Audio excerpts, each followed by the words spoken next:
So this is the second day trying to learn the Fugue to the Second Violin Sonata by Johann Sebastian Bach. This is actually just the second time I look at this piece. So we'll see how it goes. I haven't warmed up, so I'm going to start very slowly.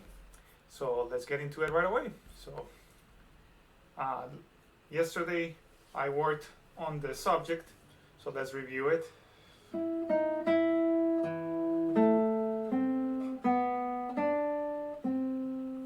Nice. So let me just shape that a little bit better. I'll be mindful of that jump, the octave jump, and kind of like the dominant, which is E, propulsing me into the tonic, which is A.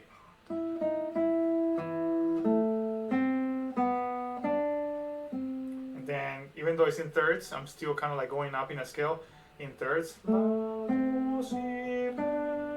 So kind of like going up.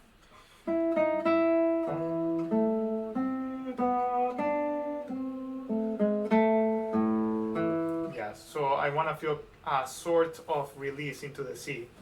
So we start on the fifth, tonic, and third.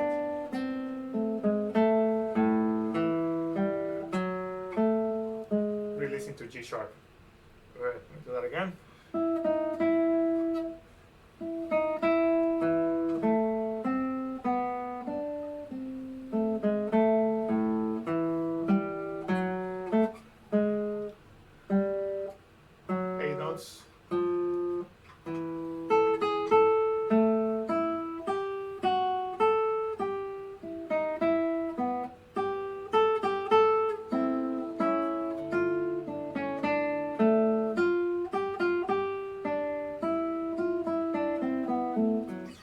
Alright, so from the very beginning, I'm also being very mindful of the components of the subject. So usually we like to think of the subject being divided into two, a head and a tail. So in this case, just to demonstrate that, let me do it in red.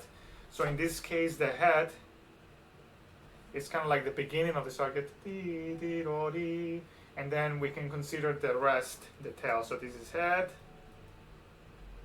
and tail. The reason I'm bringing this up is because I already see how Bach is playing around with the components of it, the components of the fugue. So I see that he's playing a lot around with the head, which is a dotted. It has a rest, an eighth rest followed by 2/16 notes. So I see that head happening right here, and so on. So it's gonna be almost everywhere. So I want to be very mindful that this is what Bach is actually doing. So I want to kind of like phrase it the same way, if that makes sense. So here we go. So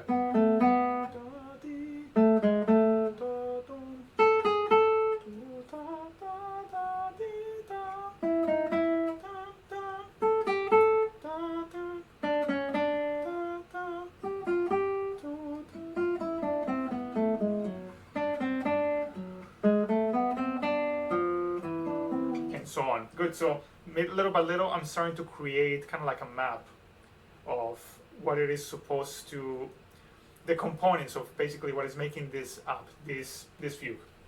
All right, let's keep working on this. So I'm gonna start working on measure 7 to solidify that. Let's find good fingerings and see. Well, yesterday I talked about building the relaxation into the work from the very beginning. So I'm going to continue working on that and expand on that. All right, let's keep going. So relaxing into A.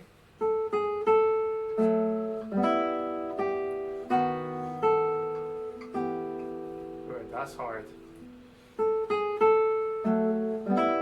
Remember to let go of the A.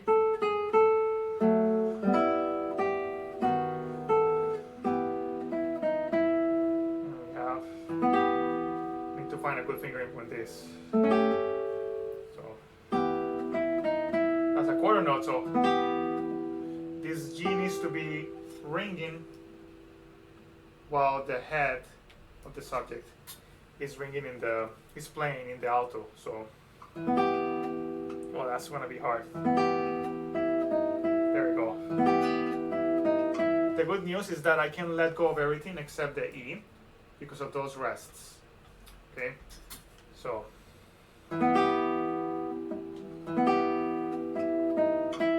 Let go of everything. So I need to build that into the choreography in a relaxed manner. And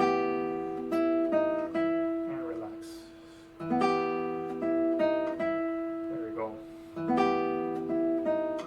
And I need to make sure that the G and the E are very clean. And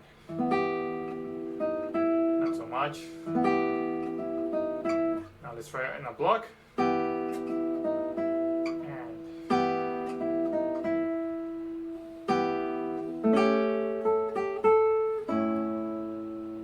So that 2 in the C sharp is not gonna work because I don't want to use 2 here again. Let me think about that, how to solve that fingering. In general, you want to avoid using consecutive fingers in terms of for legato purposes. I can let go of everything, so maybe 1, but then I have to do 1 right there. Maybe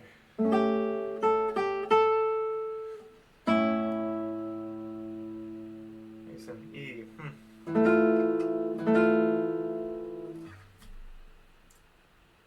Is that supposed to be a D? I think this is supposed to be a D. Let me look at the original.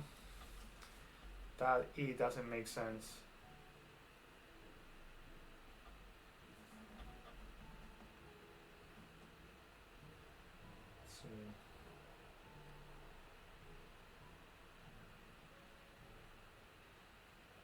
Yeah, it is a D.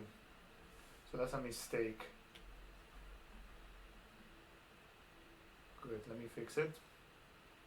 So right away I'm kind of like trying to catch mistakes. I'm sorry, it seems like I lost you for a moment. 1 second.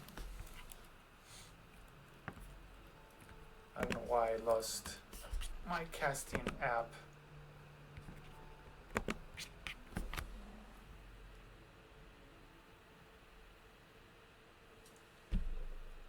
Yeah, it seems like the casting app sometimes crashes. Let's see. Great. Alright, so I don't know if you saw that or not, so I'm gonna go back. I was right here, and we realized that there is a mistake in the score. So this is the manuscript, the original violin score, and that's supposed to be a D, and for some reason in the score right here it is an E, so we need to fix that right here. So with this magic pen,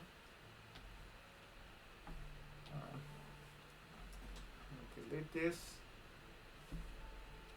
This is great about these iPads, and there we go. So that's fixed now. Alright, so now let's keep thinking about this. I'm gonna make that a little bit thicker.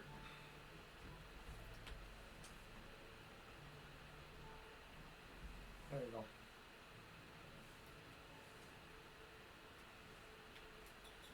Alright, so I'm trying to solve how to connect this C sharp into the A. So we have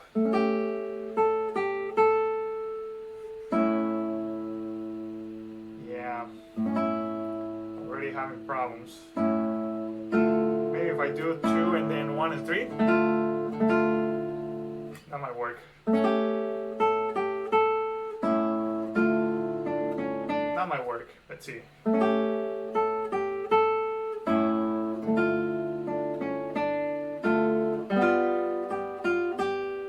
That 4/4 is definitely not gonna work unless I articulate it.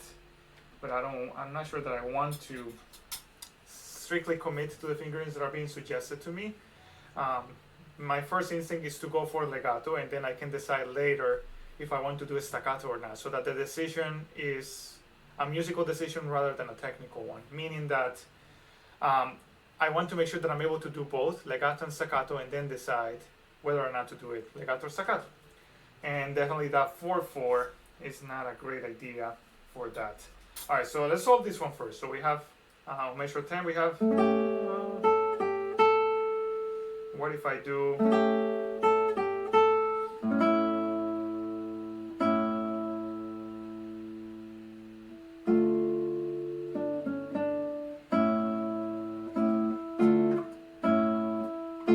trying to find a different finger for that. I think that might just work fine. I just don't like the jump from 4 to 2 right here.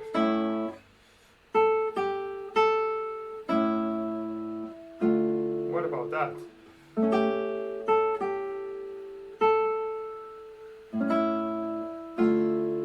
Nah. Yeah, that's gonna, for now, I'm gonna commit to that one. So it's gonna be 1, 3, 0, 4, and then 3, 4. Okay, let's see how we feel about that.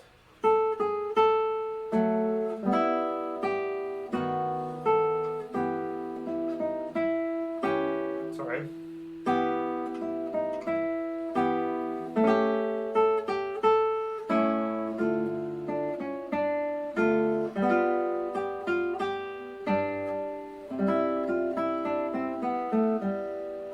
Yeah, that's already better. And 2, 4, 2, 3.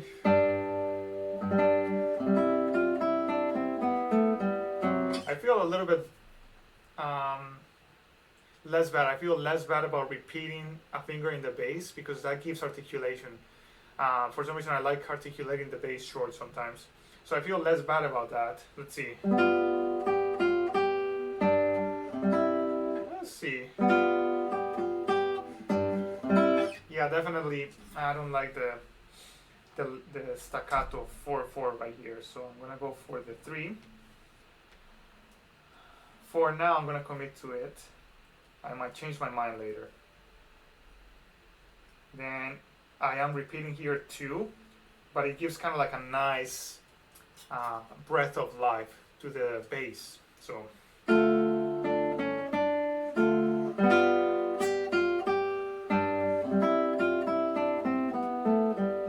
And I'm definitely not doing that close B, although I could.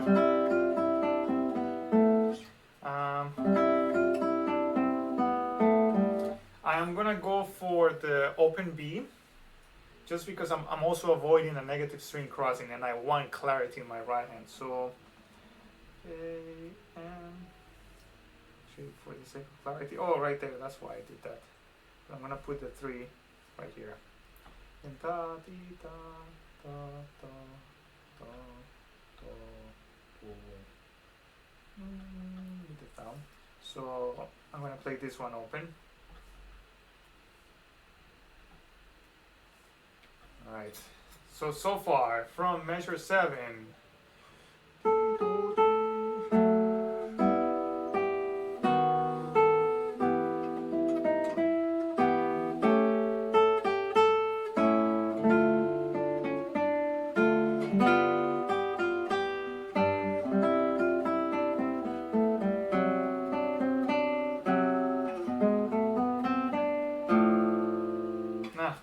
that 3/3 is not gonna work.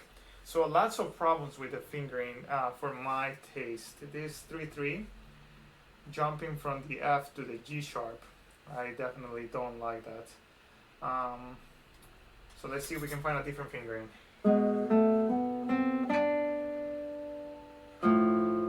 Definitely 2 already seems better. Why wouldn't you do 2 right away? That's so much better for legato playing. So that's an easy solution right there. Open and second finger. But in any case, there's other things that I need to solve before I go on. So now, a quick question for myself right there. Do I want to continue articulating the bass line with the thumb? Because as of right now, I'm just playing these 3 notes with index, middle, and ring. but of course, you know, the G is the bass. So I'm gonna try to do that with the thumb. Let's see how I feel. Oh.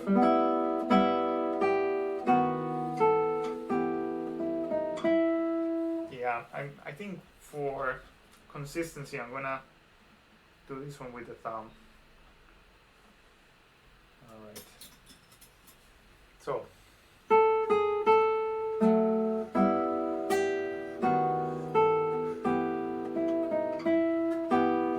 See here.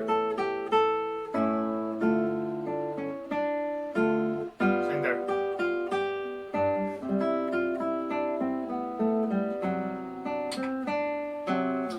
That's a problem right there. That connection from C and F to B and G sharp. We need to find a different fingering for this.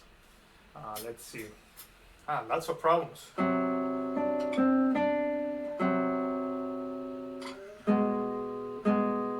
don't like that. So ideally, I like the arriving into 1 and 2. So better connection might be 3, 4. Yeah, let me see that. That's a crazy finger. Let me show you. So then I have to switch right there. That's a good fingering, and the fact that that rest is right there. Oh, I wasn't showing. The fact that this rest is right here is gonna help me articulate that. Yeah, so 4 and 3. And I have to squeeze my hand, my left hand, to make that work. So F sharp, let go of everything once I play the D. Then new fingering. Then I don't have to hold the D anymore.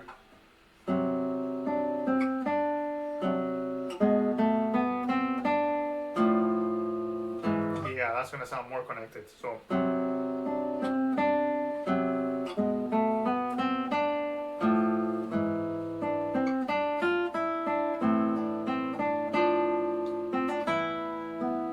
Good, it's getting good, it's getting good. All right, now I get excited because I want to keep going, but we need to solve many other things. So, like I mentioned in the previous day, yesterday, I like to have a fingering for every single note. So I noticed that in the first system, I haven't finished writing in my right hand fingerings or even the left. So let's start from the beginning.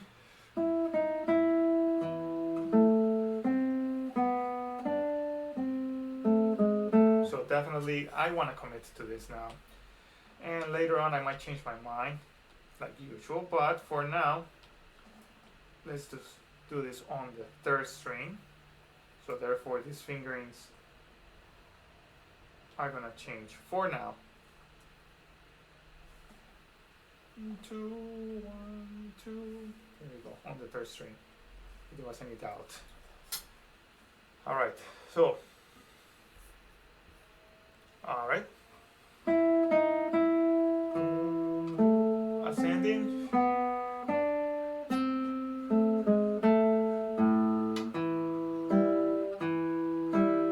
Now, do I want to do that G with I or with P? See. Let me try with I. So we'll be alternating between P and I. I don't think it's very important right now. We'll see.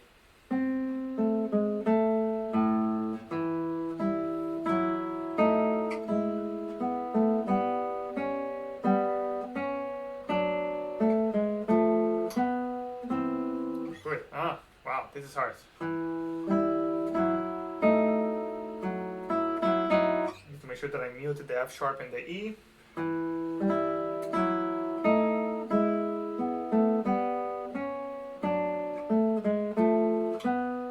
What if I do open? That will help me relax right there. So I'm talking about measure 6.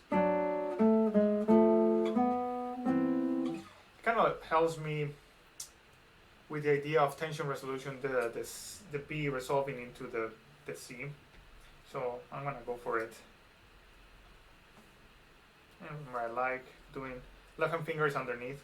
There's no, I don't know, no specific reason for it. But alright, so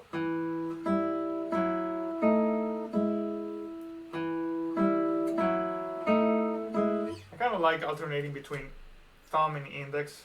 I might change my mind about that later, we'll see.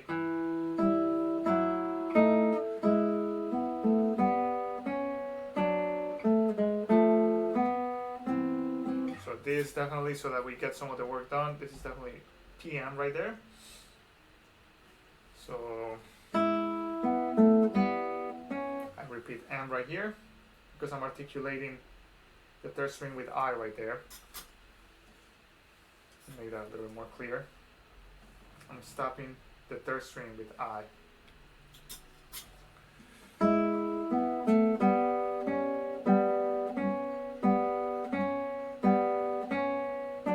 Definitely M. Probably I.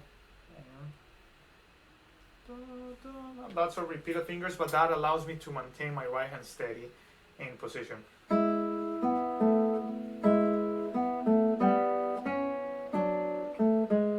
I wonder if repeating I right there.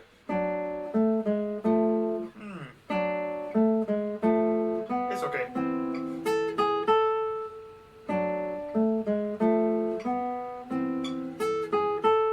Need to clean that.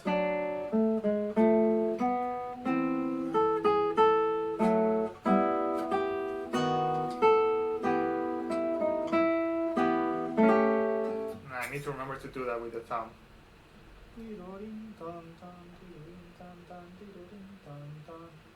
Good. One other thing that I noticed is that for the security of my right hand, I am planting my ring finger on the first string. Let me see from when am I doing that. From there. So I started to plant my ring finger right here, and that served two purposes. The first one is that it stops the E string from ringing, and then it's giving my right hand stability. So let me show you what that looks like on the right hand. So from and plant. So I'm using my right hand planting in preparation to articulate some of the voices.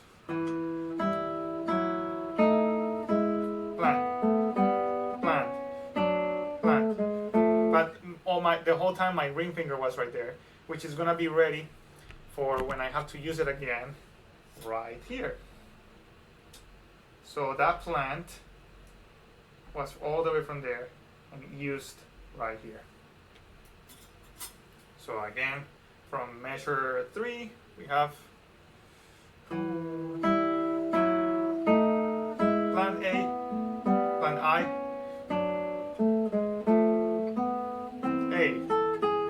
so that's A, M, A, I, P, I, M probably. Let me try P, M, A. So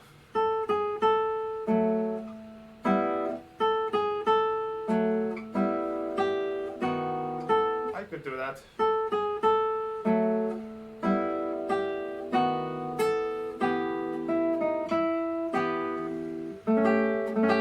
I like the power of PIM, so I'm gonna move my right hand position momentarily for that. Yeah, so I'm gonna keep it with M. And this goes back to A for sure. And this is M. A, M, A, probably M, A, M, I have to check about that. Let's see. So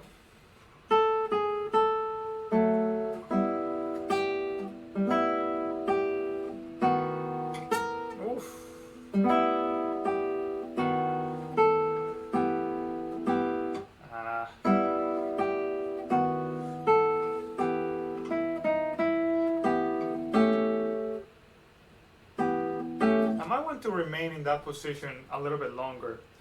So let me see. So M, M, M,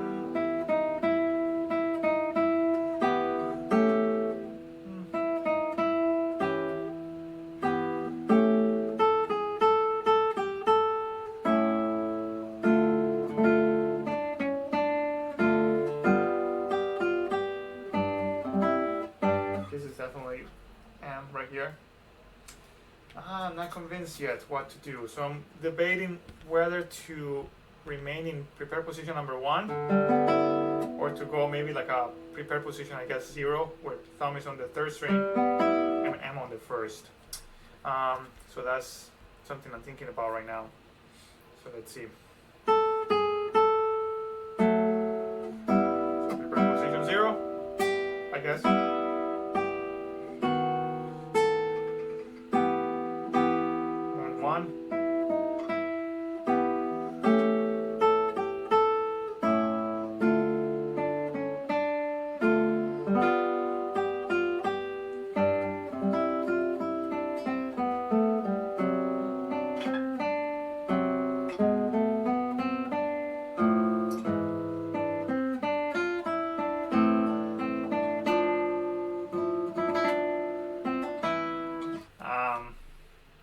Maybe just simply switching back and forth, but I have to be very mindful. If I'm going to switch back and forth, I need to be mindful that my right hand is going in and out of position, because that's going to decrease my accuracy by a little bit. So I need to be very mindful.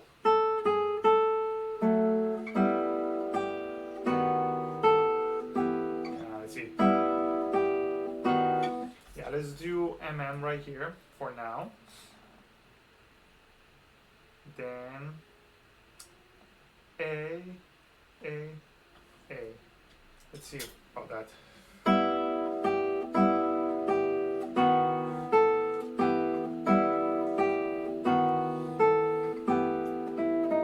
Definitely M, I, M. Alright, so.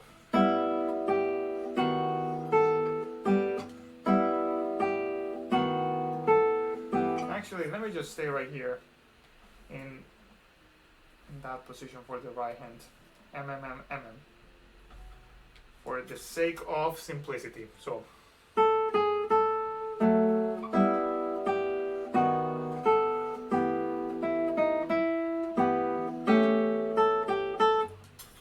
M, A.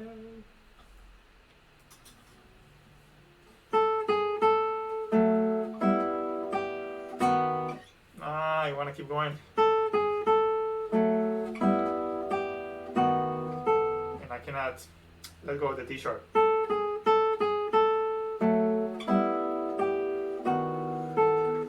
There you go.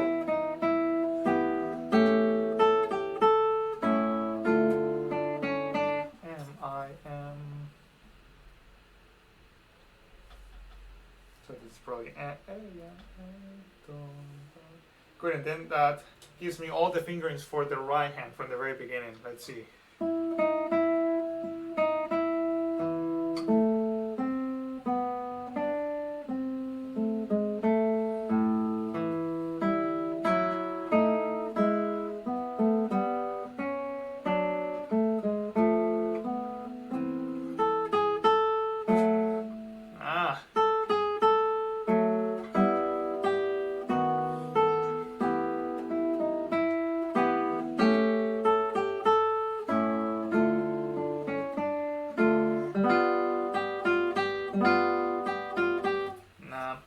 I'm gonna change this. I'm gonna go to M. This whole part. M, I, M. And then repeat, I guess. See. And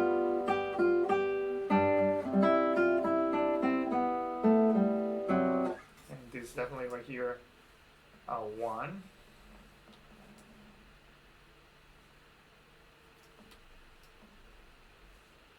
Alright, now I noticed that my left hand was getting very tense.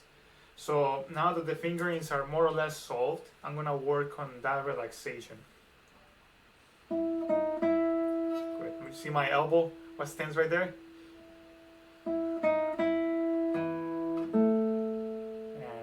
relax. I'm just gonna build that relaxation.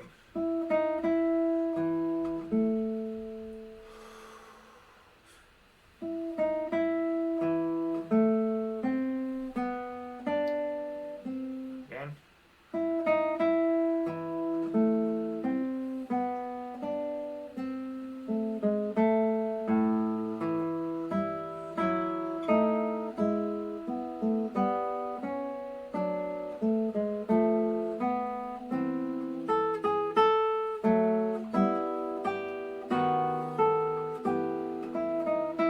Right there, I didn't let the G ring, but it's starting to take shape.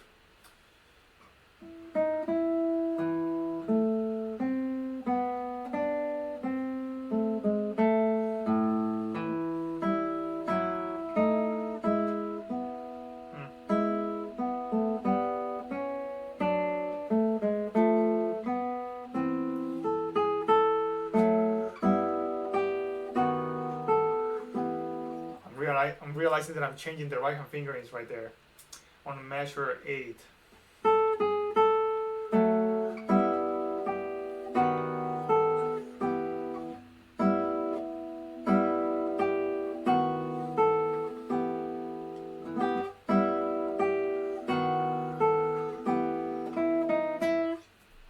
Yeah, it doesn't matter. I can commit to either or, but let's continue working on that relaxation.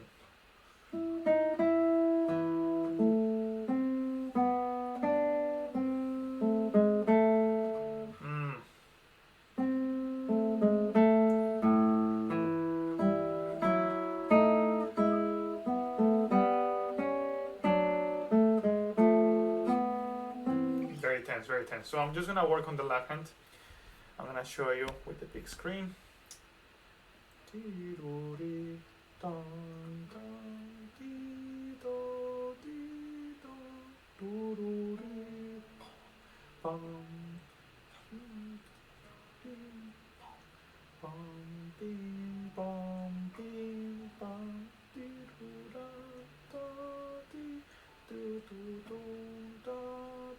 So this right here was a little bit tense. Need to be more graceful right there. The backward shift.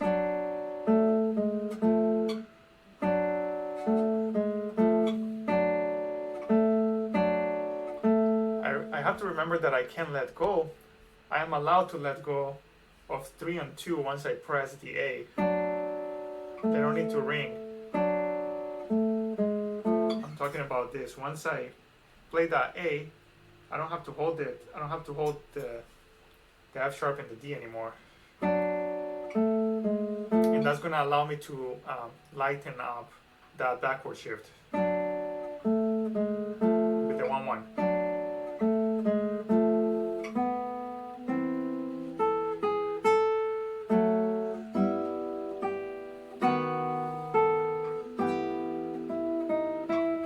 So far, it seems like I'm memorizing it. I'm not trying to, but it's starting to memorize by itself because of the detailed amount of work.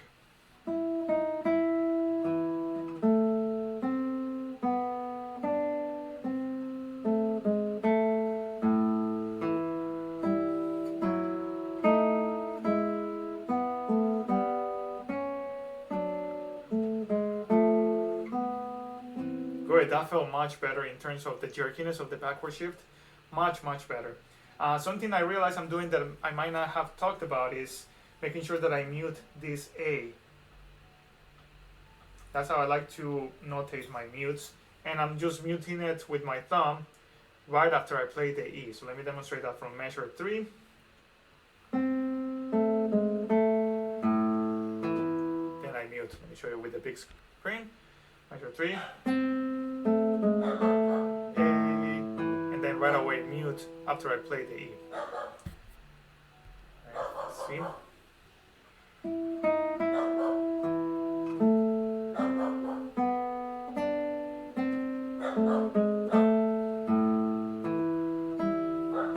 Woo.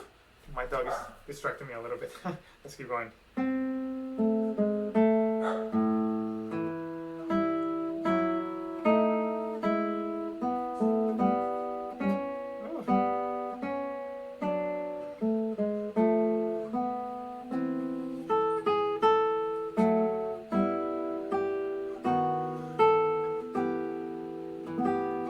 I ended with M right there. You know what? I keep going back and forth between this. I think I'm gonna go back to AA, but in the middle of the measure. So A, A, A. Wait, let me try that. A. Then went AM, huh?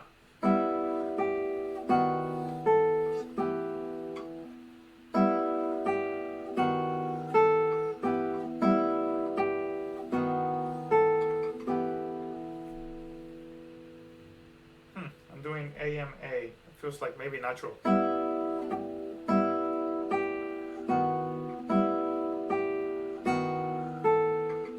gonna put it in parentheses to consider it later. And maybe right there. Okay, so let's keep going.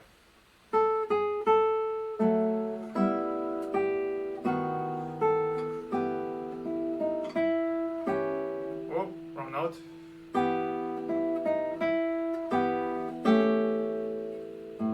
need to mute some of the strings right there.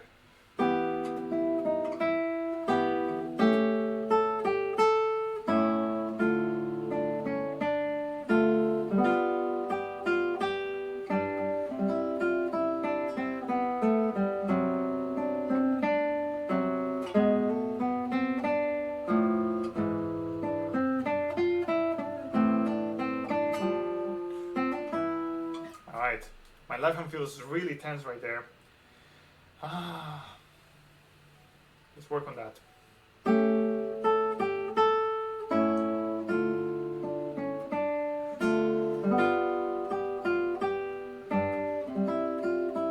Let go left hand. So I need to find moments when I can let go of the tension in my left hand. So for instance right here, this is only a quarter note. So I don't have to whatsoever keep holding that C right there. So make sure that I relax right there. By the way, I noticed I'm doing this already, so I'm gonna write it.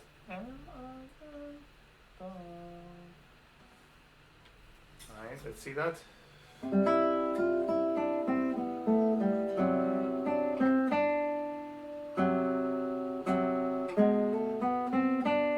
Slower right there. I notice my left hand is very tense right there, so let's find out. I don't have to hold anything else once I arrive into D, so I'm gonna build my relaxation right there. I'm gonna make sure that my left hand feels relaxed. And weight transfer into the fourth finger. Relax. Go from before. Let go.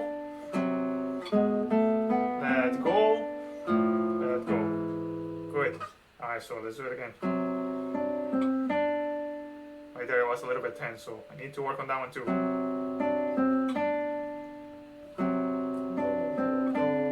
Let's go. Re, do, re.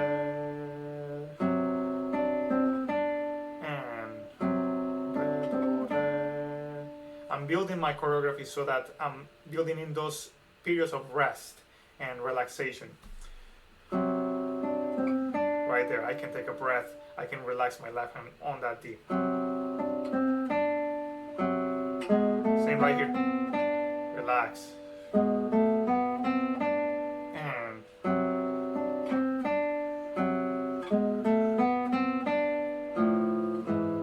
good, let's see what's next. Relax. Relax. Same situation right here. I don't have to hold the G sharp, so I can put a break, a rest right there. Alright, so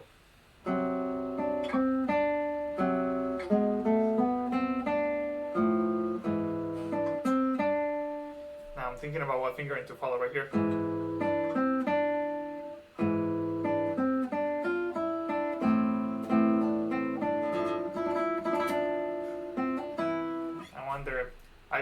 I've heard that trill right there. I feel kind of inclined to add it.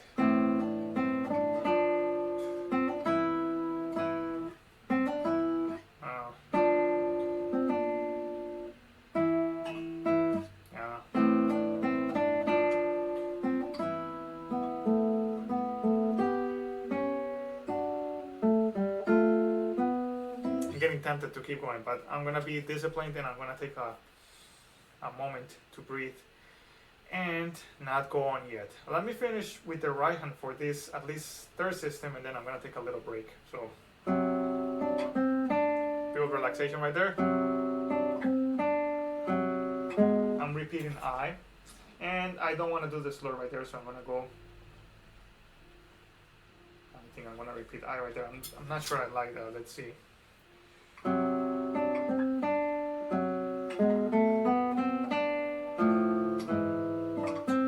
It's fine. See the up speed test?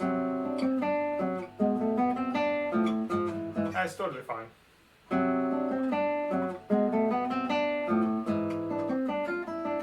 Yeah, I think repeating I will be fine. And in case you haven't noticed, I'm planting my ring finger there. So see from the C chord, relax. Oh. I think it's from there. Yeah, I'm resting my ring finger right here. That's gonna give my hand stability, and then that's why it feels better to repeat the index finger.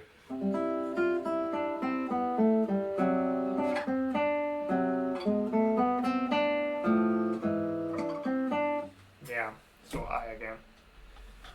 All right, I feel good about those fingerings. I'm gonna take a little break, and then be right back. All right, so I'm back. Let's keep going. Took a little break. It's important to take breaks for your mind and for your fingers and so on, because it's a lot of work. So I'm gonna try to run through it in a very controlled manner, making sure that I'm applying all the little changes I have made to the fingerings, and especially building in relaxation points for the left hand. All right, so let's go from the beginning.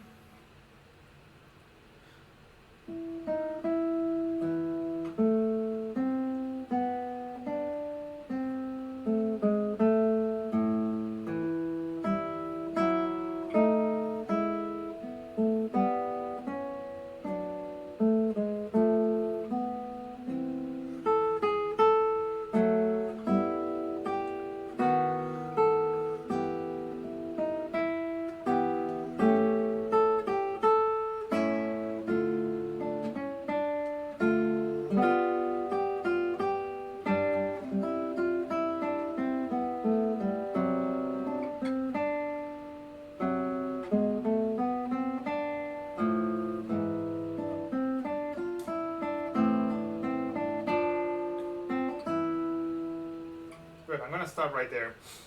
Kind of like an important arrival point. I noticed that some things are not too clear, especially in my mind in terms of the choreography. So I'm gonna do it one more time, and then I'm gonna stop where I don't feel like it's very clear. This is super important. You don't wanna make more repetitions than necessary unless you're completely sure that you are in complete control of the fingering that you have chosen. Again, this is important psychologically because you don't want to associate the work or the piece with tension. You want to associate it with always being in control, which is going to be super important on stage.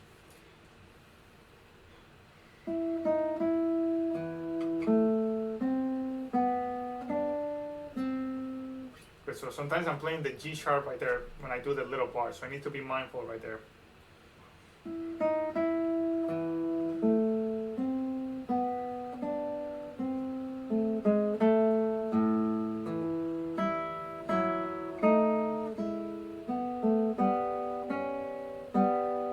So right there is not too clear. I need to be more mindful about preparing the third string with I.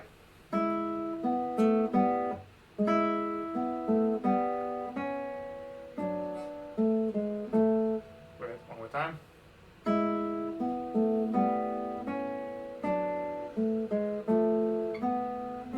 Good, now for the beginning.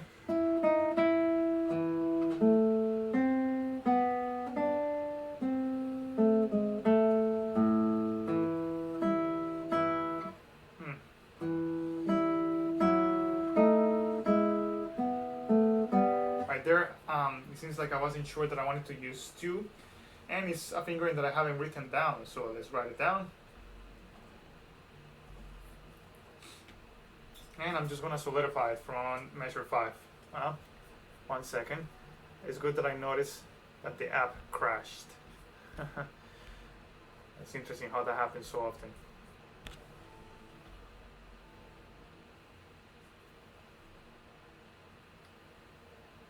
Okay, it should be working now. Crashes very often. So I'm gonna go from measure 5, and I'm just gonna make sure that I remember to use that second finger. And then the preparation with the index finger on the right hand.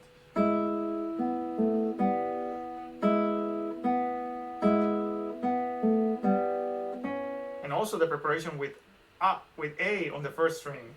Right there. In fact, I'm doing a partial preparation right there. Let me show you with the big camera. Look at this. So, and I only plug with M. Very slowly. For the sake of articulation and the independence of the voices. I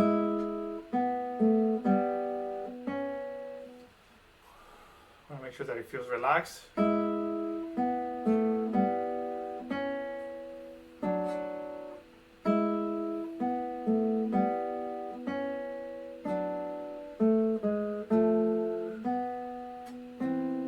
Every time there's a point of tension, I make sure that I try to solve it, resolution into it. So tense, tense, so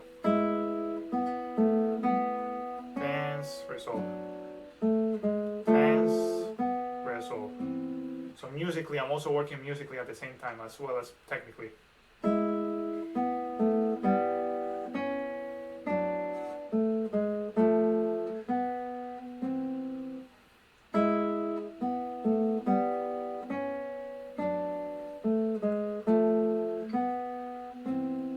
To do it a couple more times because I feel like I am not completely conscious of every movement. I am acting a little bit in already muscle memory, and I need to make sure that my brain is always behind the fingers, directing every movement and not the other way around, kind of like my brain reacting to my movements, but rather the other way around. I need to make sure that my brain directs my fingers. Now, and prepare. And relax, release.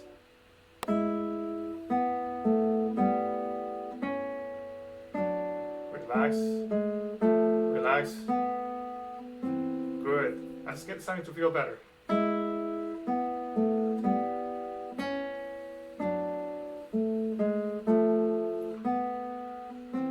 Good. Let's see one from before.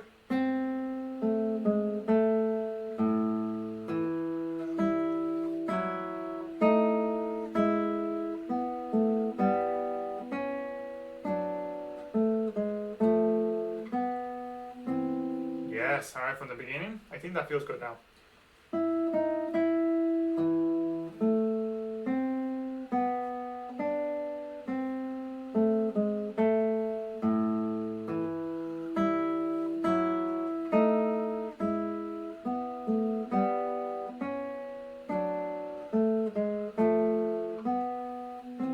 Up to there felt really good. I did feel a little bit tense on the fourth measure. I feel like my right hand is not too secure. Talking about these things right here with the interchange between thumb and index. So let me do it with the right hand alone. And I had to remember to mute the A string, so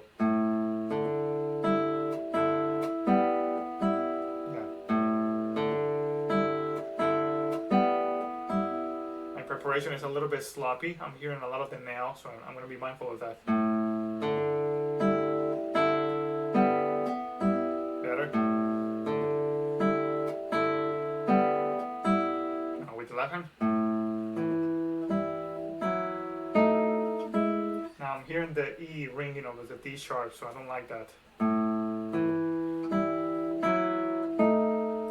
So in fact, I'm going to do a little preparation right here with the ring finger. So that's how I notate a little bit of the planting. I knew it was gonna crash. This is crashing very often. Okay, one more time. I need to figure out an app that won't crash so often. So that's why I guess I'm looking very often to the screen, paranoid that the app is crashing. So I'm talking about this right here. This is how I notate planting. I do the finger that is going to plant on the string, and then I put it in a circle. So that's going to mute the resonance of the open E string. So, again, so. Go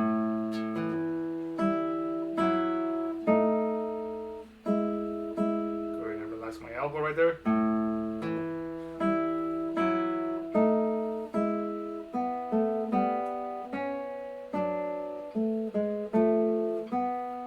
I feel very in control of that. So, one more time.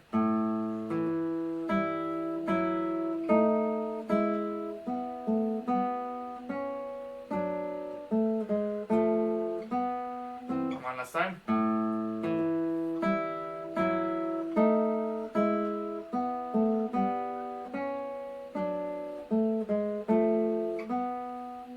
Good, I feel really good about that. Alright, so from the beginning.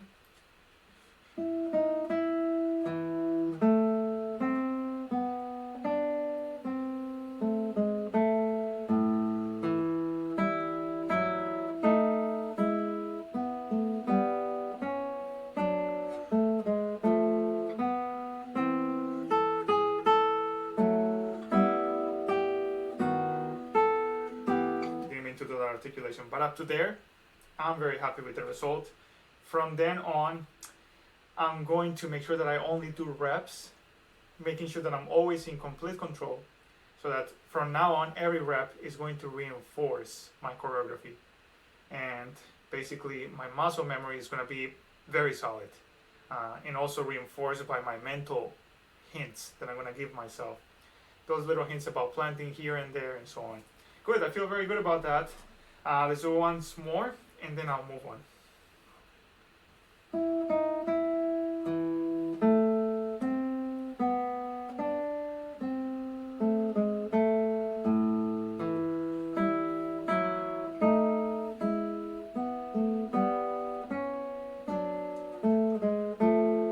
Relax.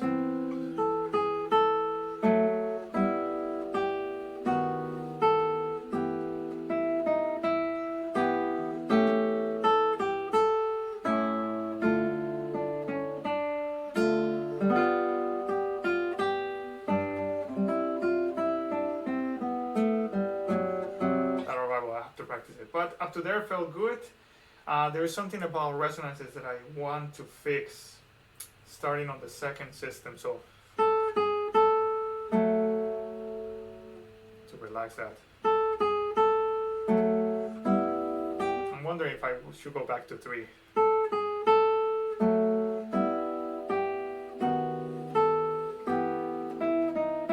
Don't let go. Build relaxation right there. Darn it. Build relaxation into the 4 right here. Okay.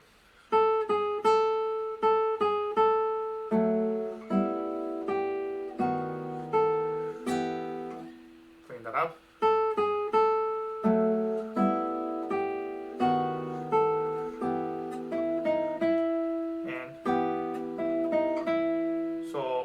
Making sure that I let go of 1 and 2 after I plug the E.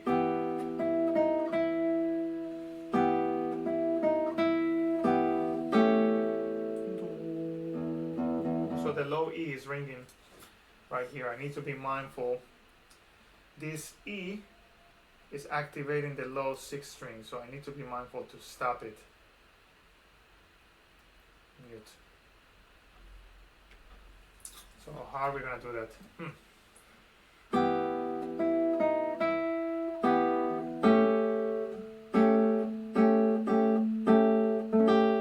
So this might be one little instance where it might be important to play the bass with the index finger so that I can use my thumb to mute the 6th string. Let me try that.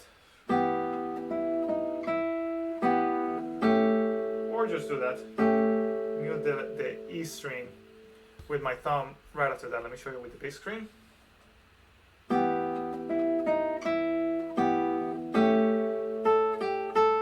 There's a little bit of the E that is sounding on the 5th string, like,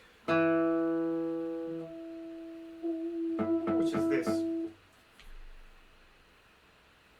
But since it's a little bit higher, it feels as if it was a part of the A7, so it doesn't bother me.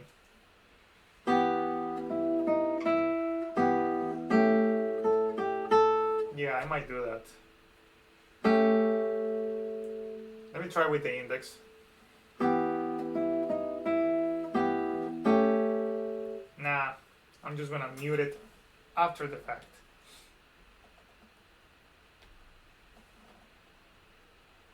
So, the 6th string has to be mute right here. Alright, so, oh, I wasn't showing that, sorry. So the 6th string, now I'm going to mute it with the thumb. I'm going to jump from the 3rd string to the 6th string like this. So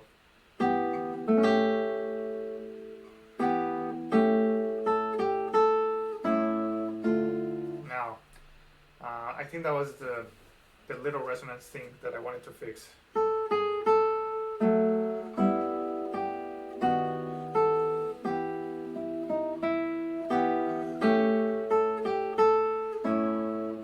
Left hand is really tense right there. Let's find out why. Stretch, and I have a stretch. And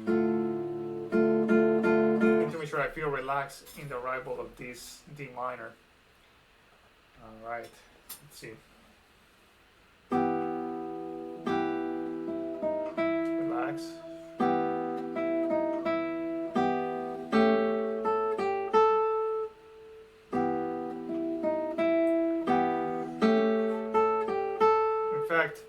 I'm placing my thumb on the 5th string and then muting the 6th string with the side of my thumb. So that's actually even cleaner.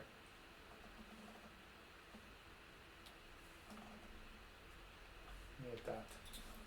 Okay, keeping going. I'm gonna keep going with the idea of relaxing my left hand.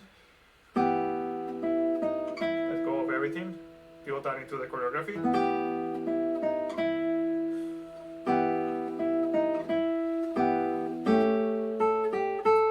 Right there. So that's an important one. Relax on these 4.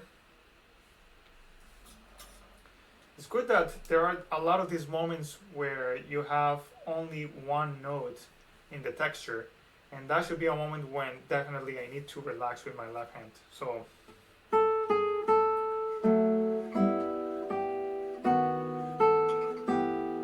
relax, relax, relax. Relax, relax, relax, relax, relax.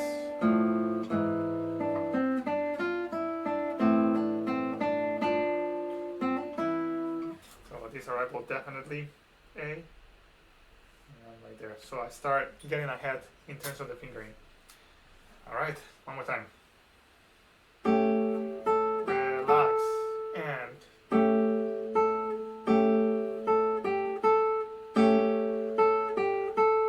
relax. Then stretch. Relax.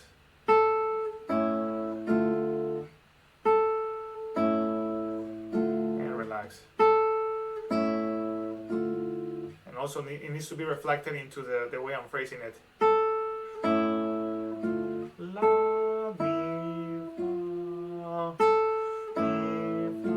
Relaxing physically also allows me to get a musical result of relaxation after the tension. Nice. Let me see in context. I'm stretching a little bit too soon.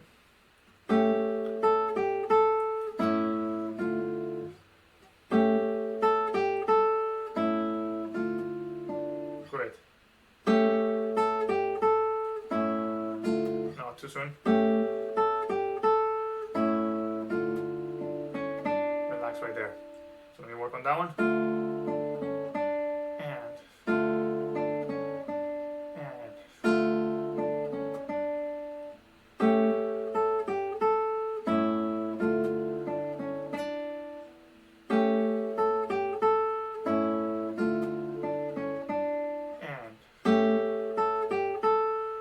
Stretching too soon.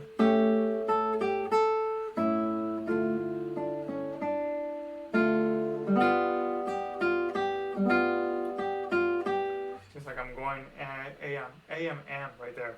AMA.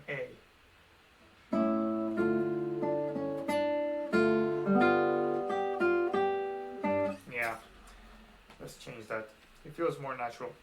So as you can tell, I'm changing fingerings all the time. It's totally fine. So A.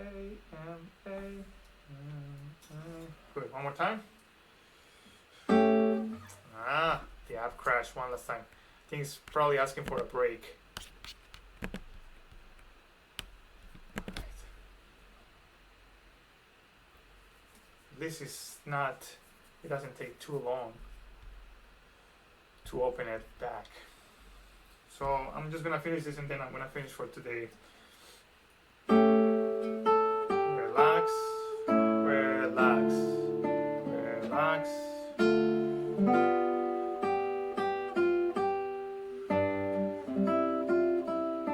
Relax on the C. And alright, relax right there.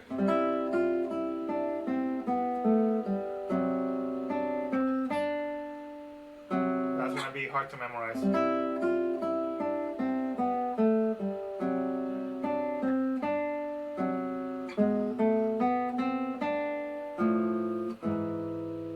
Feel like I can improve something right there.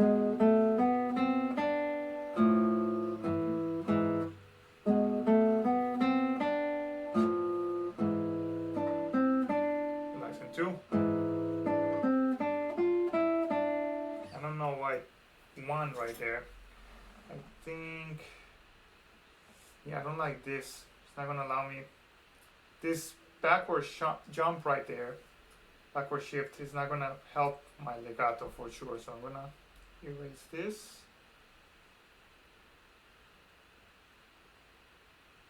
With that skill. Then I'm gonna make this a 2. 1, 2, 4, and that allows me to play legato right there. So from here, relax.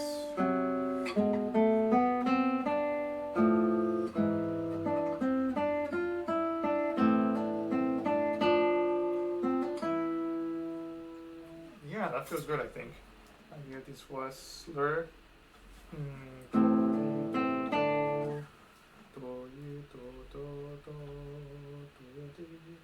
And this is 1, 4, 3.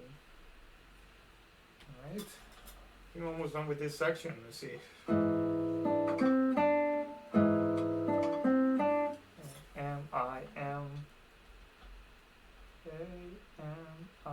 Probably. Let me see that.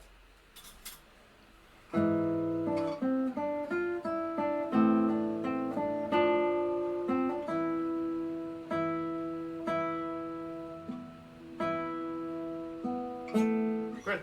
I'm tempted to keep going, but I'm gonna stop right there. I need another break. I think I'm gonna maybe look at it a little bit more later tonight. All right, so far so good. As you can tell, it's been, I think, close to 2 hours already, and I've only done work on 3 systems and a half. Of course, a lot of the first session was sight reading, and making sure that I have a concept of the monumental size of the work. But so far I'm pretty happy with the progress, but I know it's going to be a long process, so looking forward to it. All right, see you soon. Bye-bye. Hello everyone, so this is day 3, working on the Bach Fugue to the second violin sonata. So let's get right into it. All right, so far we've worked on only the first couple of systems.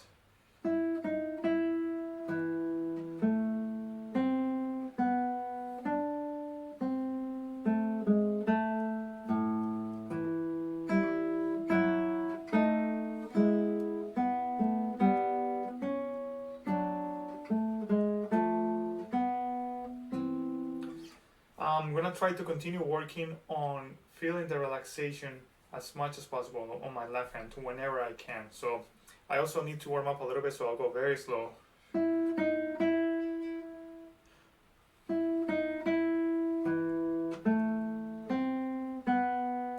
Release.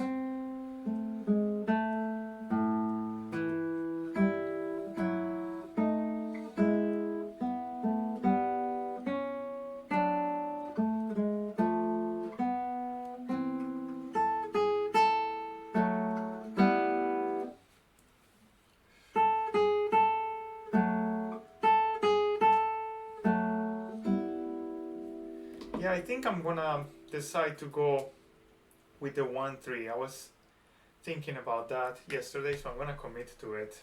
I keep changing back and forth, so maybe it's because I'm playing it slow, and I'm thinking that maybe if I go faster, the 3 might not be ideal because of I have to reach for the G on the first string. So we'll see.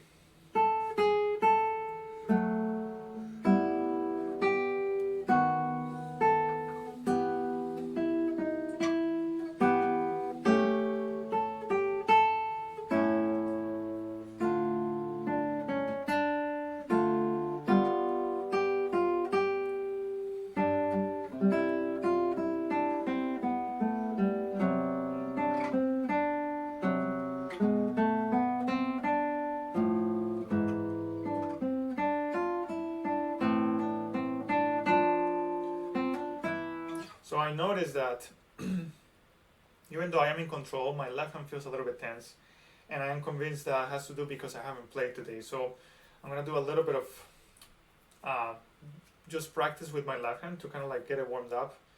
Mi, re, mi, la, do, si, re, do, la, sol, la, mi, sol, fa, la, sol, mi, ra, sol, fa, ta, fa, la, sol, la, mi, sol, fa, la, sol, ti, sol, la, ti, tu, ti, ta, ti, tu, tu, tu, ta, ta, ti, tu, ti, tu, ta, na, ta, ta, re, do, re, fa, do, do, ti, fu, tu, di, do, do, di, da, da, do, di, do, do, di, do, do, di. Great, I feel the tension in my left hand, so I'll give it a little break and I'll go with my right hand.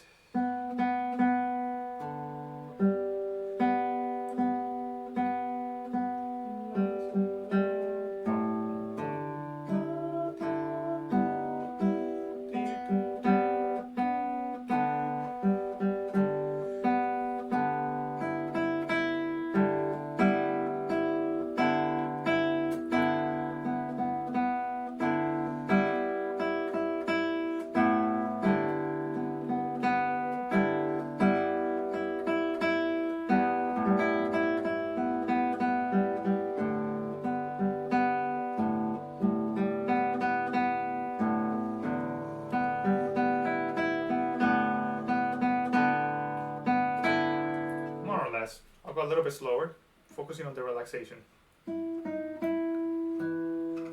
Relax right there. Oof. And build that relaxation.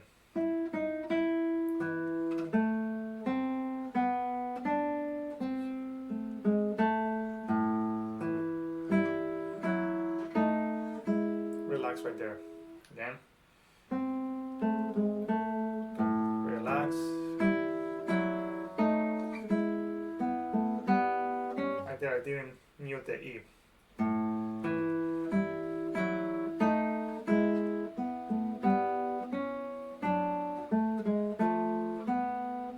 There we go, that's better.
So I think I'm being a little bit undisciplined in the sense that I'm playing through it kind of like wanting to move on, but I shouldn't do those reps because I'm starting to letting creep in a little bit of the anxiety and tension that I don't want to associate this work with. So I'm going to be very disciplined, and I'm going to pull out the best tool to keep me in check, which is the metronome. So we're going to go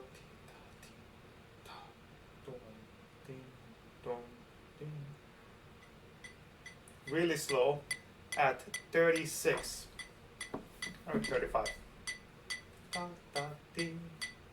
That's actually fast, so I'm going to go to 30.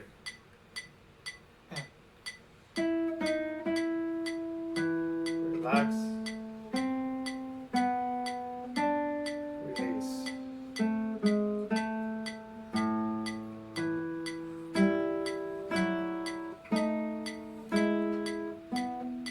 Oh, I forgot what I'm doing.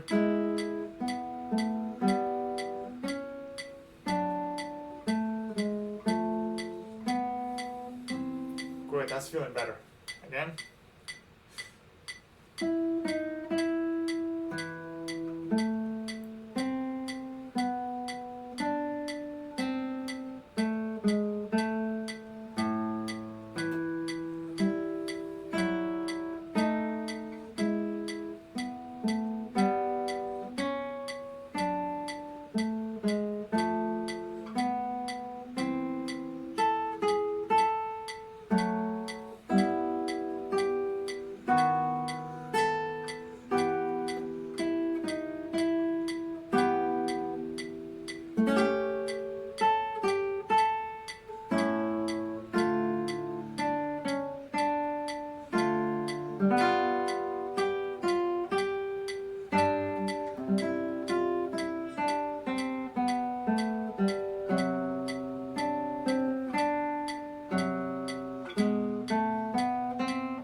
Pretty good. Nice.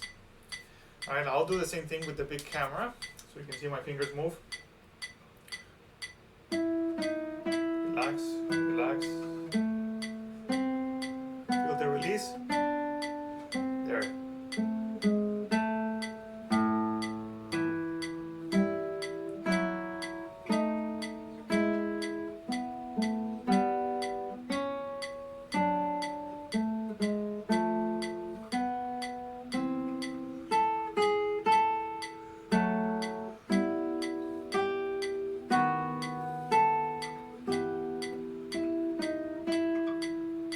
I keep forgetting to release my left hand tension into that 4, which is right here.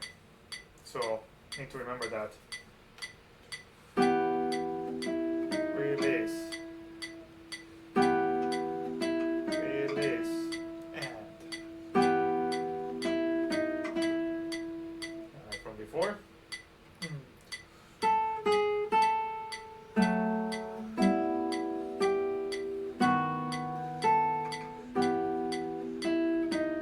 There we go.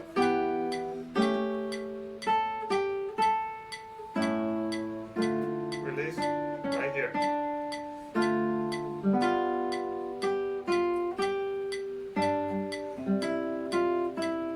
Release. Release. Release.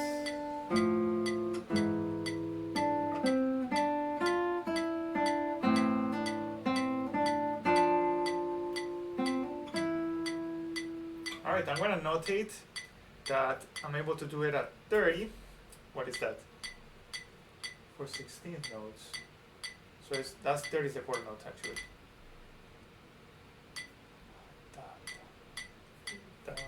So I'm going to notate right here. I can do quarter note equals 30 for this section. I'm going to do it one last time and then I'm going to move on. And without the metronome this time.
good, and actually it's starting to feel memorized. I don't think I looked at the score at any moment right there.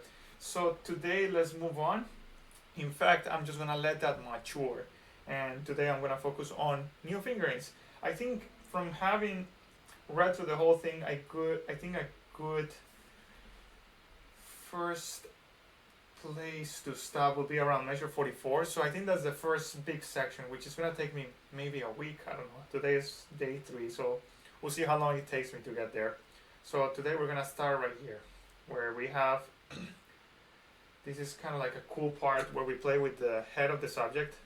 Let's just get the musical idea first. So starting from there, from right here, I'm just gonna read some of the important melodic lines. So,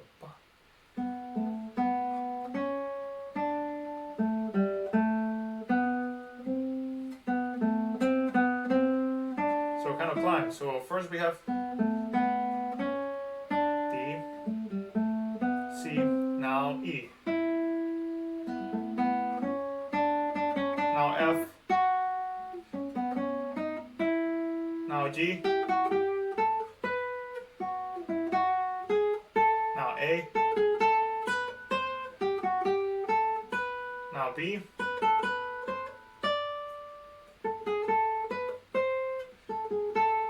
nice, that's pretty interesting. And then we have a C, I guess, and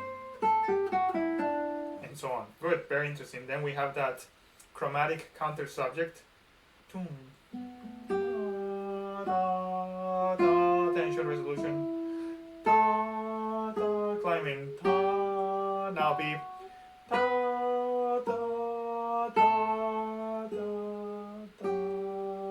This is so cool. Wow.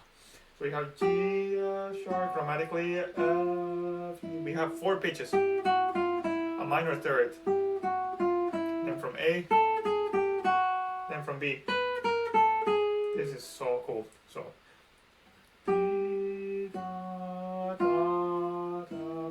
harmonic decay.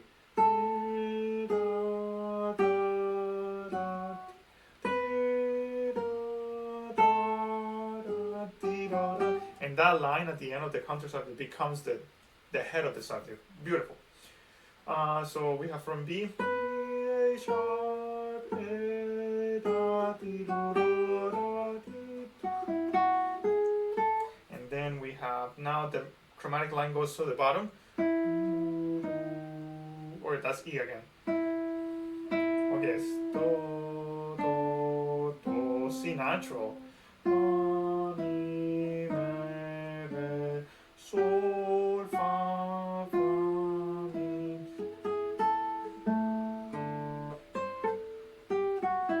Good, alright, this is really cool. Alright, let's take care of that.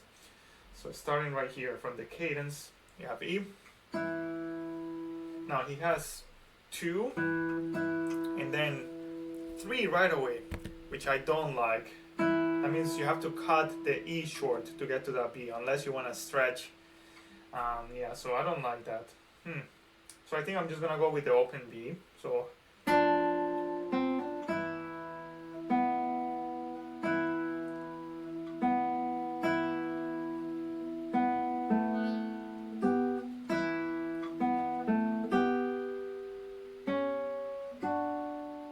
how can you do 2 in D and then 2 right away on the A? Oh, I wasn't showing that. So yeah, lots of disagreements with the fingerings right here. Again, my idea with fingerings is that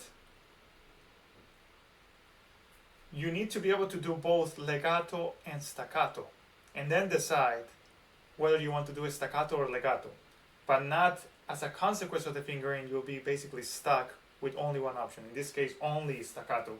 So if you jump from D right here, I'm talking about this D with the same finger to go to A, that's just definitely not gonna work for legato playing.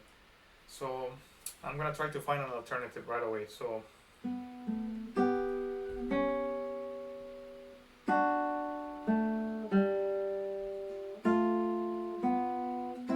alright, so we're already exploring some. Definitely this has to be open for sure. This B.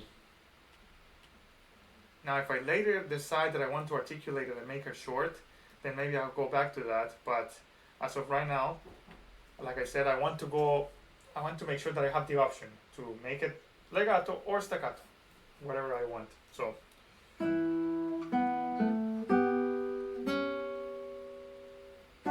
we could do 2-3 right here, or we could do, let's see, oh, that's fine. Now that 2-2 is not gonna work, so he has 2 on the first string, 2 on the second string, and 2 on the third string. No, that's not gonna work. Huh. Alright.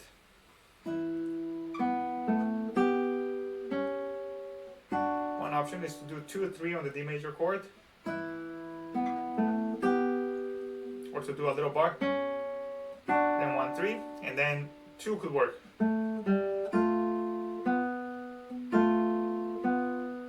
But that 1-1 is not gonna work. Alright, just a lot of issues.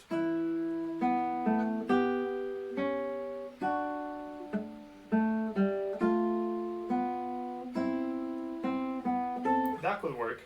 So I did 1 and 3, then 2, and then open, and then 2-0, then 2-0. Yeah, that could work. Let me see if there's anything better.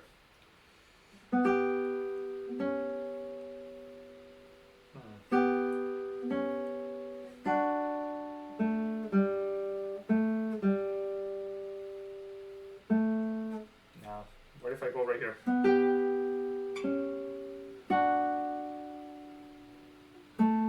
Nope. Unless that could work. No. I really want that chromatic line to be connected. Wait, was I articulating it before? Yes, I was articulating it, so that's gonna help.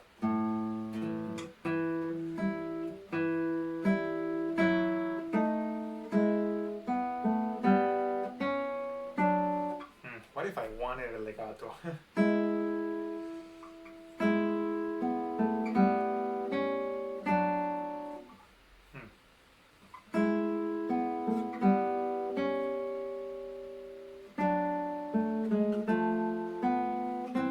That's gonna make things very difficult later on. That would be the ideal though.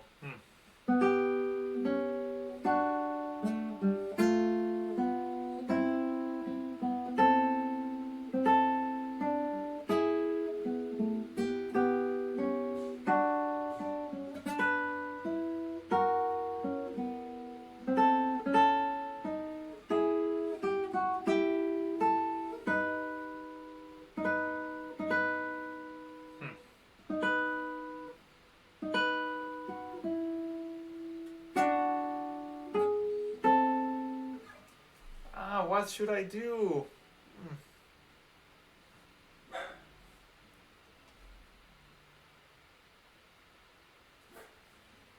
So I'm looking ahead.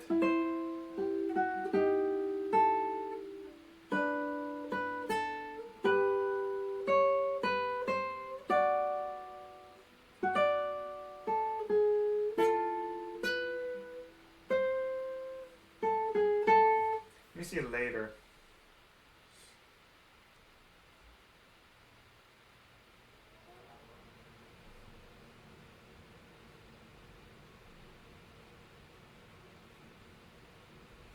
I'm trying to find later instances of that chromatic line to see how hard.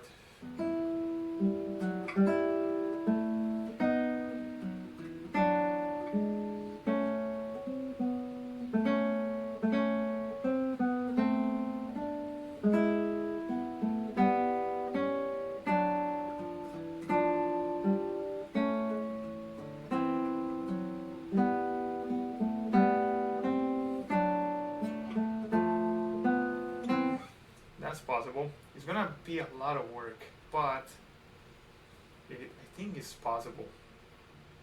If I want to become idealistic about that interpretation right there. Let's see, where else do we have it?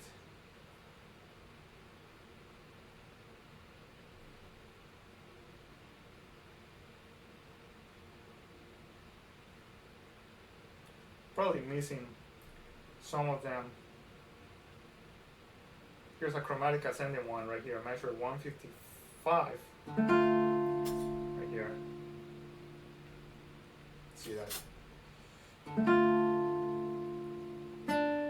That's not gonna work if I do the open string.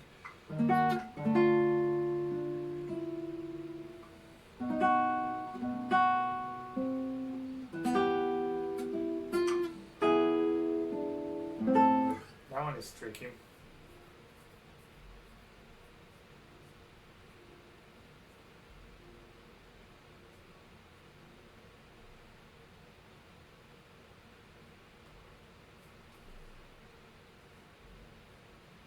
There's not many instances. Here's another one.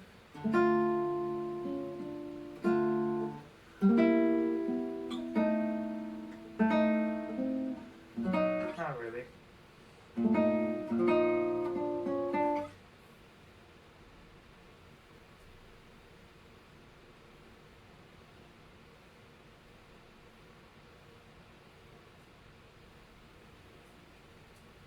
I don't know, I'm tempted to try to make it work.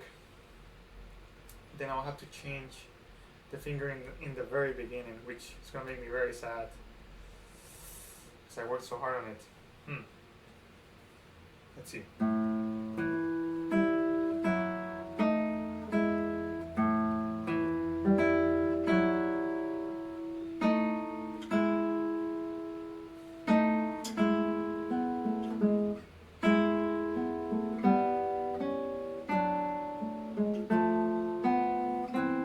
Possible, and it's not a big change, so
I like the legato. I'm gonna try to do it. So before I fix that finger, I'm just gonna commit to this one, so that, because I don't want to get bored musically, so I'm just gonna continue working on this one, and I'm gonna make a legato. So we were notating this as a blue, the counter subject, so let's do so right here. Sol, fi, fa, mi, la, si, sol, fi, ti, la, sol,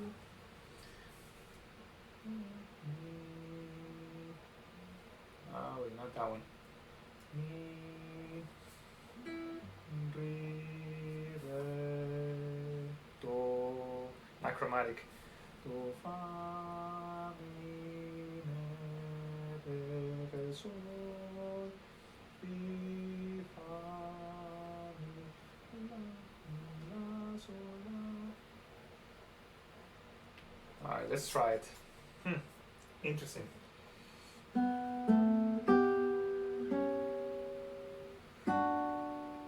So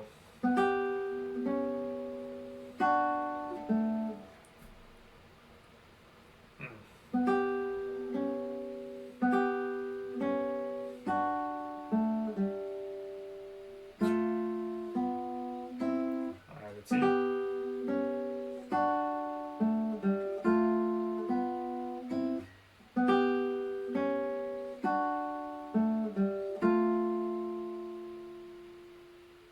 It is possible.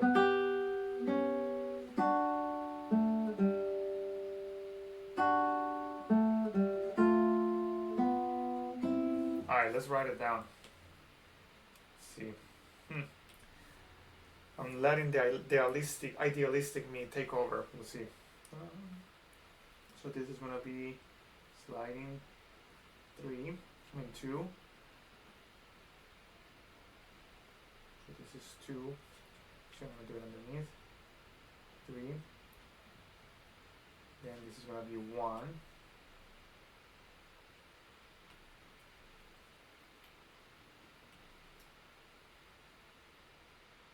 This is not gonna be 1. There.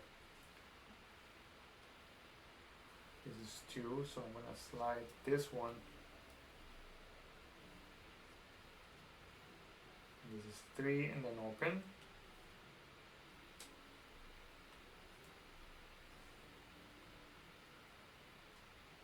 And I think that's right from there. So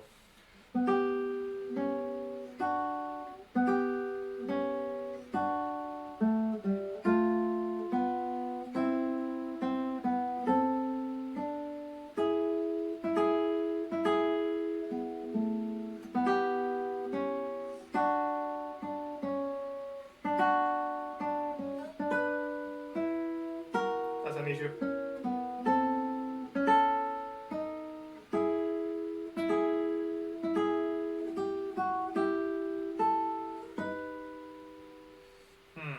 Oh, that's an issue.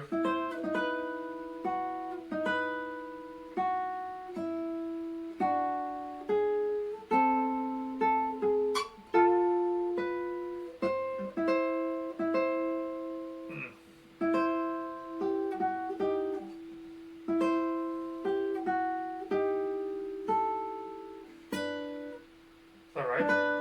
Oof. Oh my god, am I gonna be able to pull it off? That's interesting.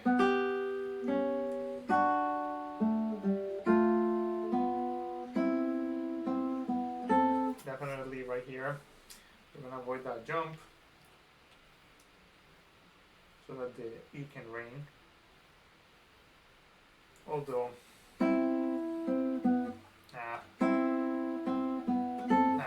makes more sense to stay in position.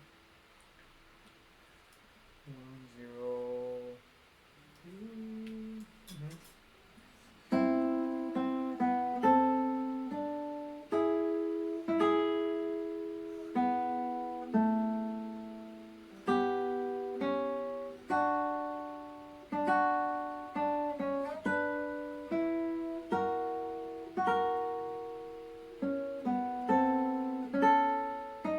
Okay. I think it's gonna work.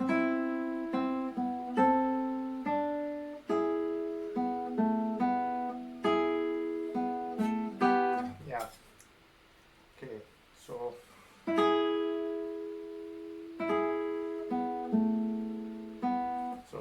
this is gonna have to change.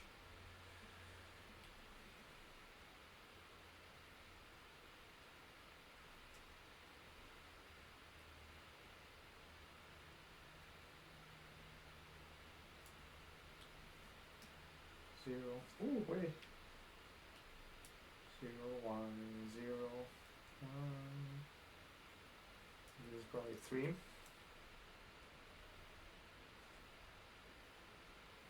Definitely not on the 3rd string.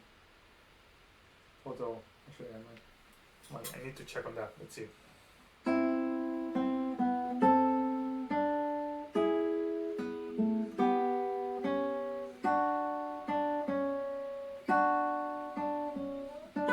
That jump, oh, not ideal. So 2 and 3.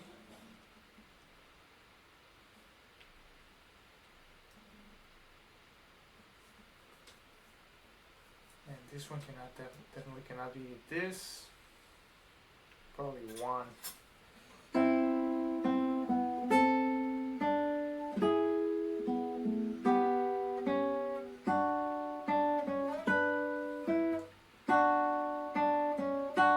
For the F sharp to ring, I'm gonna have to do that jump.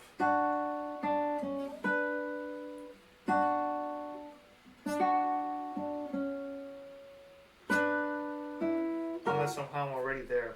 Let's see.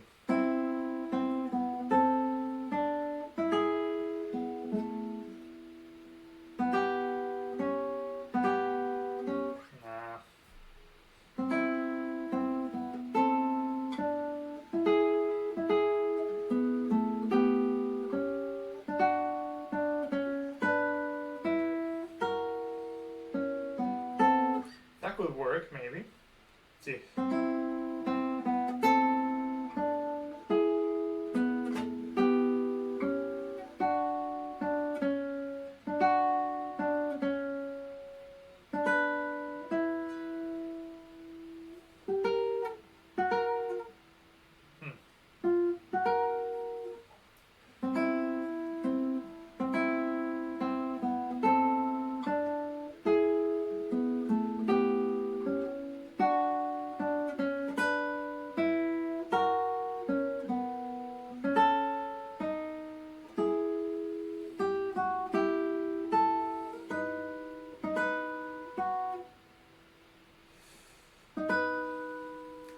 I wonder if I'm gonna regret trying to do it legato.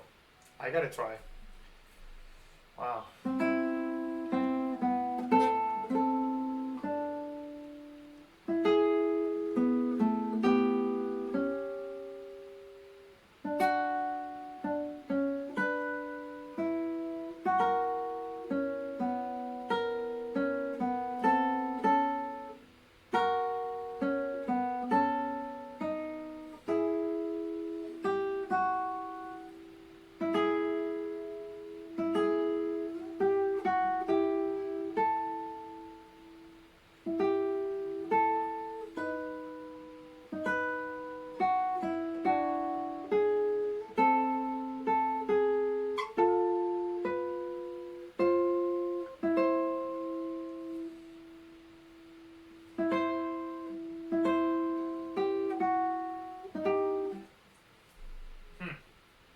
Yeah. I might have screwed myself up. I'll keep trying. I think I can solve it.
Why did I do this to myself?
would be really cool if I can play a legato.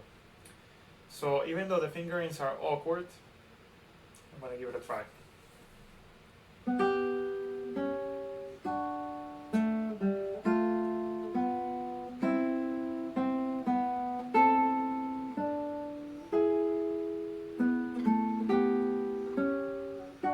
So that one is really awkward right there, but that's the only way that's gonna work. Alright, so let's do it for now. So we're gonna do this in the 4th string. And there's D on the 3rd. And then this is gonna be 2, 3. Exactly 2, 3. The 2 and 3 the other way. 3, 2. 2 and 3 on the 3rd string. And then this is no longer going to be open.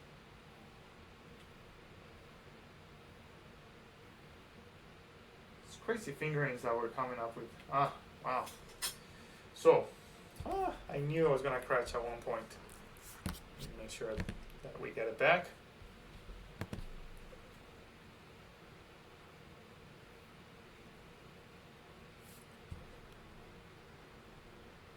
There you go.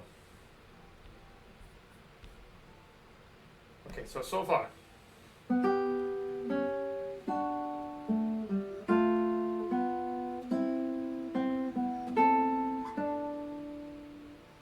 Wait. No, that's not. 2, 3. It's with the 4th finger actually.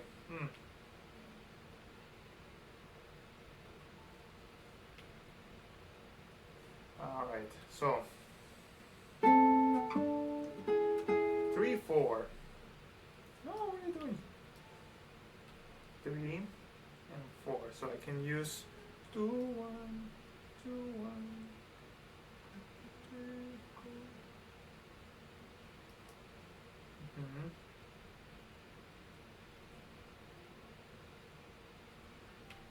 See?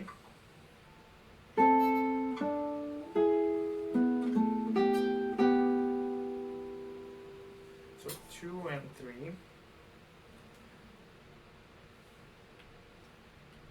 The 4th string. 2 and 3. And now it's exactly like that, but on the 3rd and 2nd strings.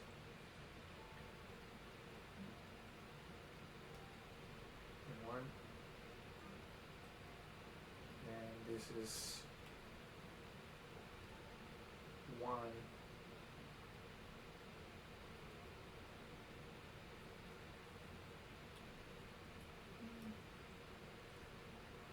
Did it crash again? Ha, darn it. I think this is maybe asking me for a break.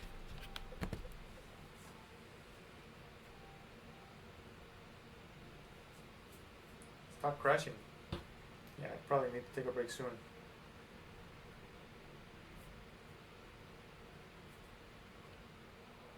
Okay, so let's see what we have so far. All of this, and we only made progress on a couple of measures.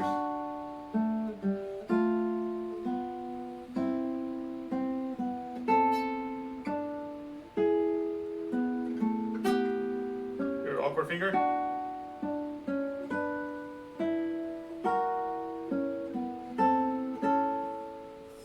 3.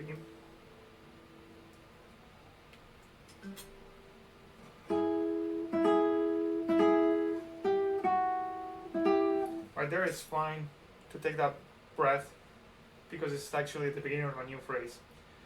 So then 2 and 3.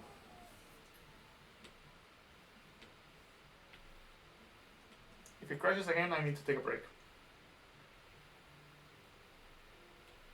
So that 2 is going to remain on that 3rd string. Now here we're going to take a little break. And I don't know yet if I want to do 2 or 1. Alright, so we have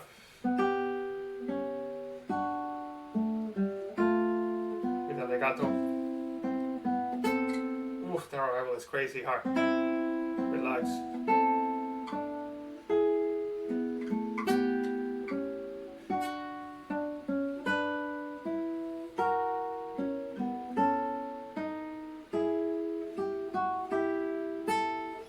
Now this definitely needs to be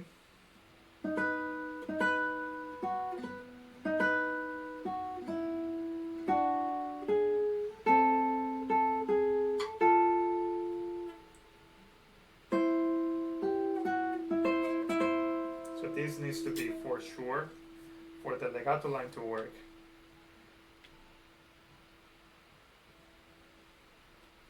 Three.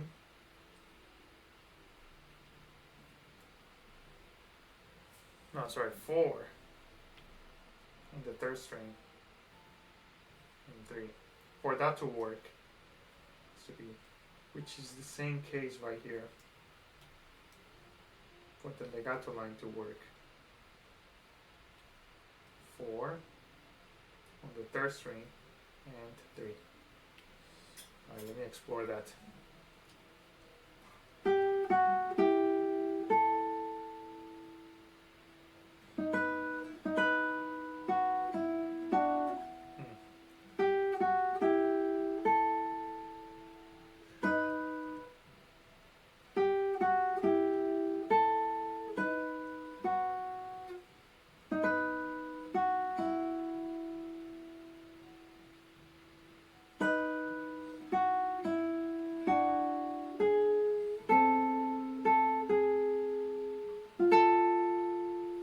How are we going to solve that?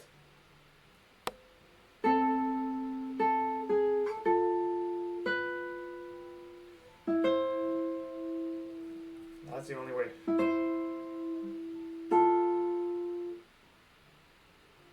Unless we're here.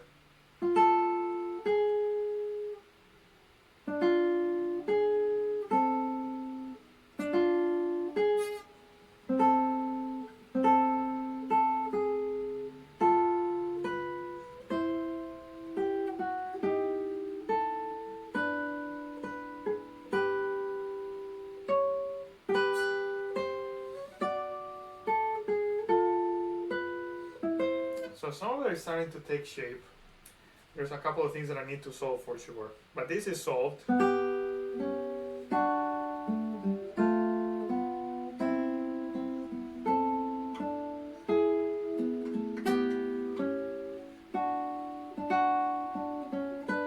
that finger might be better actually.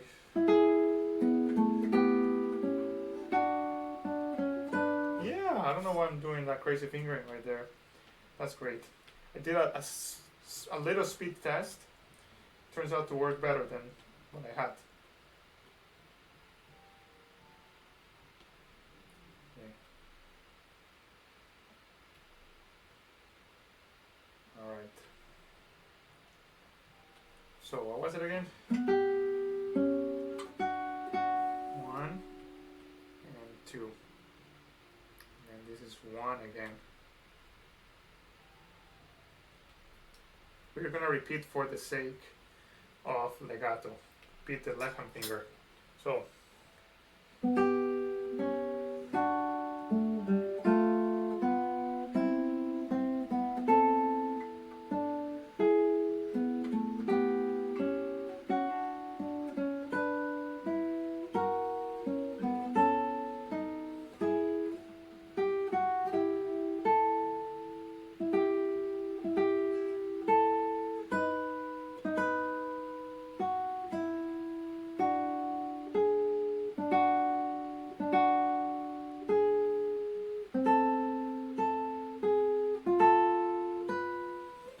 Yeah. Oh, what did I do? I know I have 1 and 1 right here. So let's do that before I forget. 1 and 1. And then I reached for the G sharp on the second string. So 1 and 1 on the 5th fret.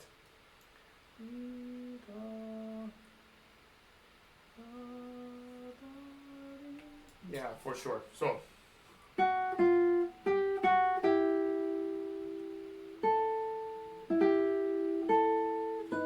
Yeah.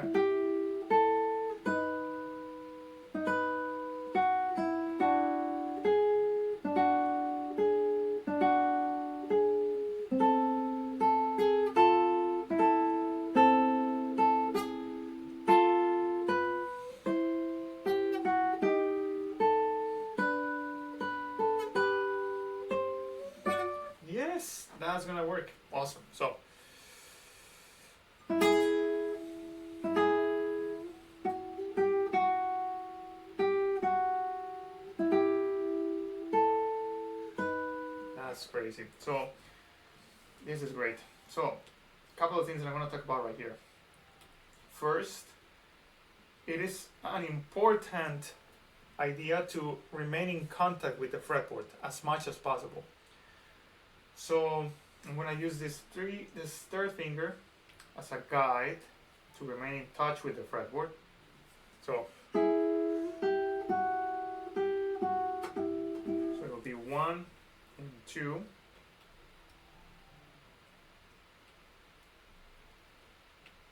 I love how my wife in the background is playing Bach too. I don't know if you can hear in the recording or not, but it's a Bach day.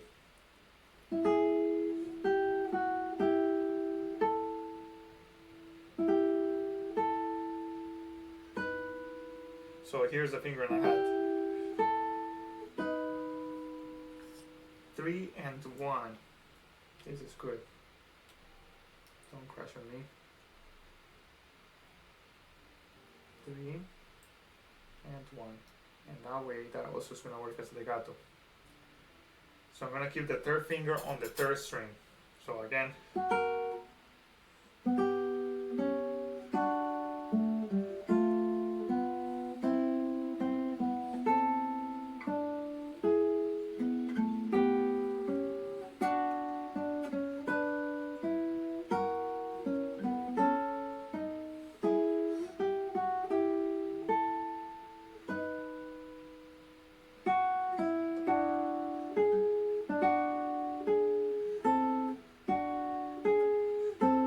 To work on connecting that D into the C.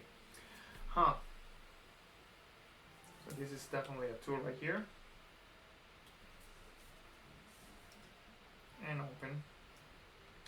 Now, there is a couple of weaknesses to this. Musically, yes, it's better.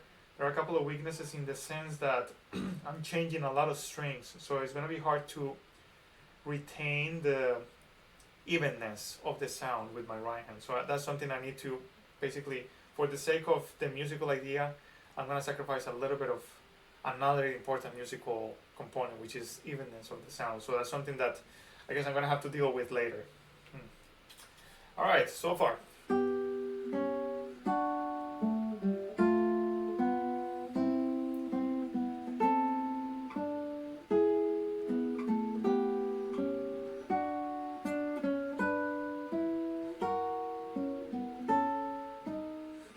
Breath.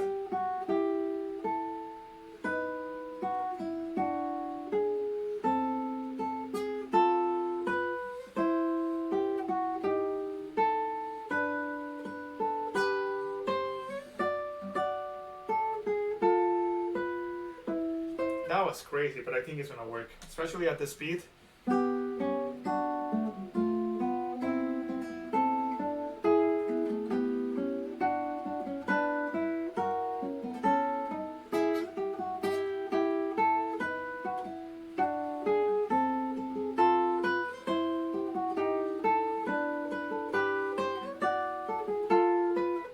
I think it's gonna work. The lightness of the speed is gonna make the little disconnected parts sound as if it were connected. Alright, so let me solidify the fingering and then I think I'm gonna take a break. Alright, so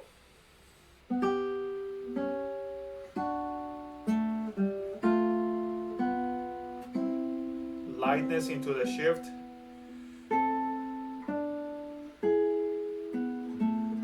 Feel that resolution. Chromaticism. Feel the tension and the resolution.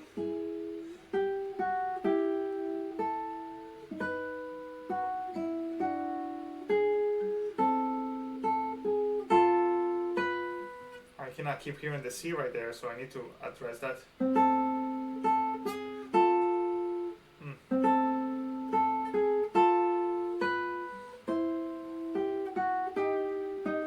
and 3. 2 and 3.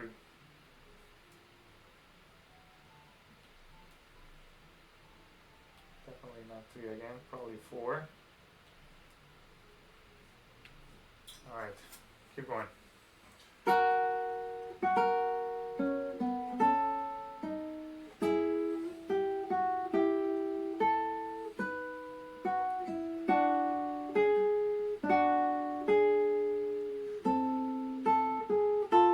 right there I placed my thumb on the third string so that I mute the resonance of the C. So P3. Or I do that to designate a planting situation. So again from the A sharp,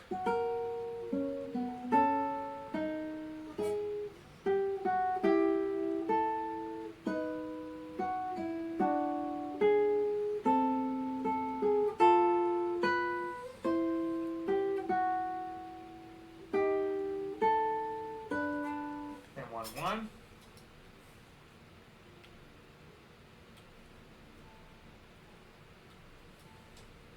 And definitely 1-4.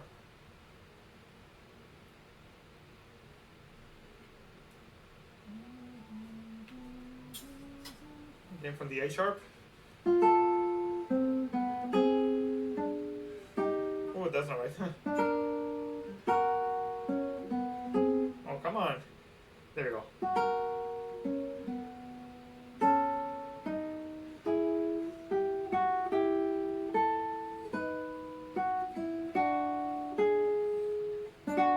There you go, 2.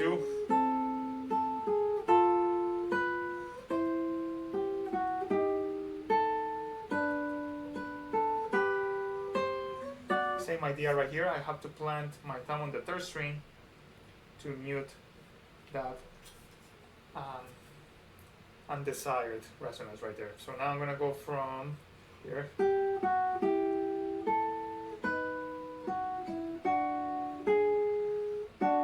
go 2.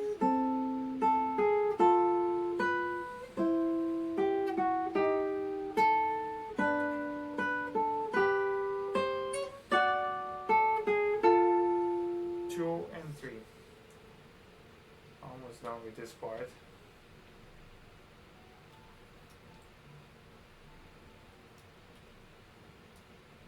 2, 4, and 1. And I think that solidifies the left hand at least. Alright, from the beginning of that section.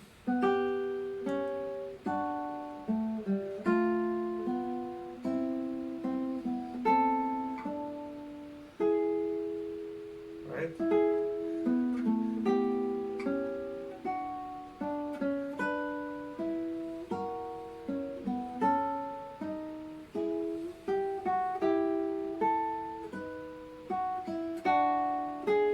Important right there to mute the first string.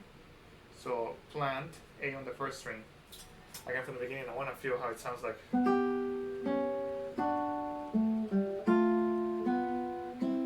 Relax.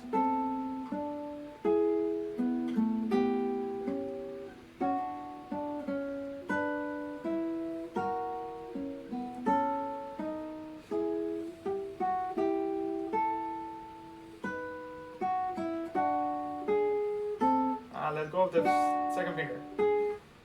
That's a wrong fingering right there. I need to change. 1 and 2. 1, 2. Okay, one more time.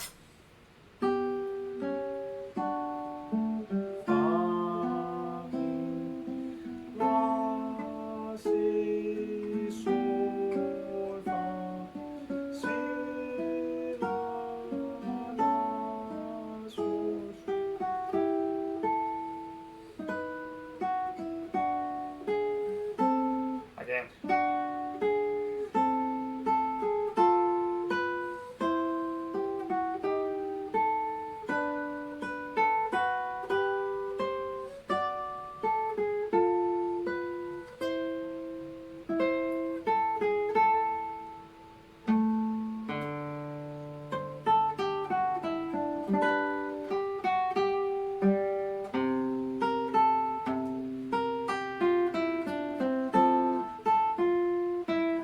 Right there. All right, so feel pretty good about that. Oh, that was a lot of work. I'm gonna take a little break. That was actually a whole hour without break, so I'm gonna take a little break. I'll be right back. All right, we're gonna continue with this craziness of making the chromatic line legato.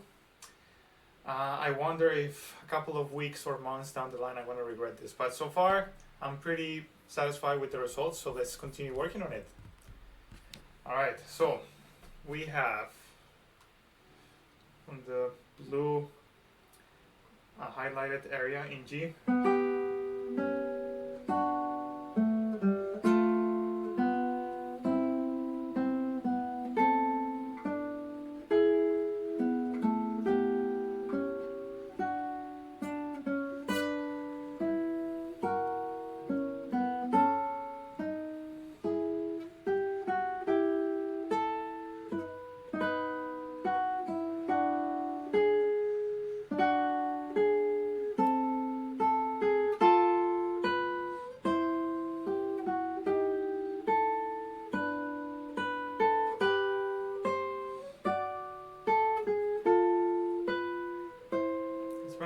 It's gonna work.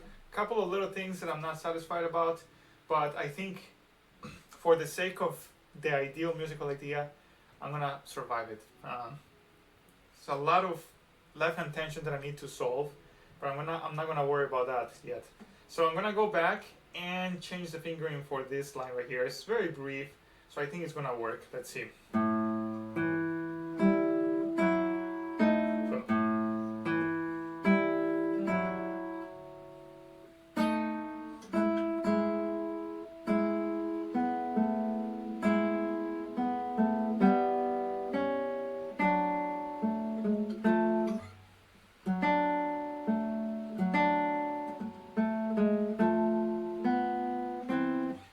So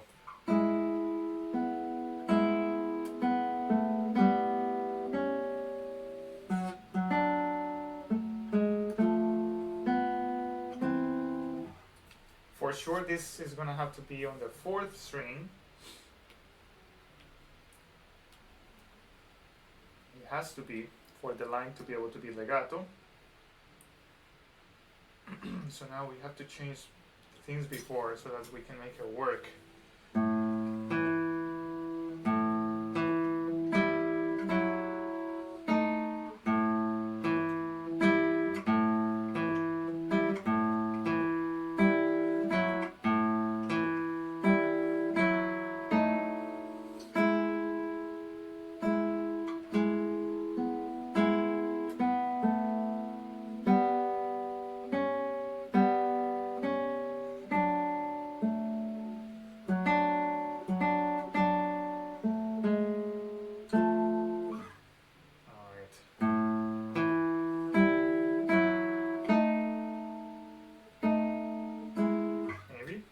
Or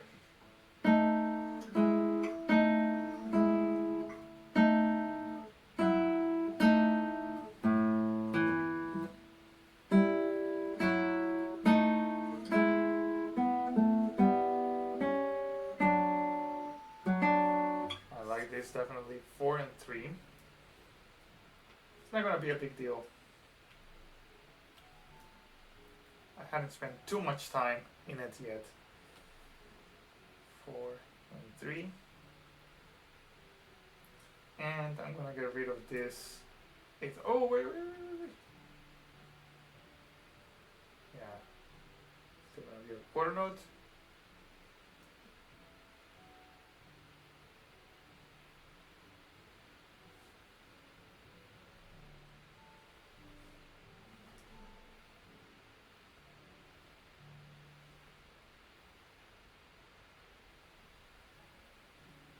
There we go. So far.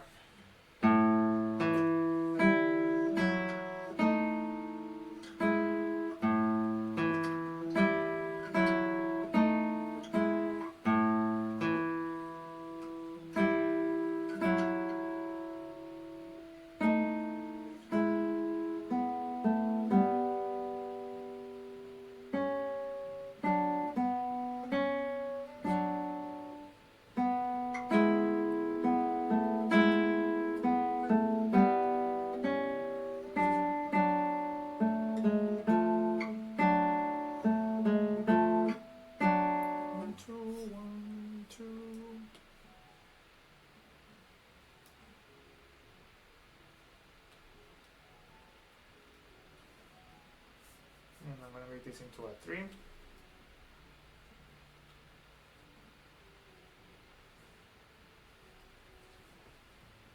And this definitely cannot be 1. For that to work, it's gonna have to be 4th down into 4 again. And this is 1. This cannot be 3. This could be 1, 0. I think that's what's gonna be it. So.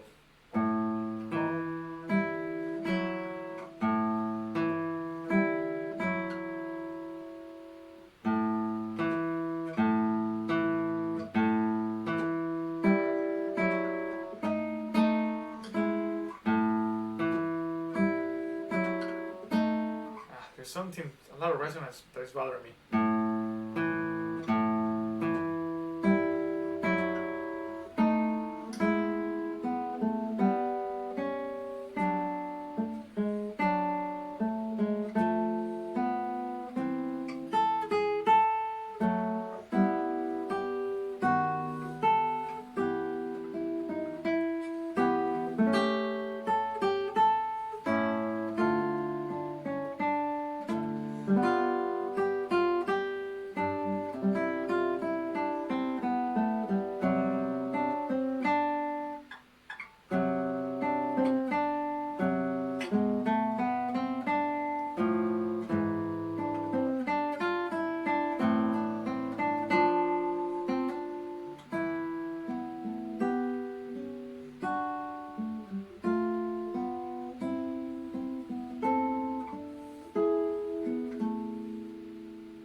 Almost memorized anyway. So much work ended up allowing me to almost memorize it already.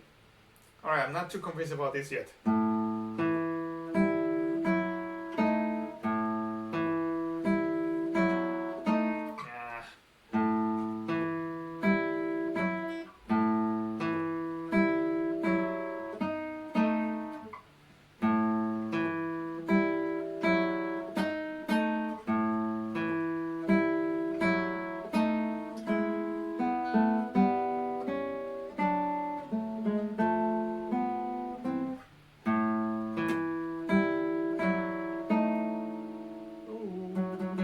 F sharp.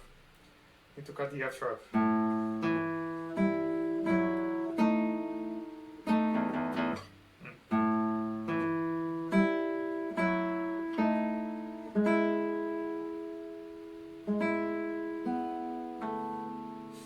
I wish.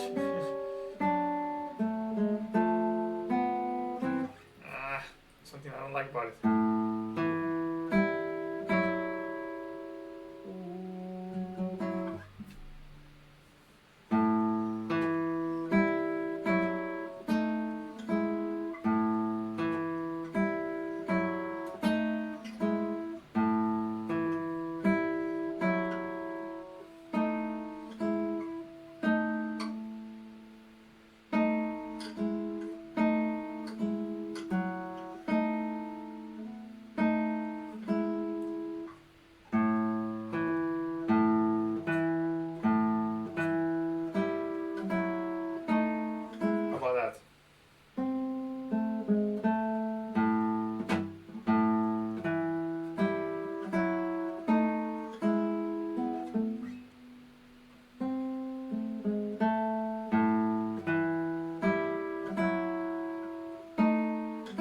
Actually, I might like that.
have to worry about muting this string right here.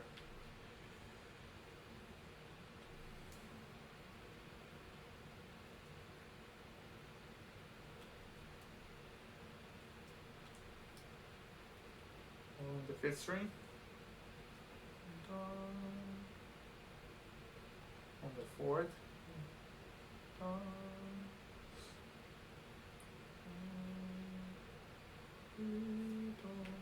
All right, so let's just run through the whole thing in control now. Wait. Yeah,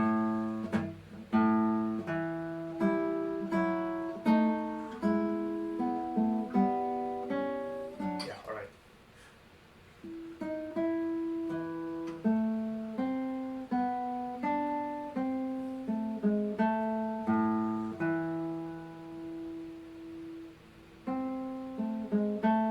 That's right. All right, from the beginning.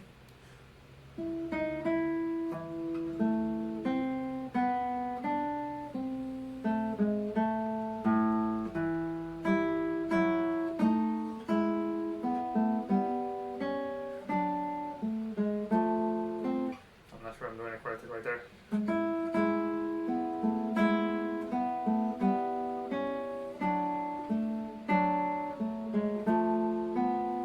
Yeah, I need to remember to hold the legato on the chromatic line. Wait.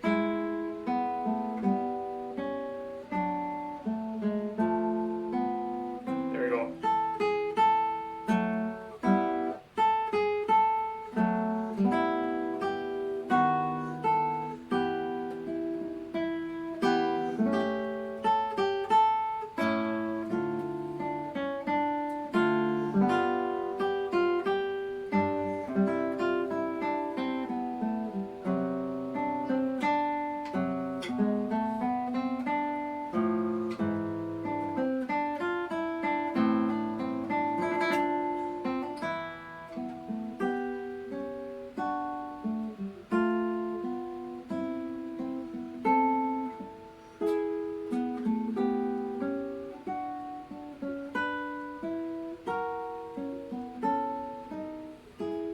Breath.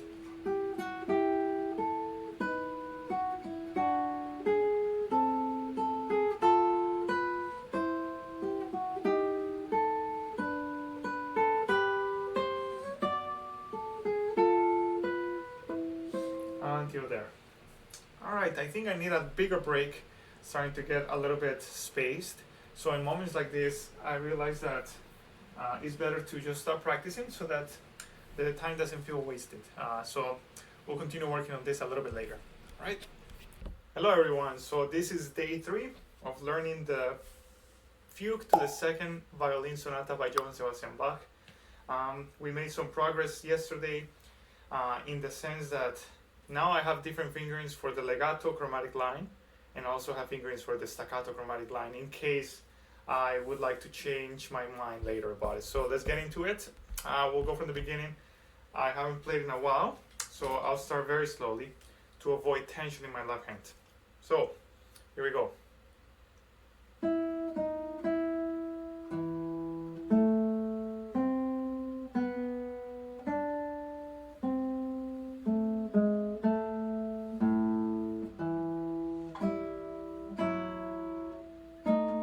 I'm not convinced about that fingering yet.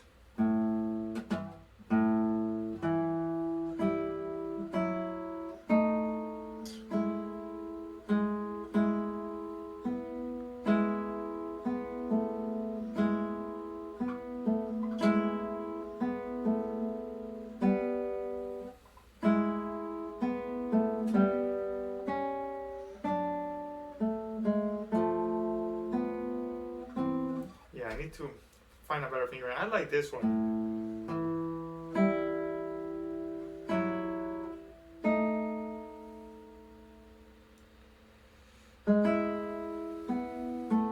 I wish.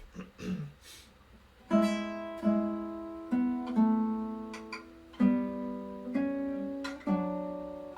it's gonna have to be this.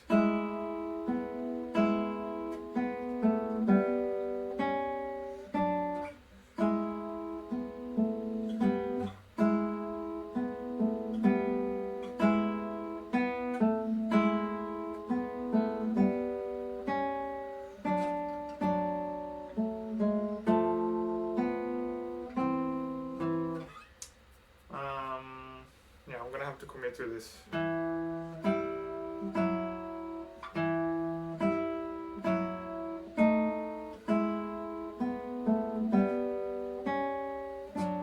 Okay.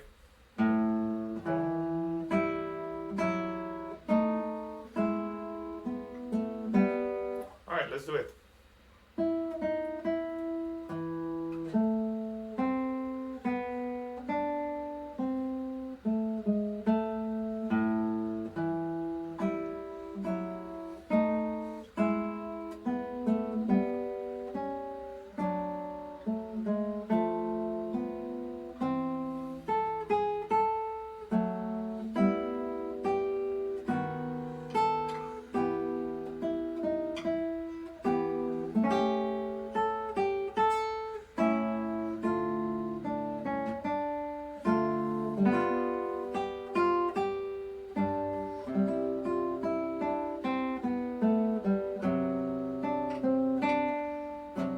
There.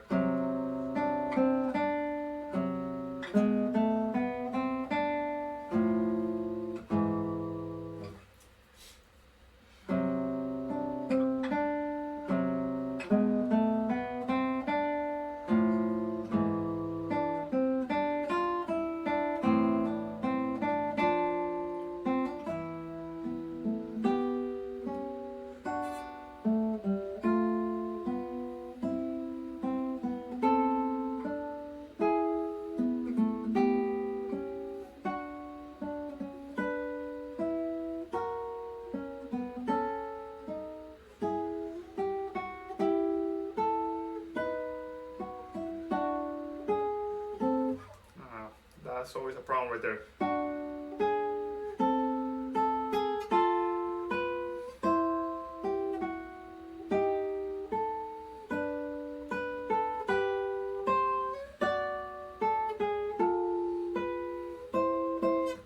Good, all right, so I think I need to solidify that fingering on measure 3, this one right here, and figure out what is bothering me about the resonance of it. I think I'm suspecting it might be the 6th string, so let me analyze that a little bit more.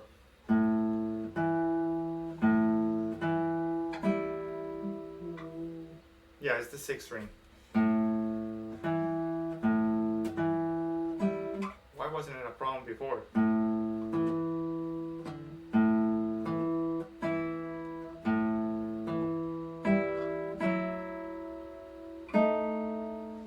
Yeah, I think I was resting my thumb on the 6th string at one point.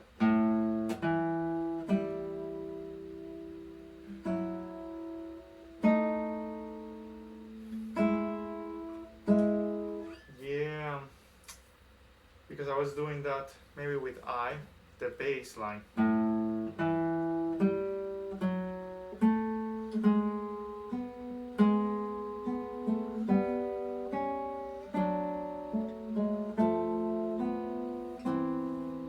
Yeah. So I'm just gonna continue working on it slowly.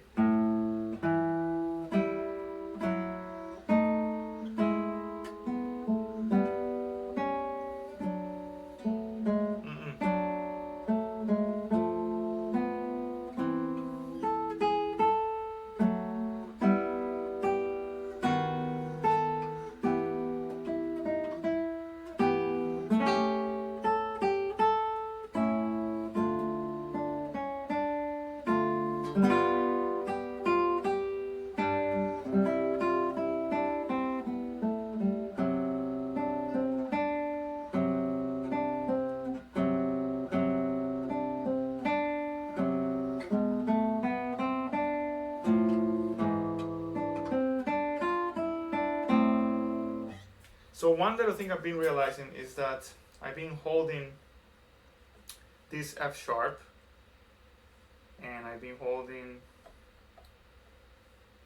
this E natural, but I actually don't need to, and that's bringing a little bit of tension into my left hand, so I'm gonna make sure that I don't do that. Let's go. But it sounds kind of empty.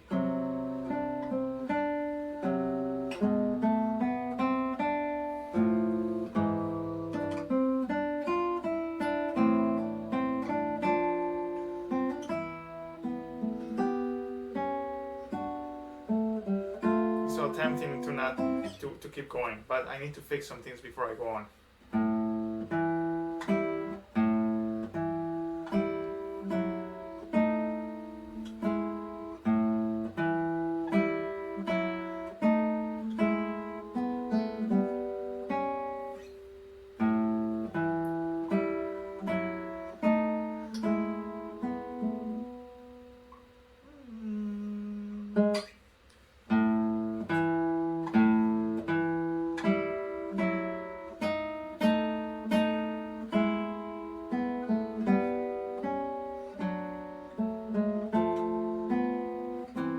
I need to fix it.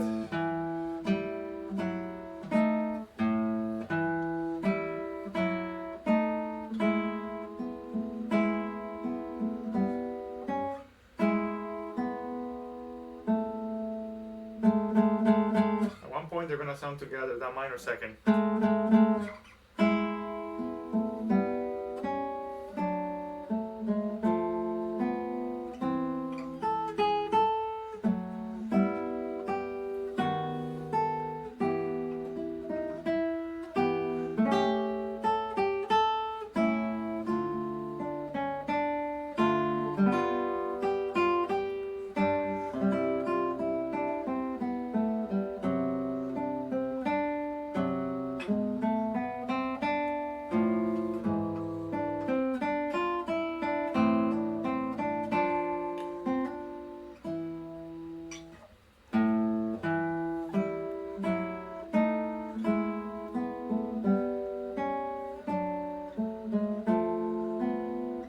That's it. All right.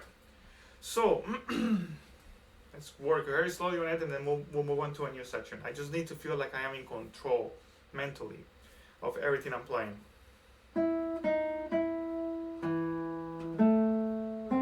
Rising, release.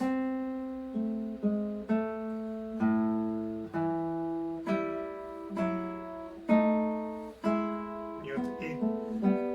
Attention to the chromatic line. Release.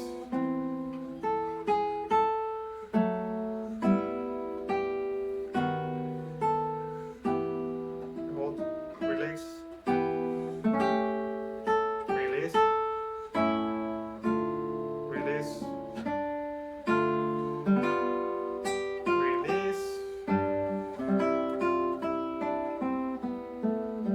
Let go.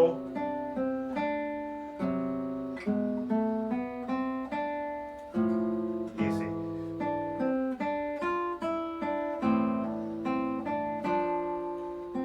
Let's keep going.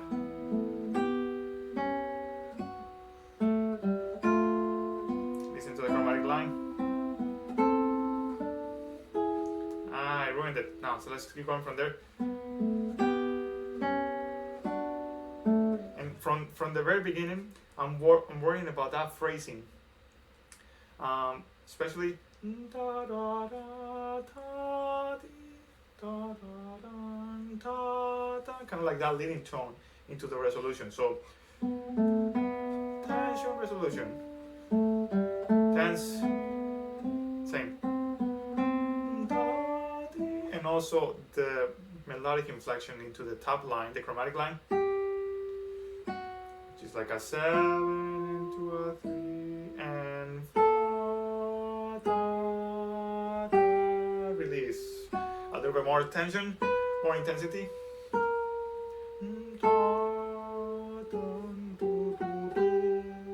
And so on. It's so good, such a beautiful line. So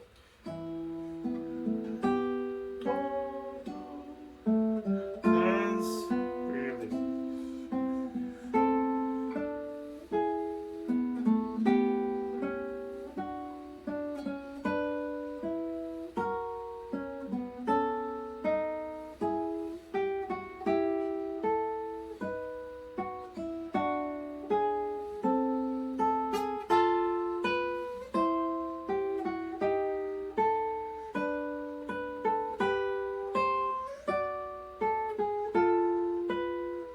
Alright, there was one little thing that I didn't like, and it's a consequence of trying to keep that legato line in the chromatic part. So that's around here. Let me see. So I'm gonna start from measure 24.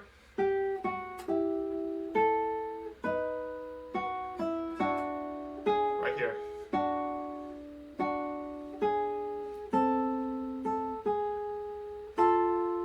So my problem was that I was letting ring the A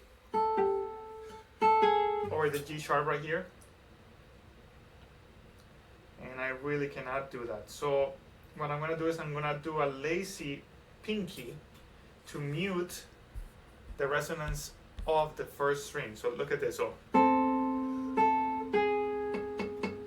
because the position of my pinky is lazy, instead of being active, it's lazy, it is muting the first string as a consequence. So I think that's gonna clean it up. So as opposed to, then I have again, and so on. Yeah, so let me start from 24 again. Wait.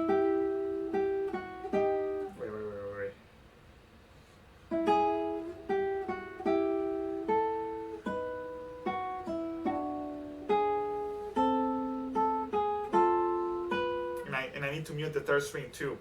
All right, so let me go back to this.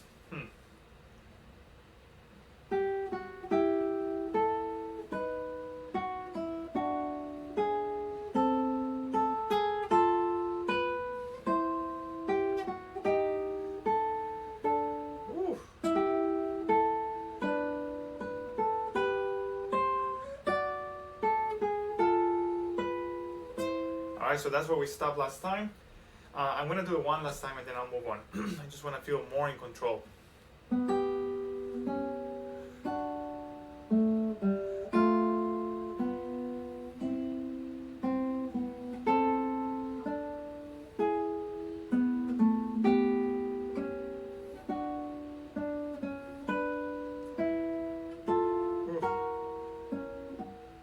What's going on right there? I need to play with an open string, so I need to be mindful of that. One more time.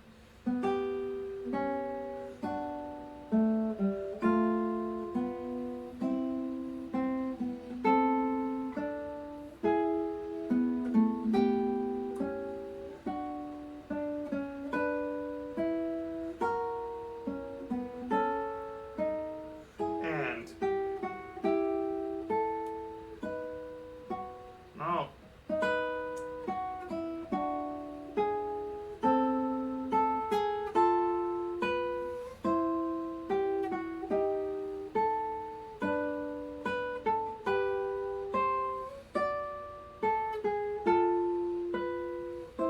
it is in control, but my left hand feels very tense. So I know I wanted to move on, but I don't want to have the last repeat of that line be tense, because again, I don't want to associate this piece with tension. So I'm going to do it one more time, and I'm going to take the time to build in the moments of relaxation. I'm going to make sure that I'm very conscious while building in those moments of relaxation. So let's just do it. It is the work that we have to do. So right there, for instance, it is a harmonic tension and resolution that I also can build in a resolution of tension physically. So, and I have to convince myself this is not very hard. This is a D major chord. In fact, that reminds me, I need to start doing also harmonic analysis. So let's pick a nice color for the harmonic analysis. Let's see. Maybe we need some red. Oh, we already have some red parts right here. Then let's do some green maybe. Yeah, let's do green for the harmonic analysis. So this is definitely a D major chord right here. Yeah, so what do we come from?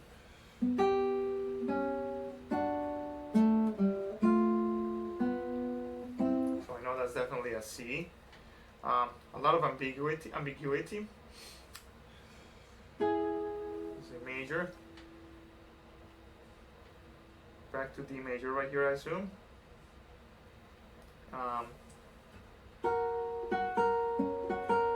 So this is F sharp right here.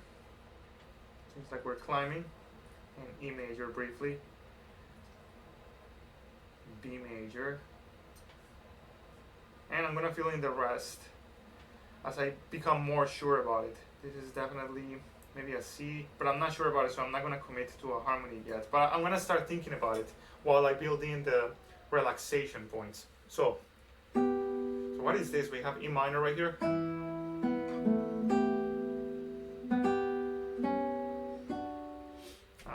So it could be C sharp diminished going into D major. It could be, but we definitely have E minor.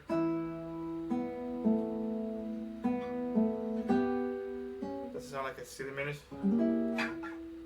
Not sure about that. So I'm gonna hold on about deciding what harmony it is.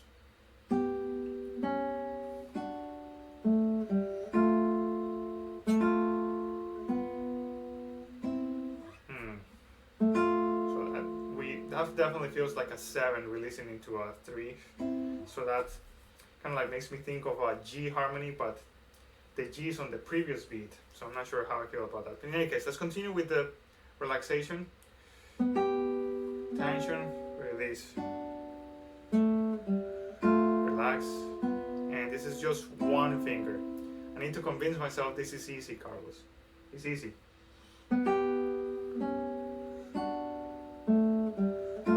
It's just one finger, even though it's really hard.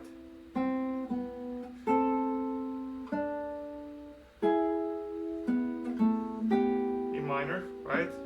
Maybe. So that could be another interpretation if we think about the harmonic decay.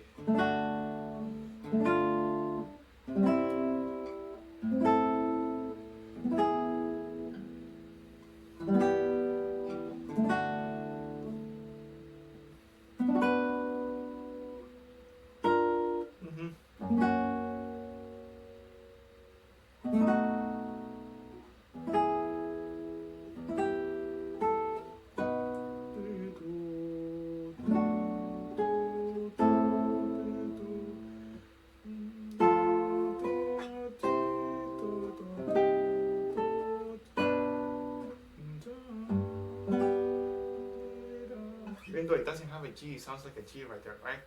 Alright, I'm getting distracted with the harmony, so alright. That's tense. There we go.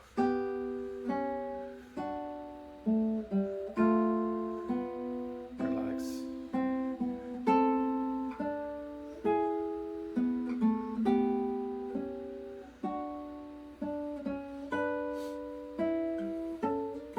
Alright, see? Where am I?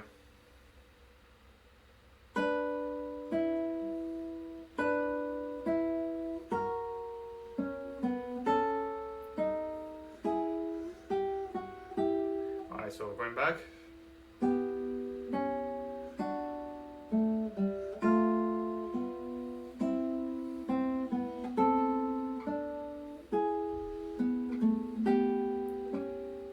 Relax.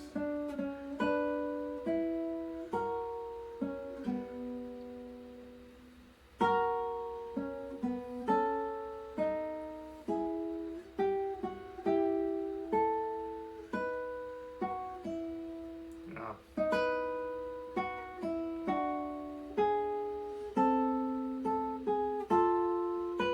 Relax.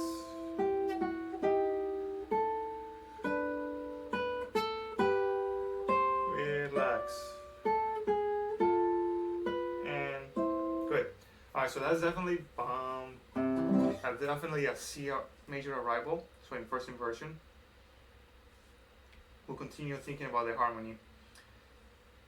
Definitely D, yeah, that feels like a D. I might change it later in case I change my mind, so definitely right here also C over E.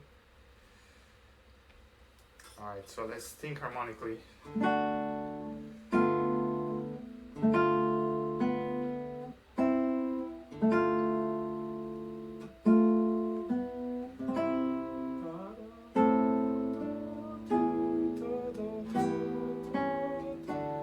Or let's see if it was a diminished. Nah,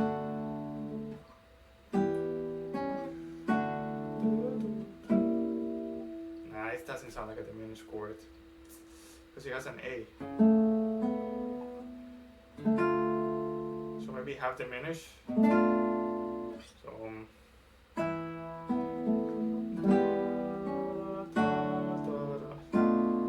nah, not half diminish. It doesn't sound like that.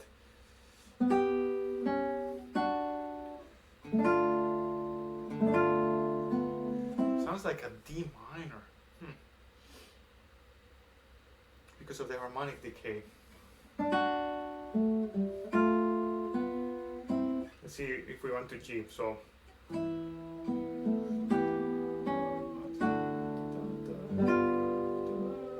nah, there's no G.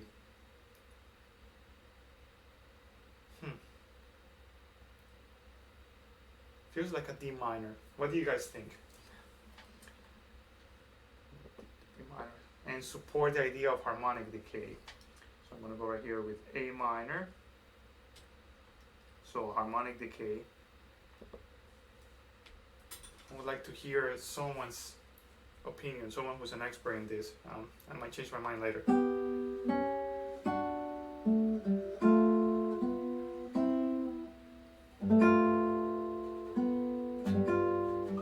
mean, it could also be a G.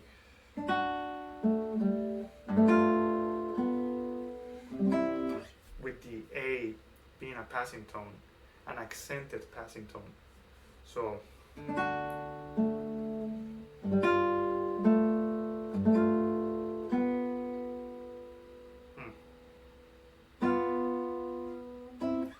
it's counterpoint for sure. So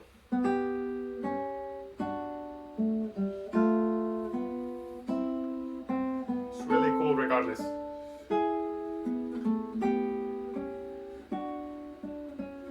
This definitely the B minor.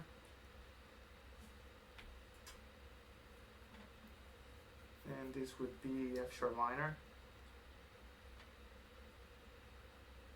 E minor,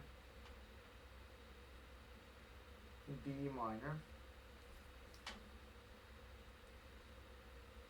A minor again, possibly,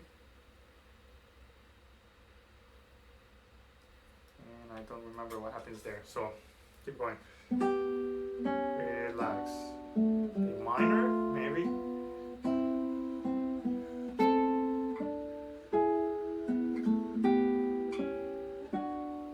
Relax. F sharp. How can it be F sharp minor with a, I don't know. It's an implied harmony for sure. Because it just feels like it.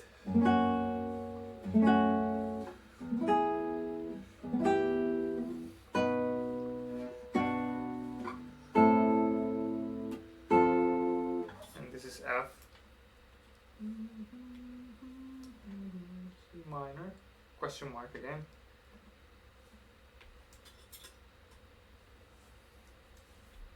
So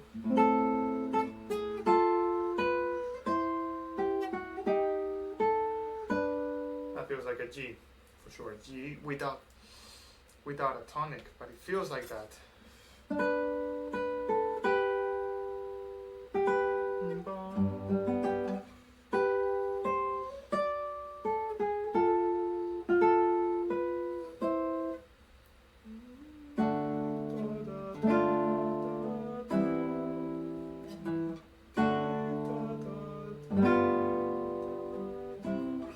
So this could be, yeah, same D minor or G7. I gotta think about it. Alright, one last time and then we'll move on, I promise. Feel relaxed.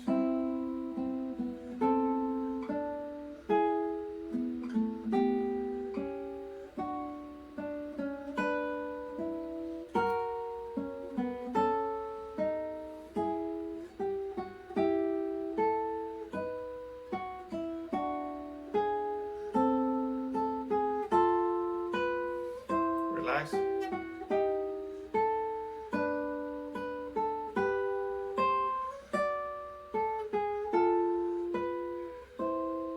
feel the release right there. Good, and then we need to keep going now. So I'm gonna try to go from the beginning until there to see if we're able to move on. So let me just solidify this fingering.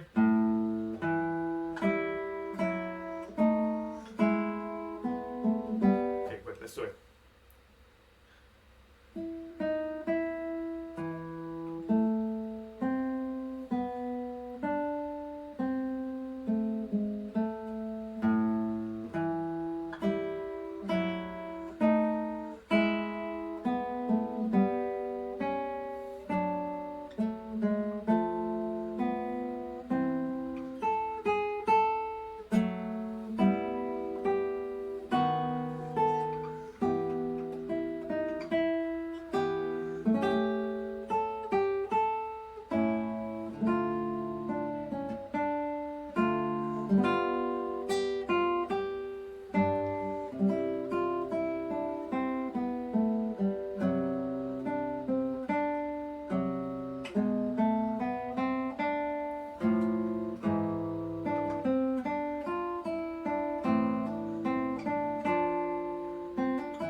Slow down.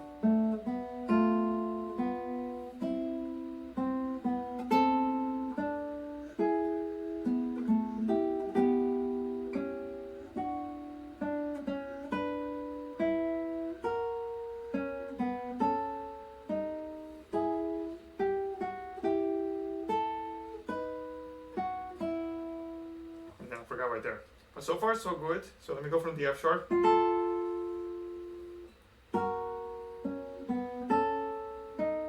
Relax. No, no, no, no.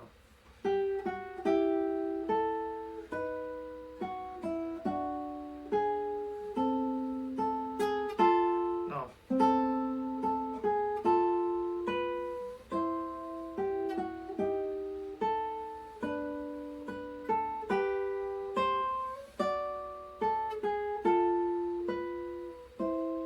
Nice, pretty good, pretty good. Almost memorized too.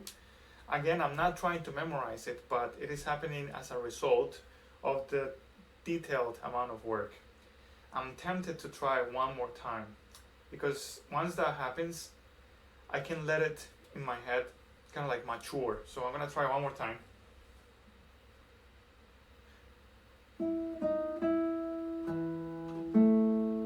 In control. Release. New fingering. Watch the resonance. Mute the E, but not the G sharp. So I'm going through my mental process, and what I'm doing is kind of like planting hints into my choreography so that every time I play from now on, I would like to kind of like have that roadmap that is going to let me know where I am at any given moment. It's going to strengthen my memory and hopefully make me more secure on stage. So let's try one more time. Breath, two, so that it has the sense of a pickup. So climbing, release. New fingering. Mute the resonance. Relax. And release. Jump. Relax. Stretch. Release. Hold.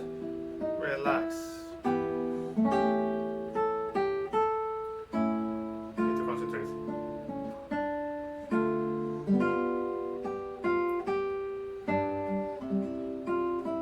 Relax. Let go. Relax. Relax.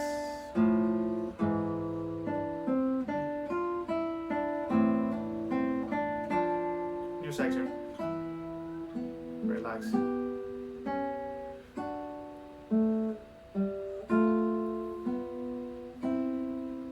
Relax into the jump. Think about the notes. Release.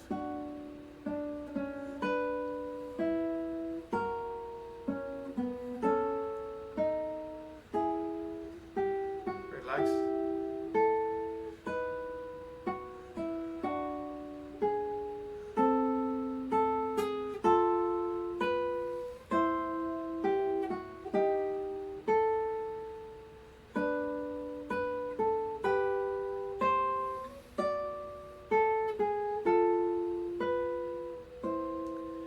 Good. I was able to concentrate and I wasn't able to speak out loud the mental clues I was building, but they were there.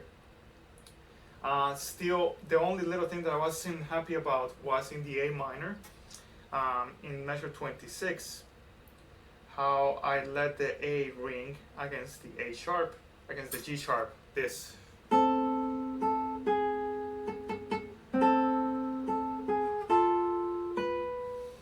left hand feels very tense right there. But now that I feel like I am in command of the movements, I'm gonna let it simmer and mature, and I'm gonna finally get started on the next section. So that was 33 minutes just on that section. So I'm gonna take a little break. I'll come back and then we'll work on fingerings for the next part. Be right back. All right, I took a little break and now finally we're gonna start the next section, starting in measure 30. Wow, so far in 3 days, I guess 10 measures a day, it seems, on average. Let's see. We'll go on from measure 30. Remember, we want to avoid associating anything new with tension, so we need to be very relaxed. So we ended up right here for sure. So this is the end of that phrase. So this could go either here. How can you do 2 1 1? Why would you drag 1 1? Oh, because I guess he's. Yeah, I guess so. But if you are gonna be back in 8th position, why go to 5th position? Let's see. Maybe that's better.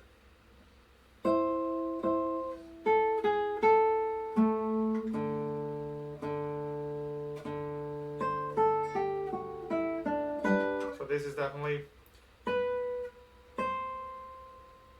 Why 1 and then 4 in G? How would you do that?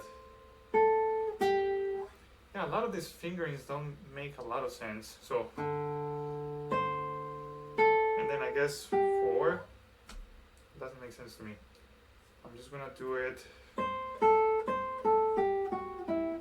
I'm just gonna do it like that. That's what makes sense to me. Okay, I have a feeling this is gonna crash soon. We'll see. All right. So this is gonna be 4 1 4 3. No, it's gonna be 1 1 3 1. Okay, but now before, so we come from this.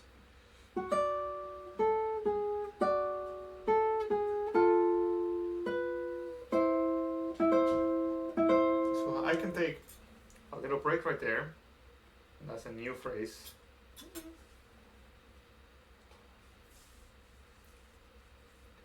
Maybe.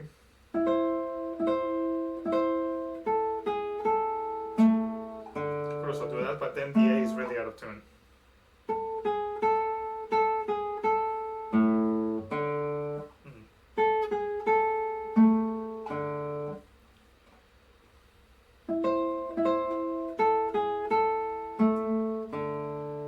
Maybe.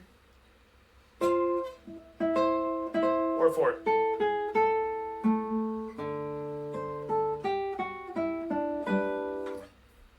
I'm gonna leave it like that. I'm gonna decide later. I'm gonna let it mature. For sure. Let's come up with a good fingering for that. Ideally, because that's on the 3rd string and I'm gonna repeat it. Ideally, that should be with I, and then this is, of course, A. From Marco Tamayo's principles, not principles, his famous guitar technique book, he says that if you have to repeat a finger, usually you should go for I. So I'm gonna repeat a finger right there for that chord, I, P, I, A. So I'm gonna try to base my finger off of that, my fingering off of that. So if I do alternation, this will have to go M, then back to I, M, and probably I, unless I do A. Let's see what makes sense. If I start with A, what if I do a slur? Like,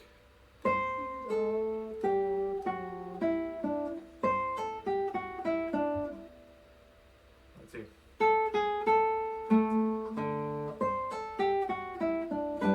Good work. And it's gonna help me with the fingering, so I am, or I could do, I kind of like the slur, so let's go for it. Now I have to be mindful that I'm probably gonna have to do that for every time that happens, so probably right here, right here, right here, and right here. If I want to maintain the consistency of the articulation, so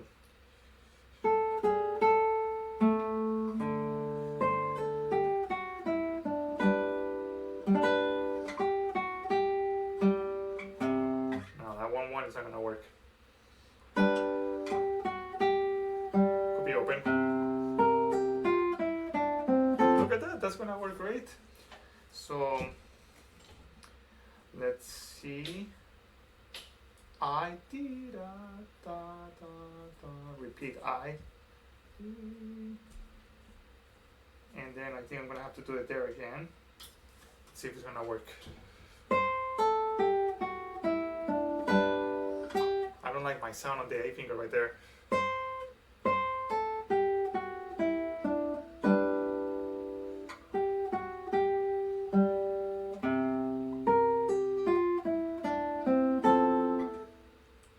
Slur right there is gonna be hard.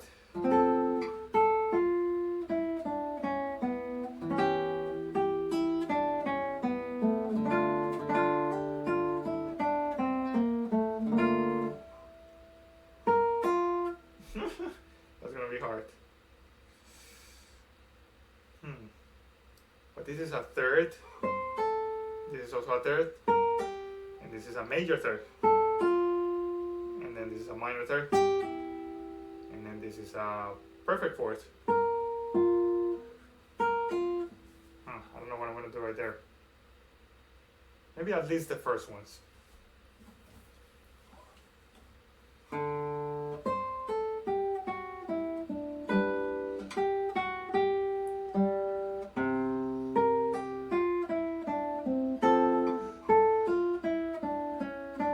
I can try to, I can pull off that stretch, why not?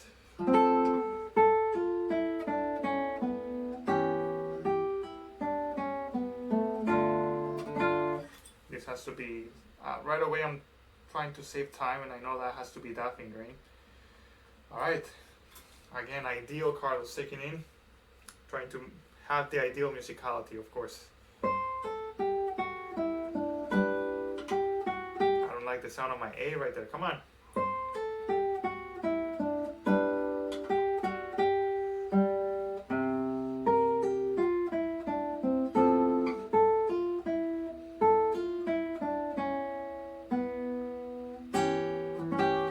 Committed to that. Alright, this is gonna be crazy fingering right here. In order to keep that articulation. So this is 4 into 1, all on the first string. Did I play that open or closed? Let me see.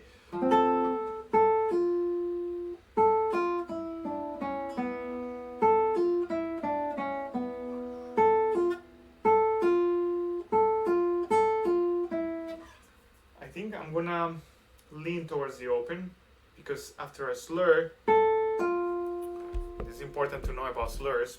For fast passages, after a slur, my finger's gonna go down. And if I need to bring it back up, that's gonna bring in coordination issues at fast speeds. But then the open string is gonna bring issues in terms of unwanted harmonies. So I need to be, I need to pick the better of two poisons again. Of course, course, open would mean that my hand will relax a little bit sooner.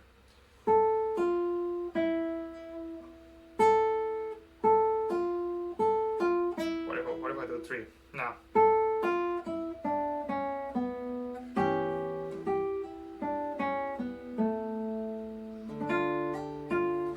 Yeah, I think it's gonna have to be open for now.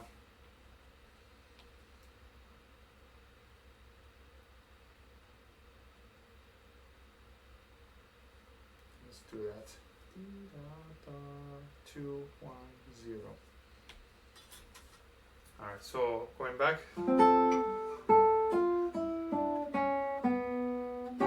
So this would be I, M, I, M, I.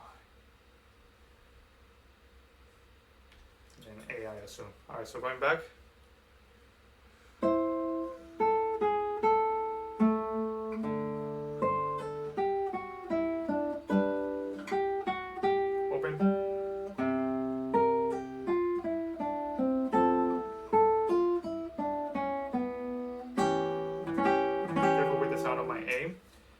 Definitely A right here, and this is 2 open.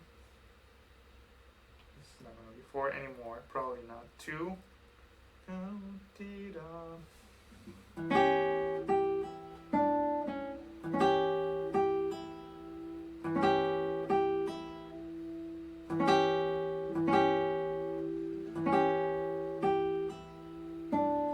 Right there, I'm thinking about returning the 2. Remember what I said about slurs? So that finger goes down, and then having to go back up, that's not ideal. It's gonna give me coordination issues. So maybe 3.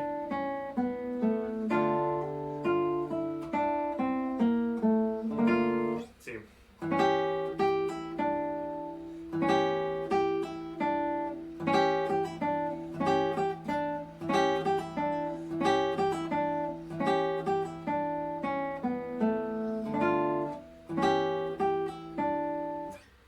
Go for 3 for now. That might be silly. Again, as always, I might change my mind. Alright.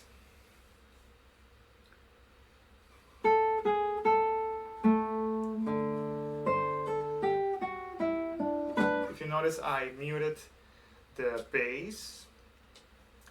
I don't need to know, like that's not essential for me to know that I'm playing that on the second string. It's kind of like obvious, so I'm gonna do this so that I can notate right here the rest for the bass.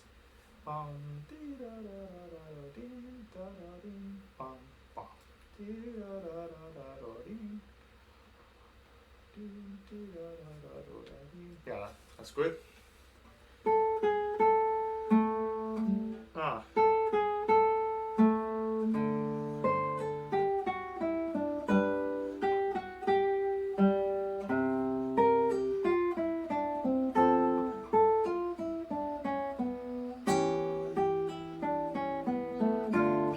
Fingerings right there, so I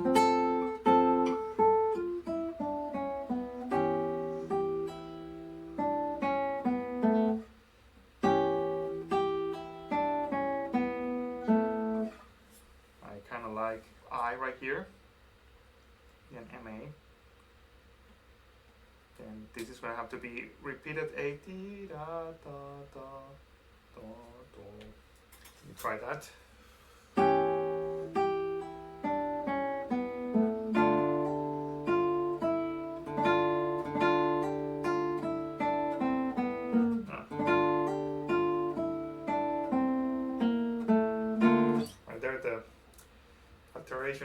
Alternation is crazy. I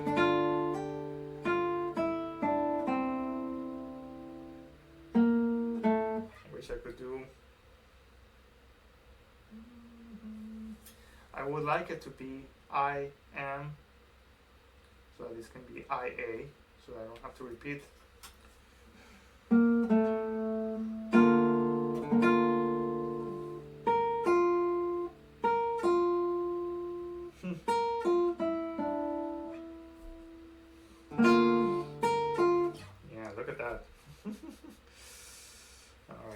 So this is gonna have to be M, I, M, I. I'm not sure that's gonna work. Let's see. Let me do another slur maybe. Yeah, maybe if I slur these two.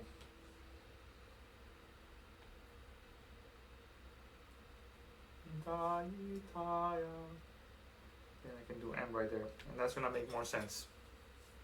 So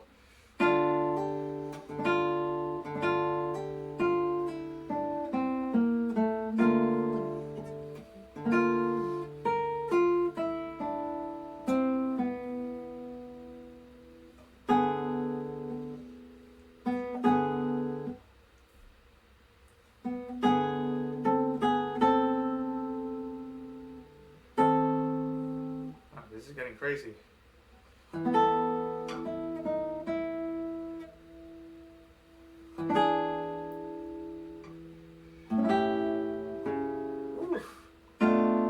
Is this right?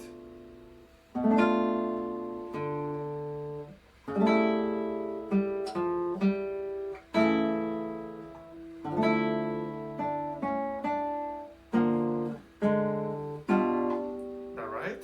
No.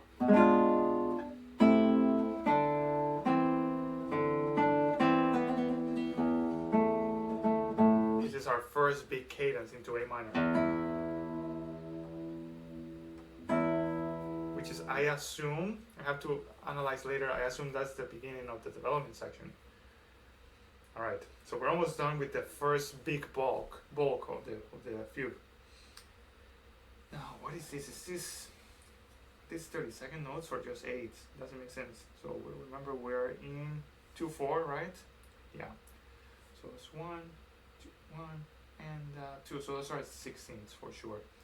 Just because the way they're stacked against each other, it looks like 30 seconds. Now, we were right here.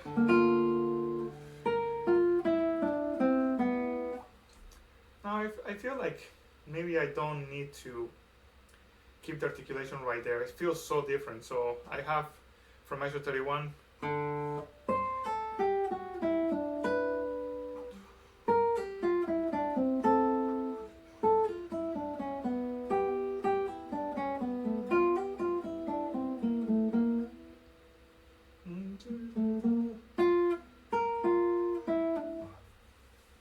Yeah, it feels different. So right there, I'm gonna decide not to do it because that's just a ridiculous stretch for something that I don't think it necessarily follows the same schema. So going on, we have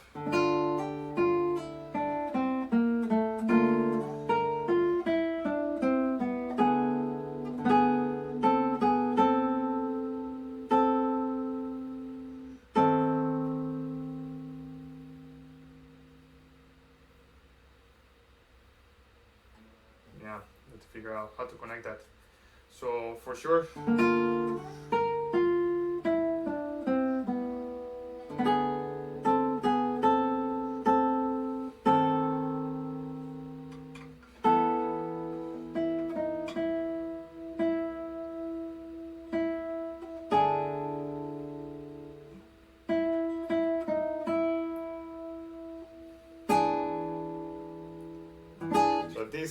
there's a lot of problems right here with the legato. So let's solve the first one at a time. So that's a good fingering, but I was thinking of this instead of, so that you don't have to hear this, and then this again.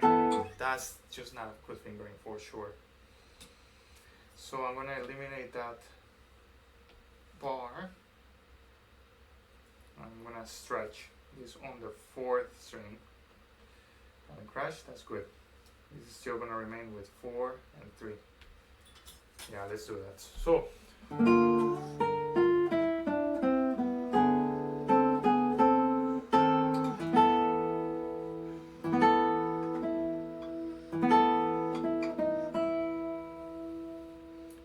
if I do it close, closed. How can I do a 3 again? Unless I do.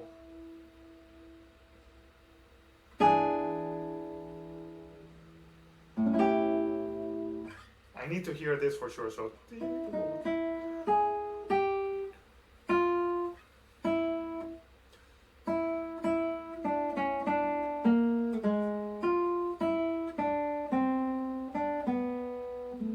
That's what I need to hear on the soprano line. So from the soprano line we have. All right. How's it go?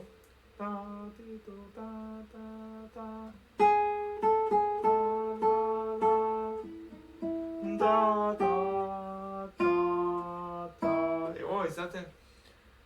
Oh, is this the counter subject? Or we have? Oh, I wonder. It's in quarter notes, but that one is articulated.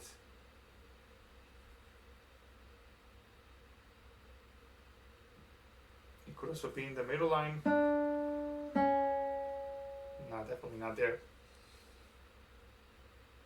It's kind of like, you can say, the head of the counter subject. So in the violin, I am convinced it's probably going to be separated, because those are quadruple stops in a violin piece. That's insane. So let's see. You crashed? Okay, let's see.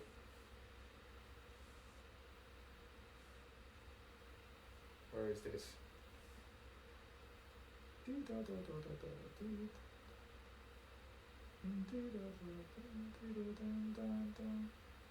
Yeah, it is separated by rests, but I'm not doing that because of the violin. I'm doing that because ideally I want it to be connected. So now, so if I wanted to, I could try to find a way to connect it. So, but that's not gonna work. It's too thick. The texture is too thick. No, it's not gonna work unless I do.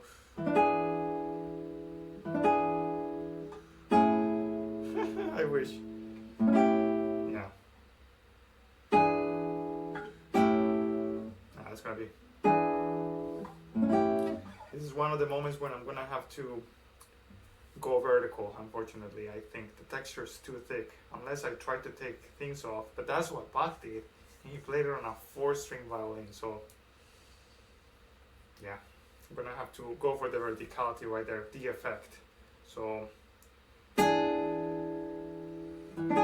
cannot minimize that.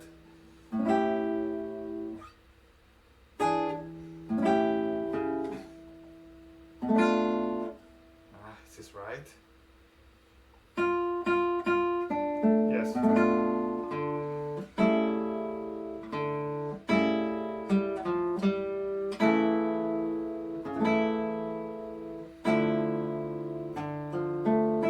Whew, this is good.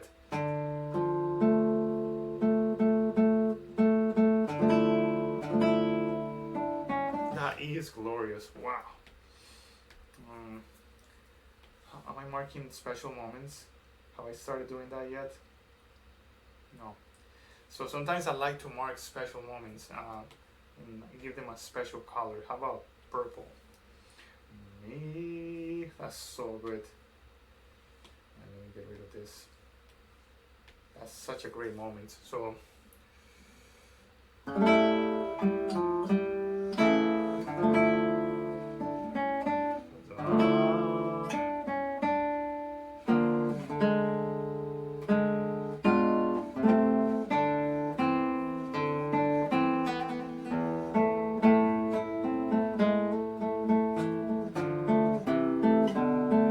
excited, but my left hand gets really tense when I'm reading something for the first time. All right, so having a lot of fun, but we're not solving much. So, right?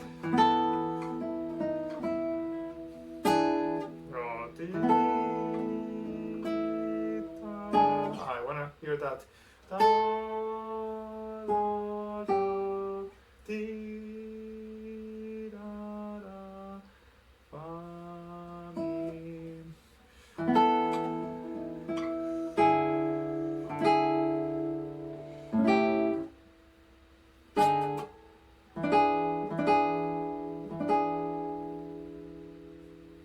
How do I do this?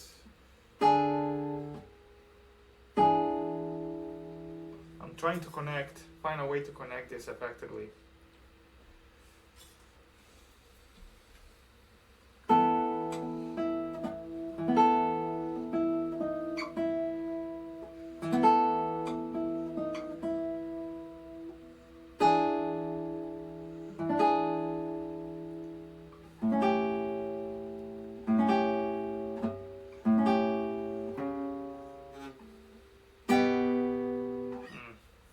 I was trying to omit the E, but Bach has it on the violin. The violin has 4 strings, and the guitar has 6 strings. I should be able to do it. Ah, man.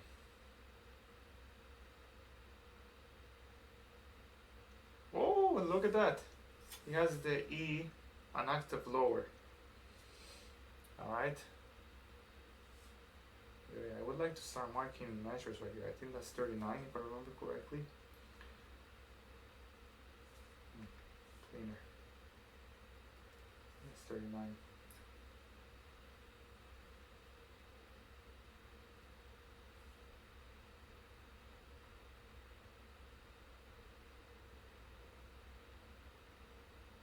Sorry, 40.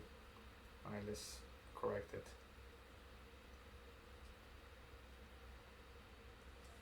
You are measure 40.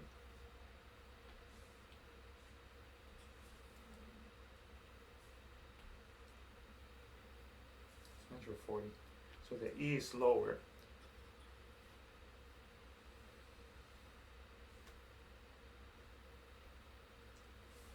Alright, so he has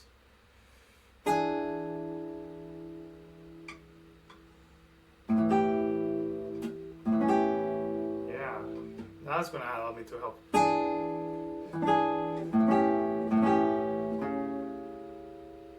That's gonna help me connect that for sure. Now, what does he have right before it on 39?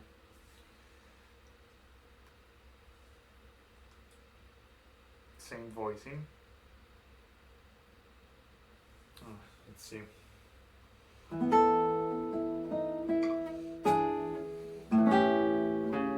Sounds fuller. I like it more. No. Well, that's different, I think. It has C sharp, A, and E. I know that's different in here. Pretty sure. I think it sounds different.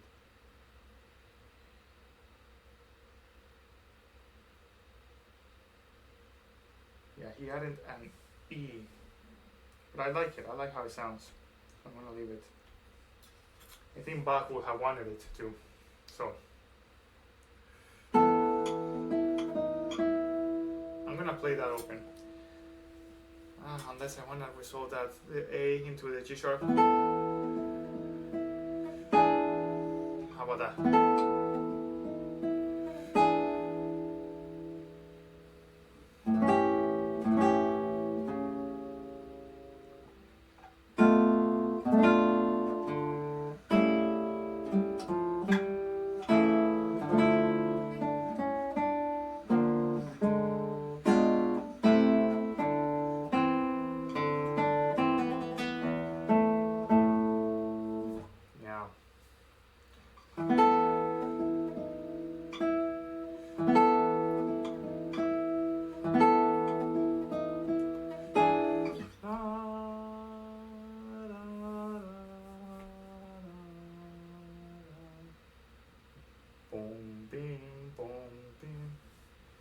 So that's the subject for sure. The tell of the subject.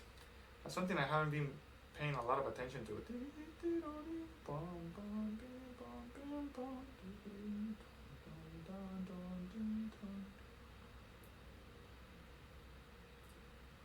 Yeah, so this is the subject right here.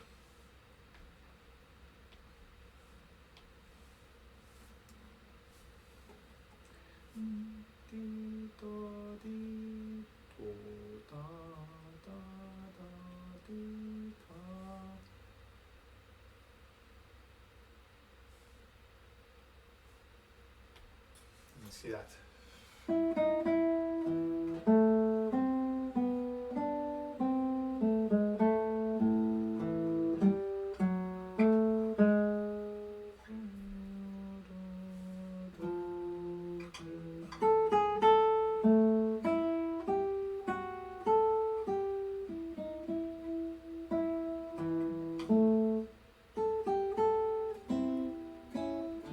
Sequence, episode.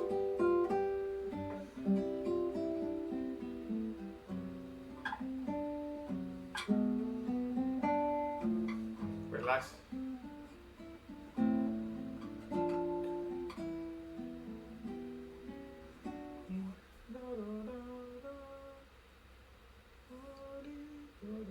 So that's kind of like a play onto the head of the subject with the counter subject.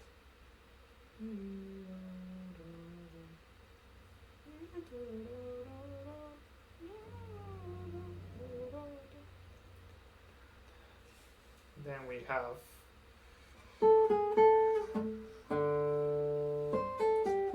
that's the head of the subject. And so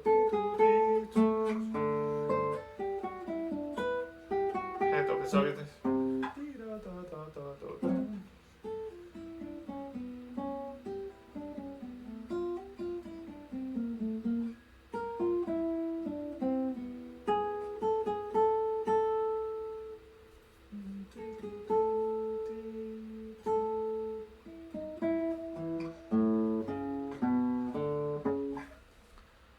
Is that an octave drop? Is that how it is on the original? So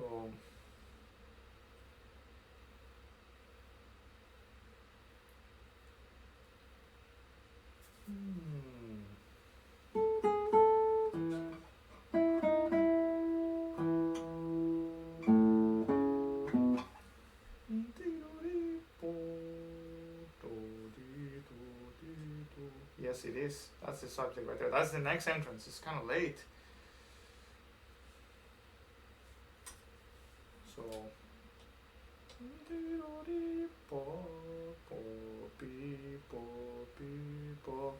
So now the reason I'm doing that is because the subject has to have precedence over almost everything else.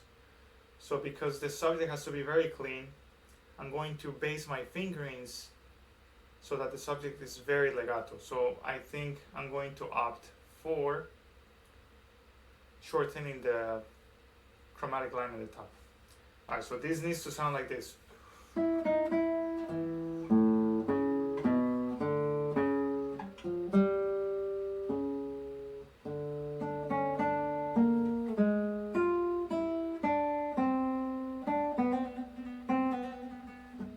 Okay, so that has to sound like that. So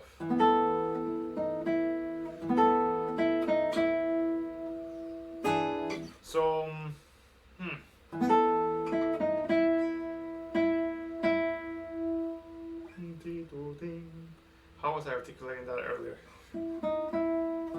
Connecting it.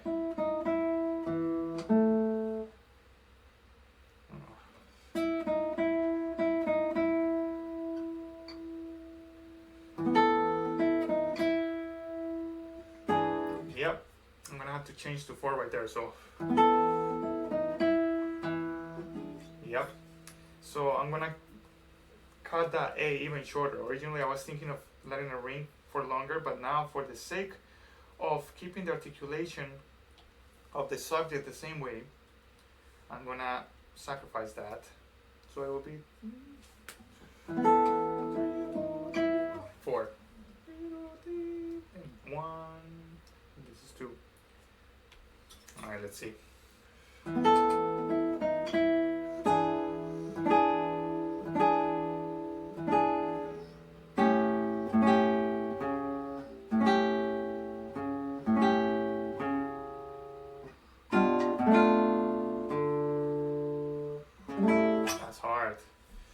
this needs to sound do, mi, do, mi, do. Glorious moment.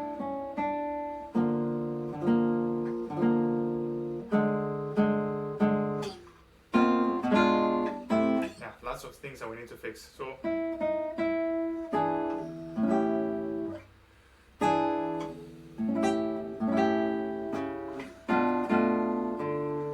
I might agree with that fingering then. So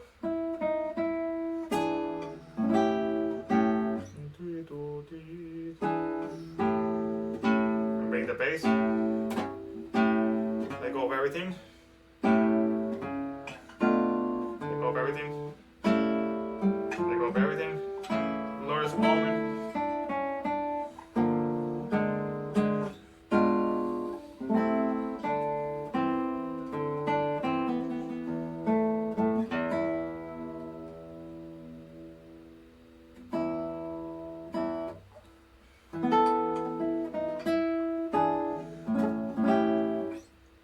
So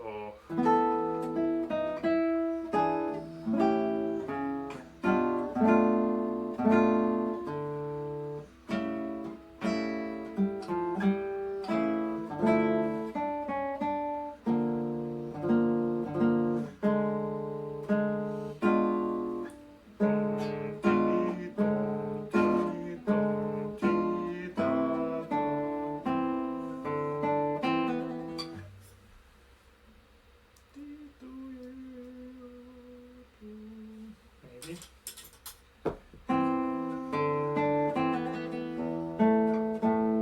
I don't know, I have to think about that fingering. Kind of getting tired, so I think I need to stop soon, but I kind of want to finish that part. So, alright.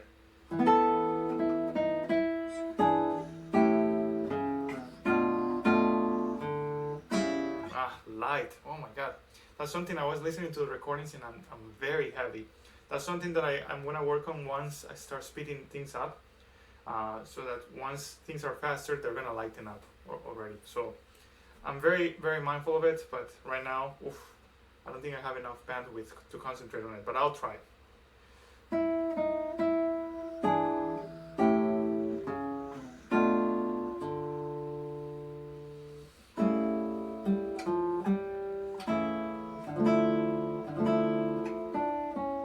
Yeah, 3 is better. So I can feel the non-chord tone of the E a little bit more.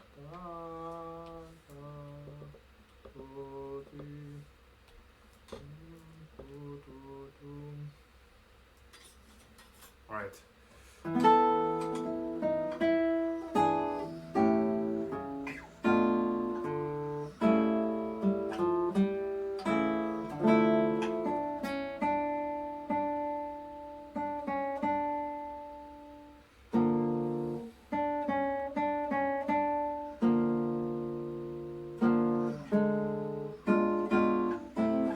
For sure. 3, 2, 1.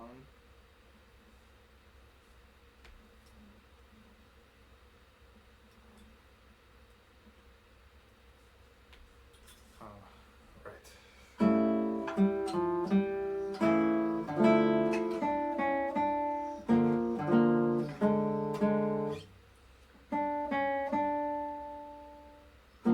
So 3, 1, 2, right here.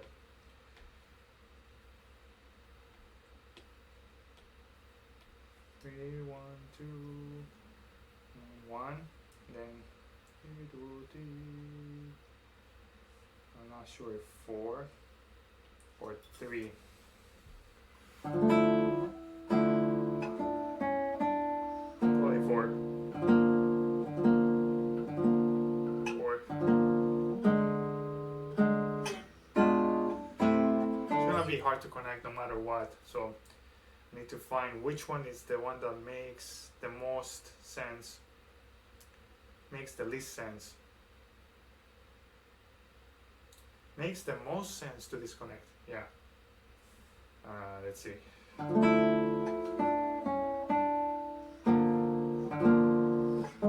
So that's gonna be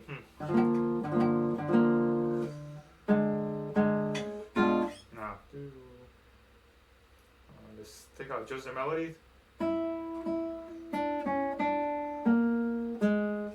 The B flat has to connect to the G sharp, yes or yes.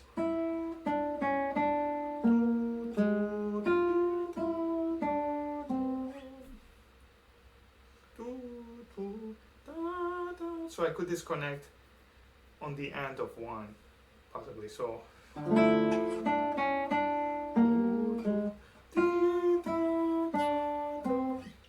if I were to have to pick which of the two to disconnect, I think it would make more sense to disconnect this one as opposed to this one. So let me demonstrate between the two. So if I disconnect the B flat into the G sharp, it will sound like,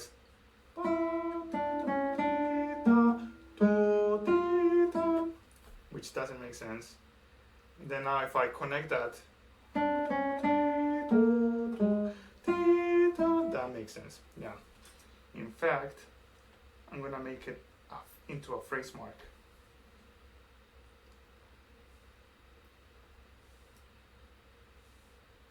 That's okay, I'll just write it again.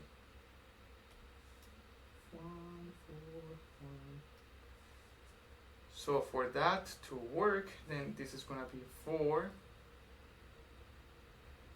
No, it's gonna have to be 3. So that this can be 3 and 4.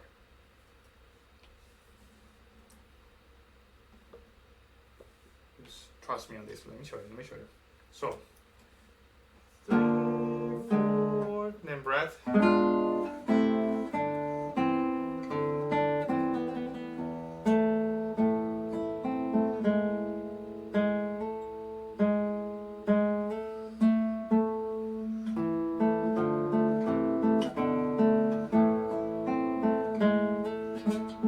Thinking about the next things that I might have to do.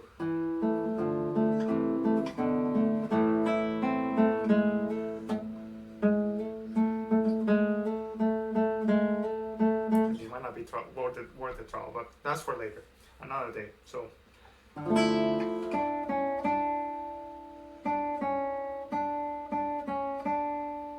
there you go. And this doesn't have to be 2 anymore.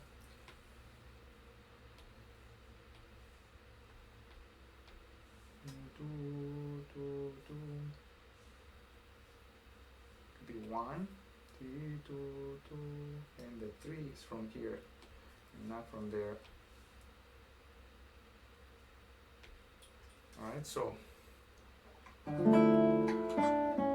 only 2 strings are needed. So on strings 2 and 3.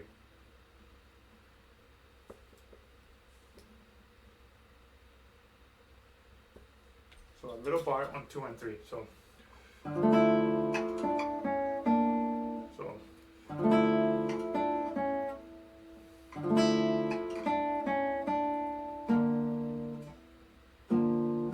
sorry, 3 and 4.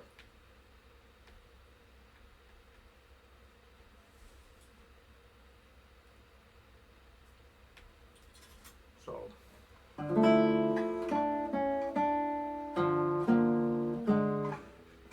then the breath mark. Forgot about that. All right.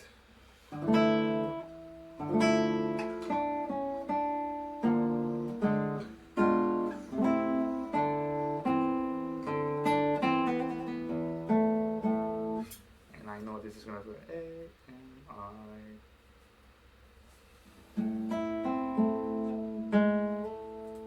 Let's see. That's a problem for later. For sure, this is an M, P.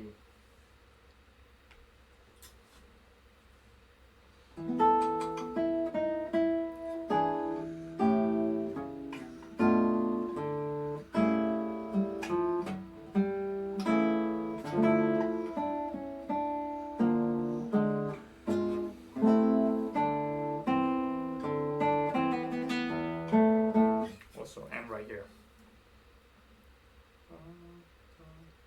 I am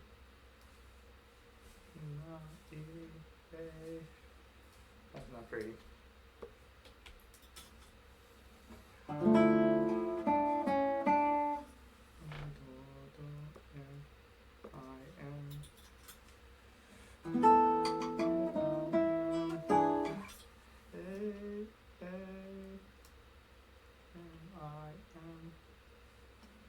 B, A, B, A, B, B, B, A, and that takes care of the left hand. Let's see if I finish the left hand right here. Probably didn't, but it's simple. So I,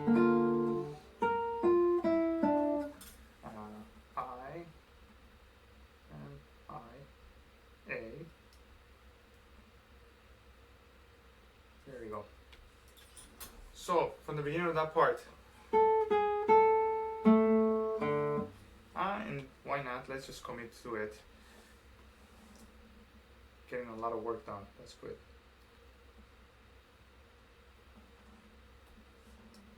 On the second string, 4, 3, 4, 1, 1, 1, 4, 3, 4, 1. Mute. Open.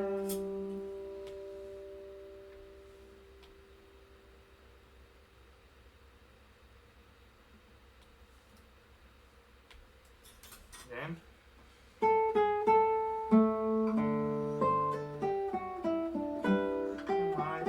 Which I'm doing also right here. M, I, M, P. M, I, M, B. Nice. Good.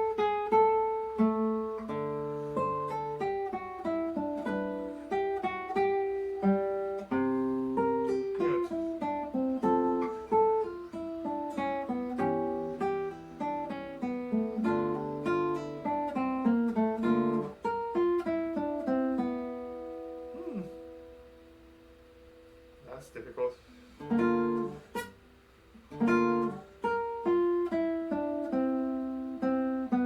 Why not? This is fun. Why not? Just one. Just right there. Alright, so. Mute. Sound. Articulate.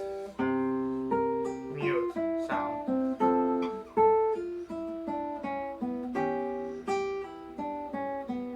That was learned.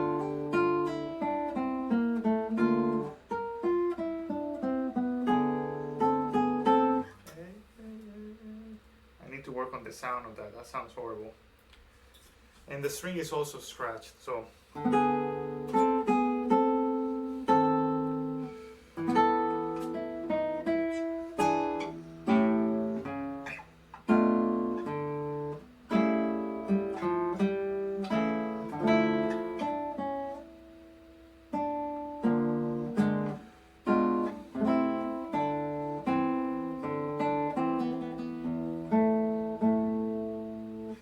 Sure. Again. All right, we got a lot of work done. So the next step will be to build in relaxation on the left and the right hand. Also work on my sound, little by little solidify the mental control. And later on I need to work on the lightness of the shifts. Because at this speed is very heavy, but very happy with what we have done so far. That's a whole page in 3 days. So that's very, very good work. Let's see, we have like what, 7 or 8 pages more? 1, 2, 3, 4, 5, 6, 7, 8. 8 pages total. Wow. I wish I could do it in 24 days according to this progress, but I know it's not gonna be like that. Alright, so we'll continue working on this. I hope you like the content. See you on the next one. Bye bye. Hello everyone. So this is actually day 5. I was mistaken yesterday. I said it was day 3, but it was actually day 4. So today is day 5 of learning the Fugue from the second violin sonata, BWV 1003 by Johann Sebastian Bach, the Fugue. And so far in the previous 4 days, we've been able to finger the first whole page. There's still like 8 or 9 left, but I know it's possible. So I'm gonna be starting slowly because unfortunately this is the first time I get to practice today. It's already 11 p.m. So I need to go very slowly to make sure that I don't injure myself and to make sure that I'm not tense. So let's just get right into it. Right, so I'm just gonna read a little bit through through the first couple of measures. Kind of like warm up my left.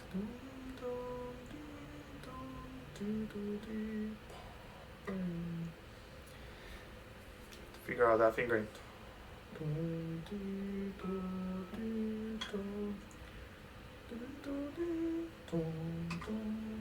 Ascending subject.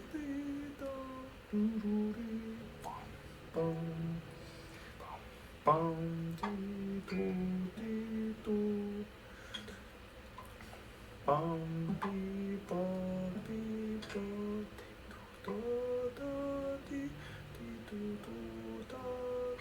right, let's do it.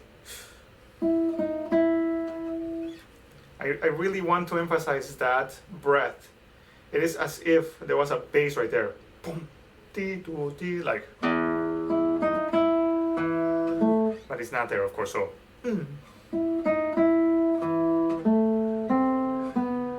Slowly.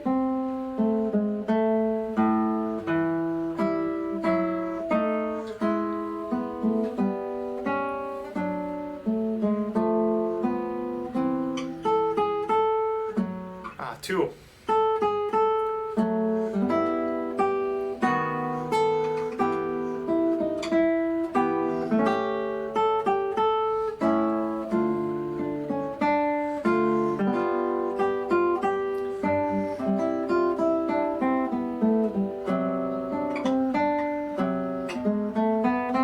Slowly.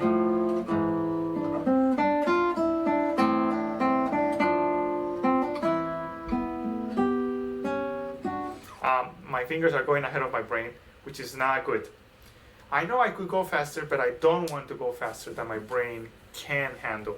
I need to take care of that bandwidth and ensure that every movement I perform is always directed by my brain, not the other way around. So I'm going to go a little bit slower.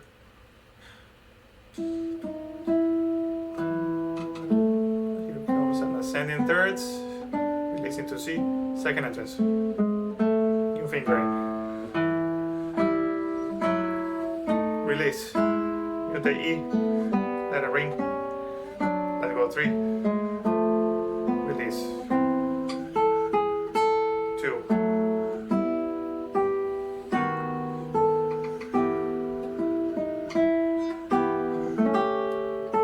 I got distracted right there because I just remembered that I'm gonna go back to 3. For some reason, I was editing the video that I published, which is the first one today, and I was thinking about how I originally wanted to do 3, and then I went to 2, and now I'm back to 3. So it just goes to speak about the fact of how often I change my fingerings, which, you know, I'm not perfect, but I want to explore every possibility, and then because I went through the process of playing different fingerings, I feel stronger about my decision eventually. So right now I'm feeling very strong about that 3. But again, like I was watching the video and then I was like, well, I changed to 2, but now I'm back at 3. So that was interesting. I need to remember that. Then 3. It definitely feels less tense. And also I'm playing it slower, so as I play it faster, we'll see how it feels. But alright, again.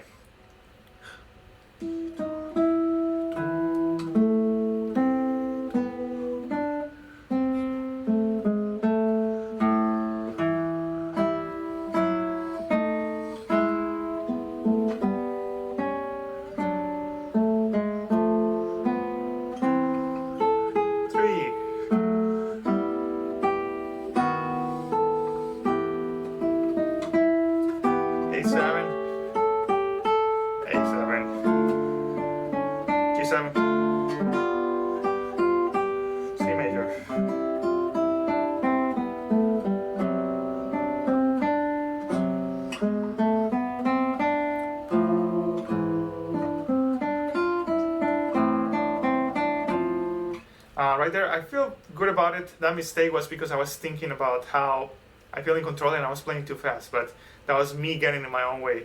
So I'm gonna go from a little bit from before. How about the C chord? Let go. I'm in control.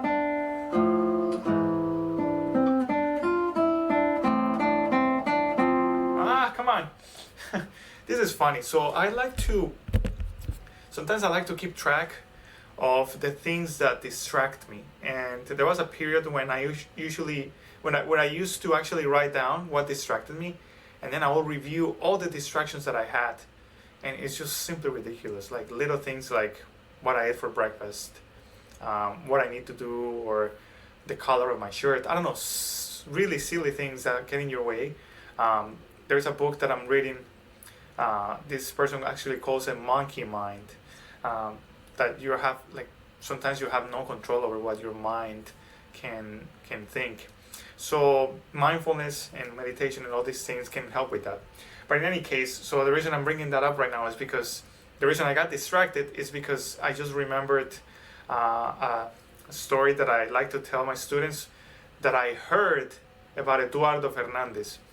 And the story goes about how he was in a master class. And again, I heard this story from someone else. But Eduardo Fernandez was in a master class, and a student asked him, "Maestro, how are you able to be so confident on stage?" And I'm probably paraphrasing, but it goes something like this. So Eduardo Fernandez said, it comes to preparation and being completely confident about what you're doing. And he gave this example. So do me a favor and play 10 E strings. So the student confidently went in and played 1, 2, 3, 4, 5, 6, 7, 8, 9, 10. And then Eduardo Fernandez asked him, "So how was that? Was it hard or easy?" And the student, "It was very easy." So Eduardo went on to explain, well, you know how to count, you know where to find E, you felt very confident. No matter how many people are in front of you, you are most likely always going to succeed. So that makes me think that's just exactly what music performance is about. Like, you have to be so confident about what you're doing, so that no matter how hard the circumstance or how high the stakes, you're so well prepared that you just simply cannot fail. And that's the ideal that I'm trying to pursue right now. And I'm very sure that Eduardo Fernandez probably knows his music that well. So for instance, right there, E, D sharp, E, La. I always do it in solfege. La, do, si, re, do, la, sol, la, la, and so on. So knowing the music so well, being able to picture it, is so important. So that's why I'm going very slow and try my best to always be in control. This is kind of like something that I've been trying to change about my playing. All right, enough talking. Let's keep trying to do it. Being in control.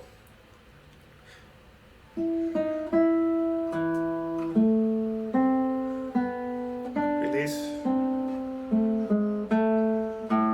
Your finger in. Get the E. Relax. Release. New finger in 3. Let's do green. In control. Control. Let go.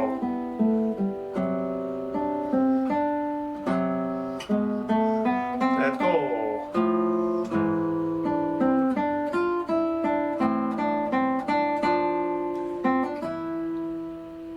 Good, I'm gonna stop right there. That felt very in control. The only thing is that I felt very tense on the cadence, which should be backwards. I need to release my tension into the cadence physically so that I also feel it musically. So let me go from measure 16, which is right here. Oh, I wasn't showing, sorry. That's funny. All right, so from measure 16, let go. Relax into the cadence. Need to build it. Do, do, do, do, do. And by build it, I mean build it into my choreography, which means all my movements of my fingers are planned. So I'm planning that break so that every time I repeat it, hopefully that is going to be reinforced. And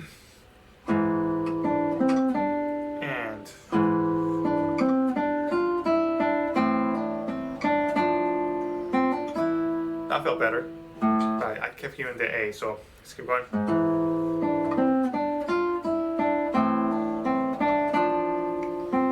So right there I muted the 5th string with my thumb.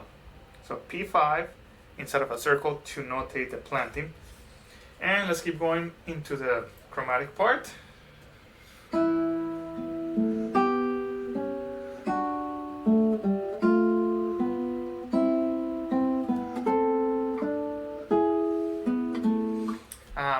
Right there I was thinking about how it is playing, this is playing with the head of the subject.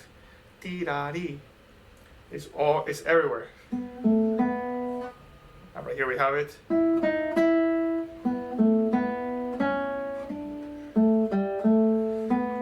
This is awesome. This is one of my favorite lines so far. Alright, let's do it. So cadence. Easy.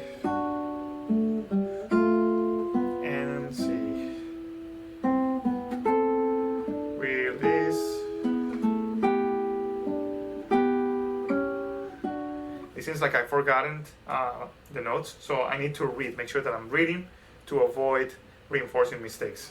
C sharp, D major, D minor, question mark, C major, relax. New position, release into E major, E minor, D major.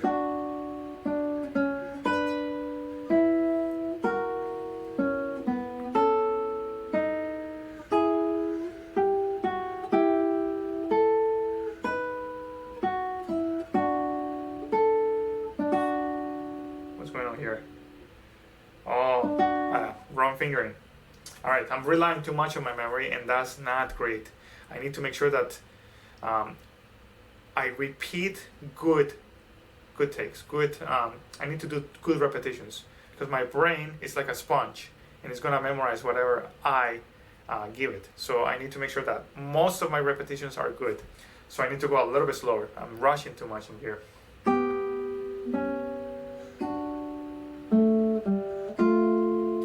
C major, slow but in control, E major, read the music, read the music,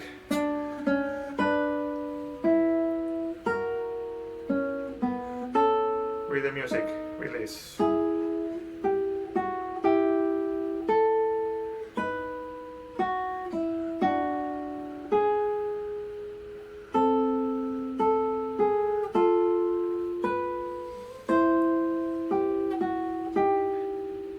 Right there, I just realized that I played the right notes, but I wasn't thinking. I got distracted.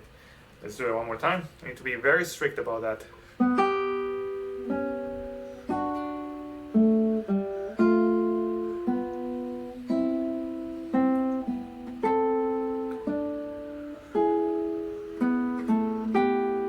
D major.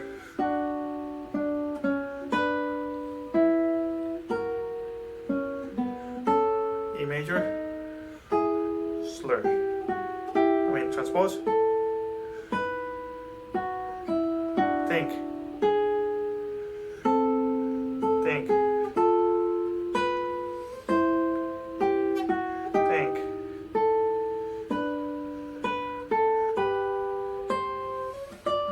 That's okay. I was thinking. So sometimes I am forgiving like that too. I knew I was thinking, it just so happened that I made a physical mistake. At least I know it wasn't a mental mistake. So I know for my own knowledge of myself, that's so redundant. My self-knowledge has allowed me to realize that most of my mistakes come from mental disconcentration, so not being concentrated. So when I make a mistake and it's physical, I am a little bit more forgiving in that regard. When I make a mistake and it is mental, then I am a little bit more stricter. All right, one last time and then I'll move on.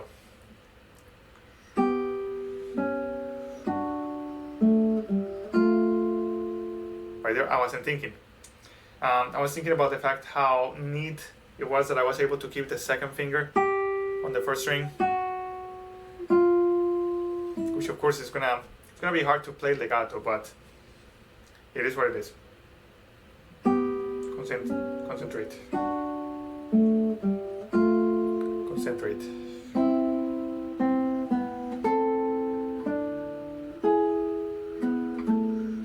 I'm not concentrated. Concentrate.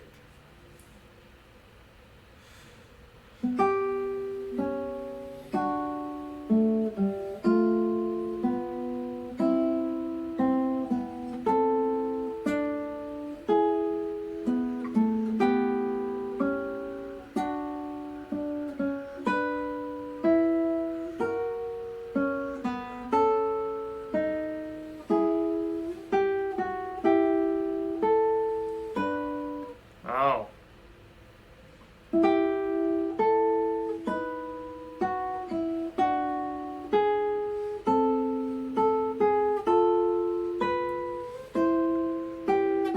Concentrate.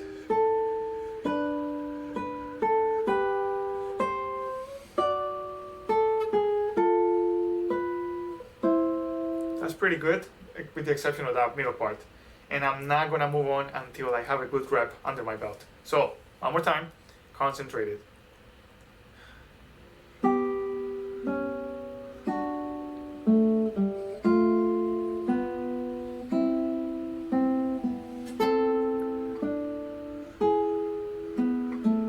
Concentrate.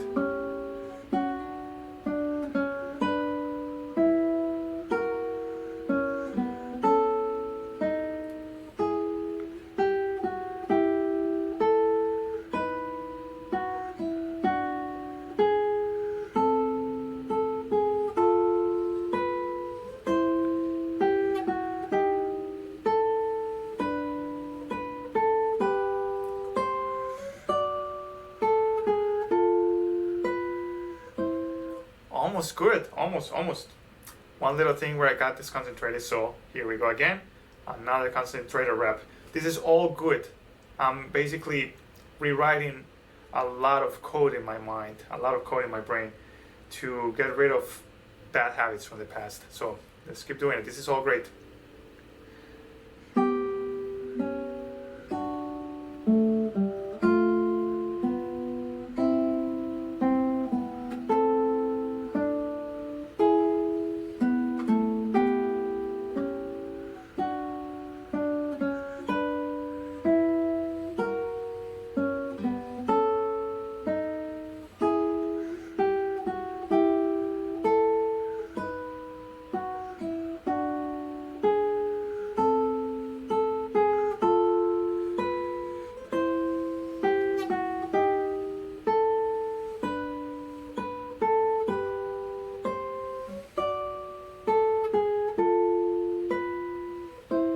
All really good, nice. There was one little thing that happened that wasn't mental, that was strictly physical. Let me try to remember where it was, where I let two notes ring at once, where it wasn't meant to.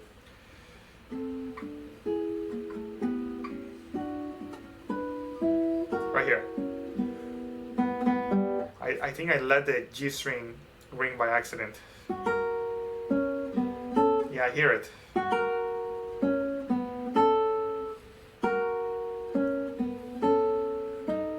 And right there, again. So I need to be very mindful to clean that up. So what's happening right there is, right here in measure 23, when I let go this C sharp on my third string, the fact that I'm letting go a little bit abruptly with my index finger is releasing the open G string, which sounds horrible in F sharp. Of course, it's a minor second, so I need to be very mindful about how I release with my left hand. That's better. Yeah, in my left hand is tense. That's good.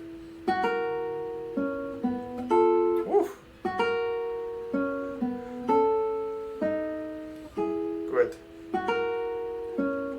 No, that was bad.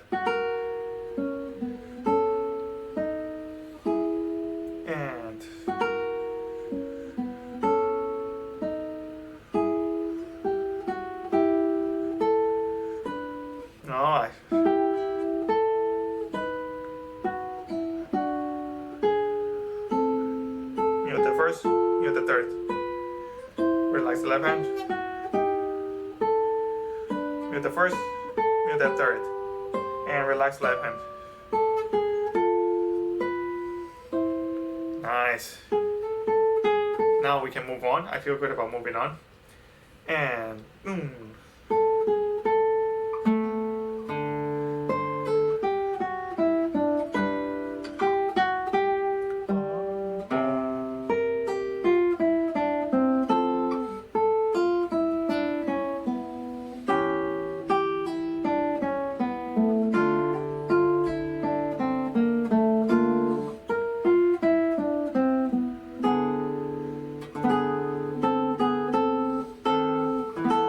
nice. All right. Need to build in relaxation, good reps. So one more time.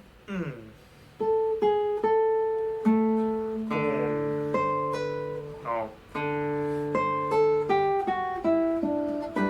Again.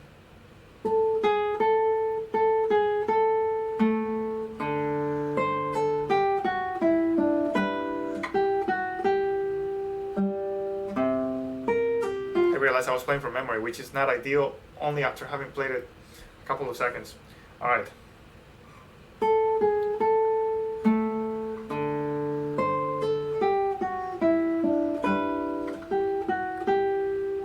Not from memory. Let go.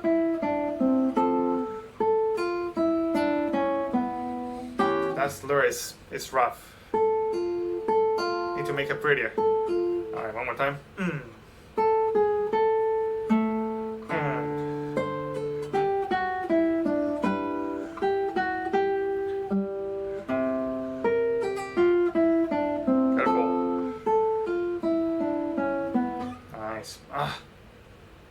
Not nice. I'm playing from muscle memory, not good. Now I'm thinking of a minor third. And a good sound right here. Open string, minor third. Good sound. Good. Until there, so far so good. Again. Minor third. Good sound. Third. Here's slur.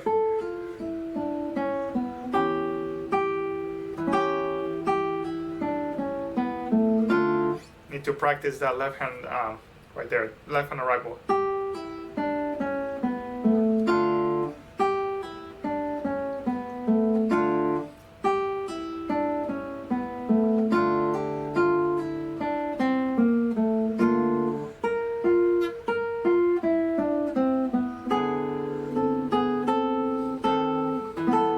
So far so good. Minor third. Good sound. Open. Minor third. Slur.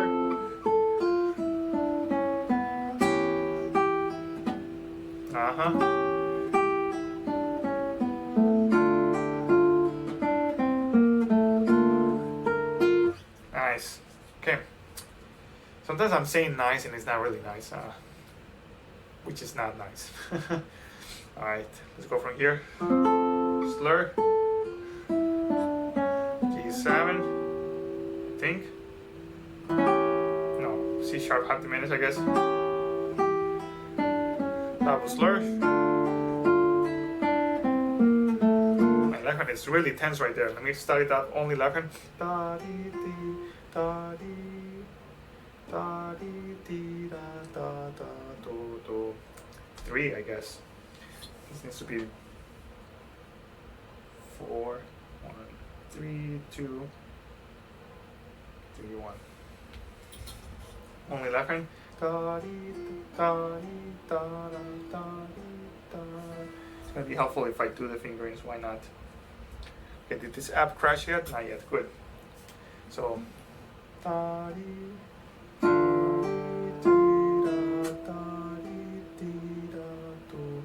It cannot be 4. Why did I write 4? Why did I write 4? You are at 3. Although I could do 4. Oh, after a slur, that's not ideal.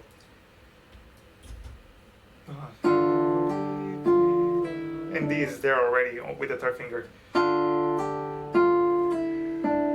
I need to plant my thumb somewhere for security. Let's go with the fifth string. So P5 inside of a circle. For right hand security, I need to find security wherever I can, right hand or left hand, or both, ideally. My left hand feels really tense.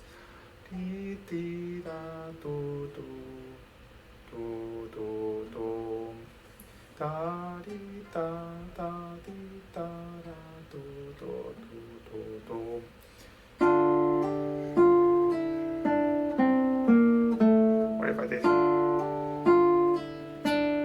Nah.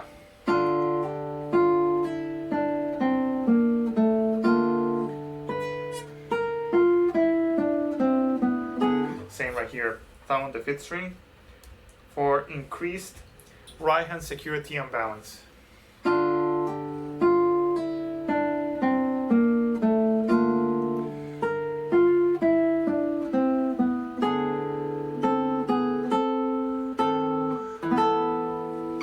Okay, alright, let's keep going. Minor third.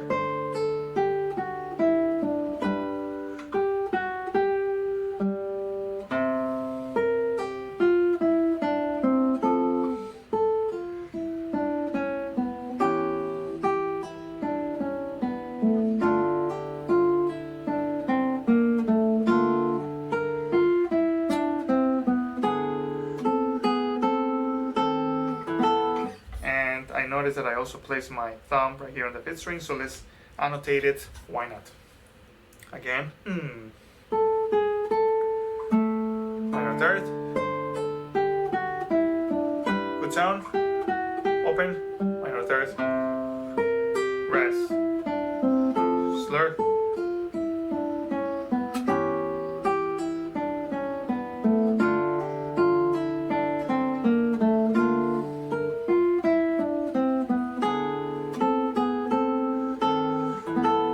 Good. All right, we can move on.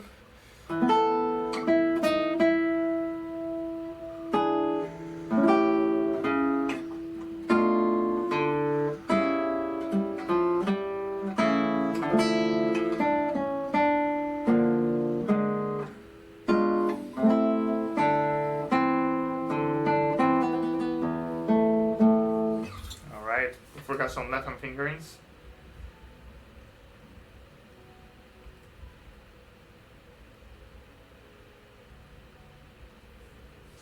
There you go. We need to be very mindful of that subject entrance right there. Oh, there you go, it crashed. It took half an hour for it to crash. All right, receive. At least this is fast. I say the same thing every time, but that's good. All right, so this is the subject. I need to make sure that this is very prevalent. So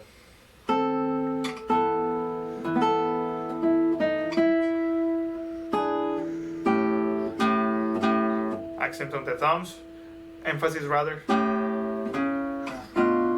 That transition I need to practice. Let go and then transition.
Need to practice that.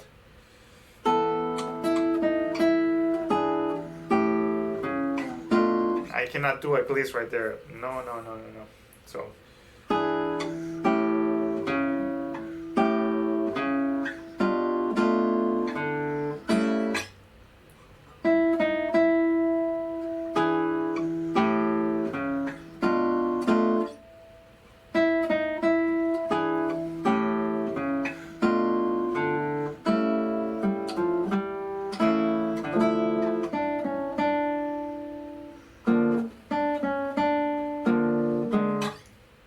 That phrase needs to end on the very downbeat of 43.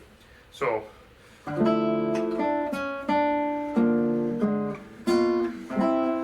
like that.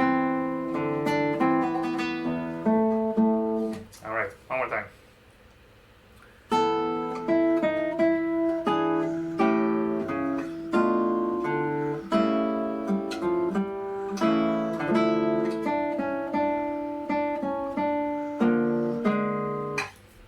Slowly. Come on.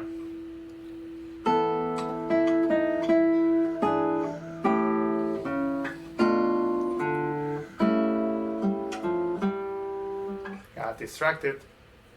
Maybe it's time for a break soon.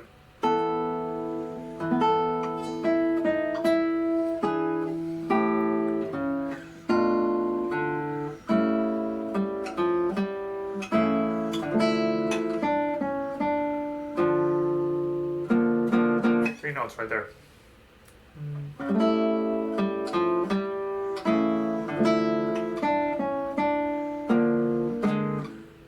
Yeah. You need to practice that.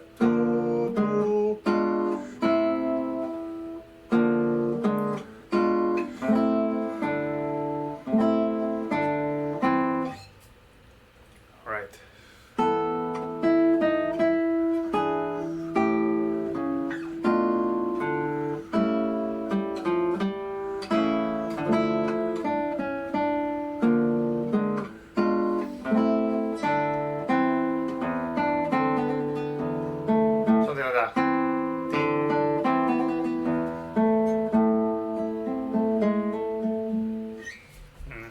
Almost there.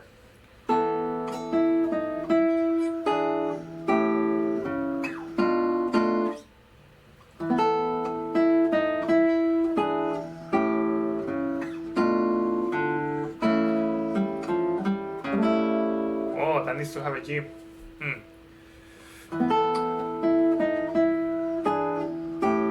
Let go.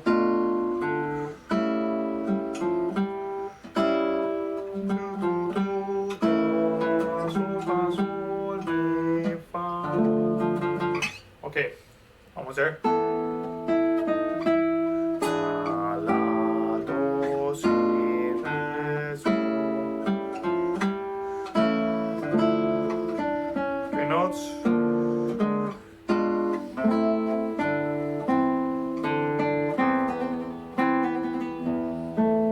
So the cadential 6/4.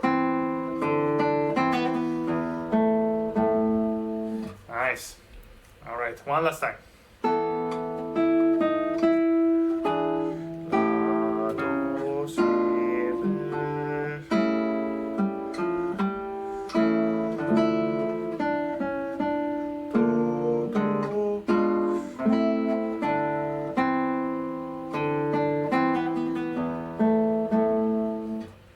Highlight one last time.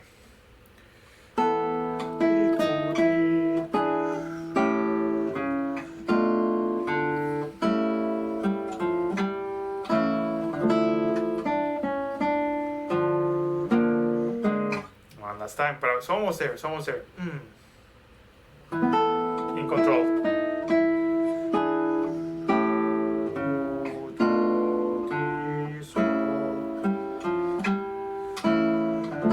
Fingers.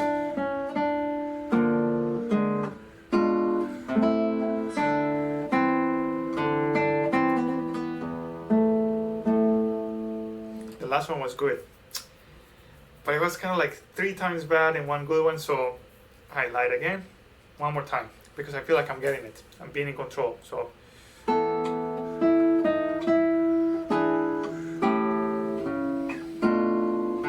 G.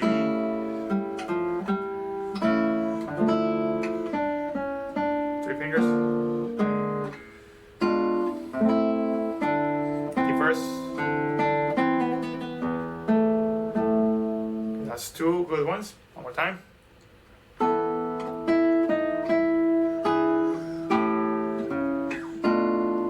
G.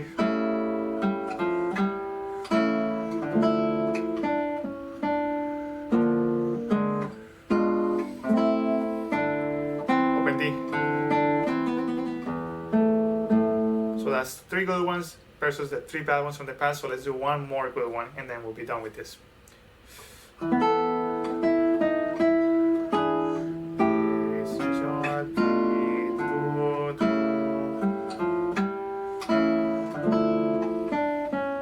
notes.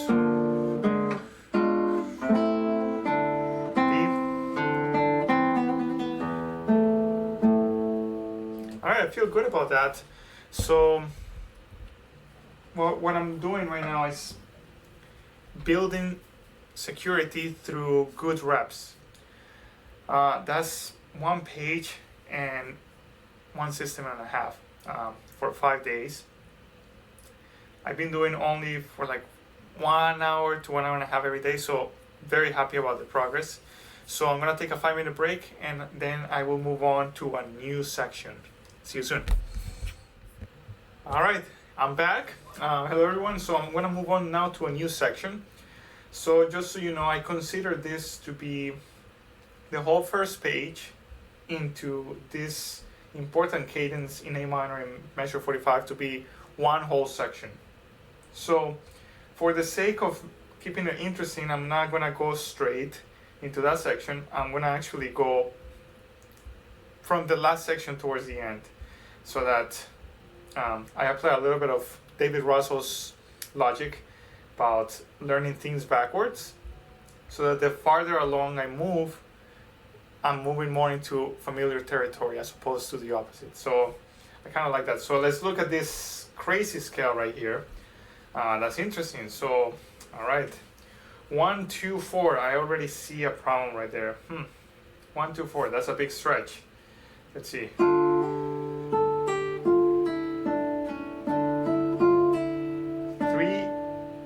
into a C natural. 3 to 2. That's a problem. That's a problem already. Why not 1? I don't get it. All right.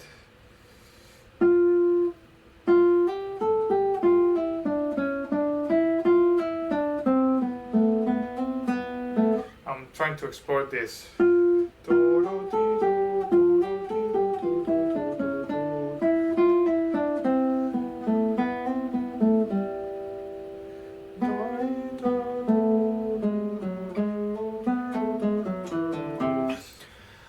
Oh, sorry, I realized I wasn't sharing this. So I was looking at this big scale right here. That's embarrassing. So I was talking about this 3-2. That doesn't make any sense to me. And now I am wondering about which slurs are in the original score and which slurs are not. So let's look at the original score. This is the very last measure of the fugue. Alright, moving on, right here. There are no slurs whatsoever, so I think I'm gonna have a lot of freedom in regards to how I'm gonna finger this, especially because I am not a fast player, so I have to rely a lot on slurs to make things speak the way I want them to speak. So some of the rules that I'd like to apply for slurs are, first of all, if there are any obvious motivic relationship between the pitches, then after that, then rhythmical, groups of 4, whatever the time signature might be. So those are some things that I'm gonna keep in mind. So for instance, right here, these are 1, 2, 3, 4, 5, 6, 7, 8. These are eight 8 notes in 30 seconds. So groups of 4 or 8, probably 8. So at first glance, this 4 into 2 slur doesn't make sense to me, but now it makes sense in the sense that I'm going up and then down, so that could make sense like that. So ta da ti ya ta ta ta ya ta ta ta ti ya ta ta ta ta ta. So it's like 2 against 6, 2 against 6. Ta ta ti ya ta ta ta ta ta ti ta ta ta. Then okay, I think I see that's what Barrueco's doing. Ta ta ti ya ta ta ta ta ti ya ta ta ta ta ta ta ti ya ta ta ta ta ta ta ti ya ta ta ta ta ta ti ya ta ta. That makes a lot of sense. I like it. Definitely this 2 right here doesn't make any sense. I'm gonna hide it right away. So let's go with Barrueco's interpretation. Let's see. Ta ta ti ya ta ta ta ta ti ya ta ta ta ti ya ta.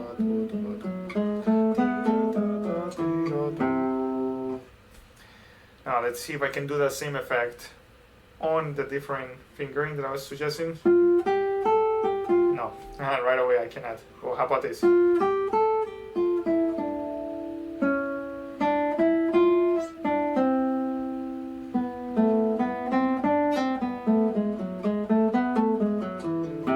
That could work.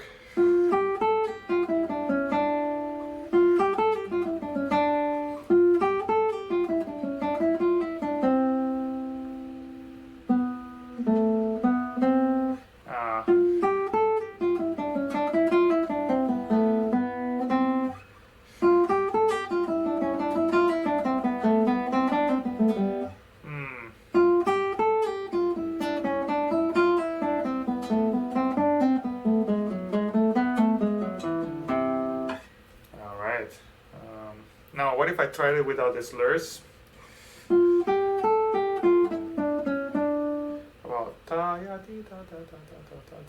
Nah, I'm very influenced by that now. I'm not sure that I heard it anywhere, but now that I played it like that for the first time, I'm influenced by it. So this makes me realize that you're not only influenced by what you hear, but also by the fingerings of the editor or the arranger that you first read. So I actually like that. I like the change in direction. So up, down, and so on. So I like that. I'm gonna try to keep it, but I don't like this stretch.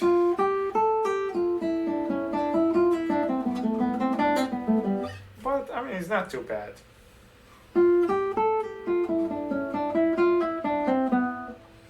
And then the good thing about it is that I have a stretch once, but then I stay in first position for the rest of the scale, so that might be good. I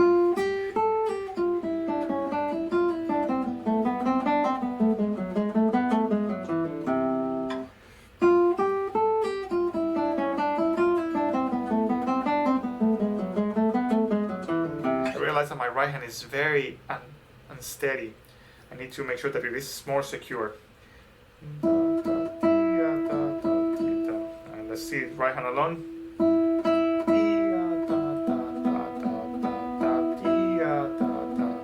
Oh, there's a slow right there too. Am I doing that?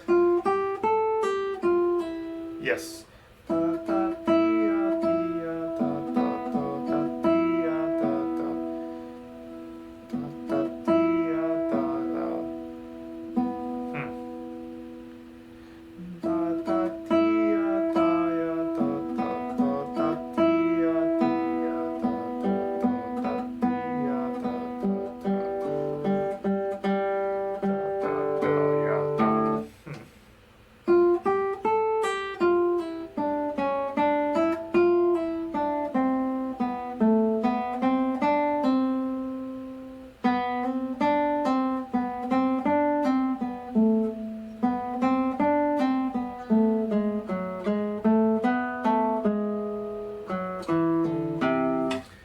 Let's start getting some fingering. So for sure this is gonna be P, right? Let's stick with Barrueco's for now. So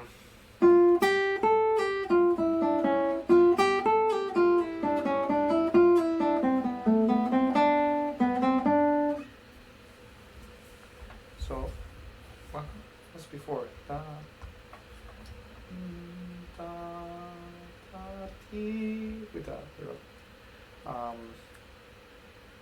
Rest stroke, tia, tia, da, da. And then that way also, this allows me to keep the positive string crossings. Do, do, do, tia, da, ya. This is problematic right here.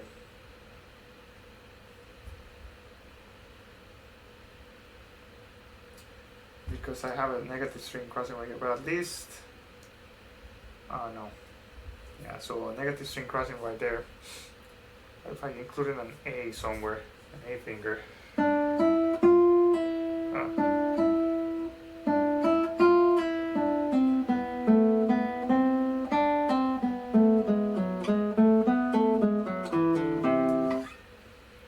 That might complicate things, including the A finger at that speed.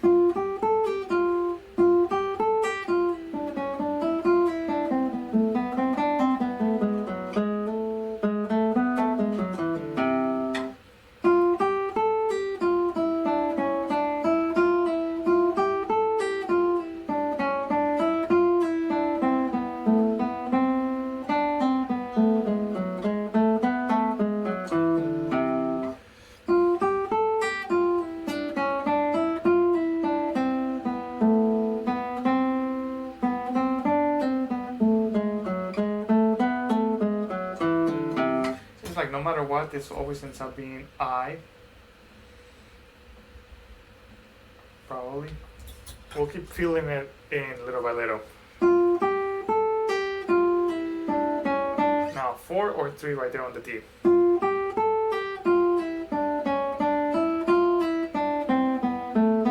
This for sure is at 4.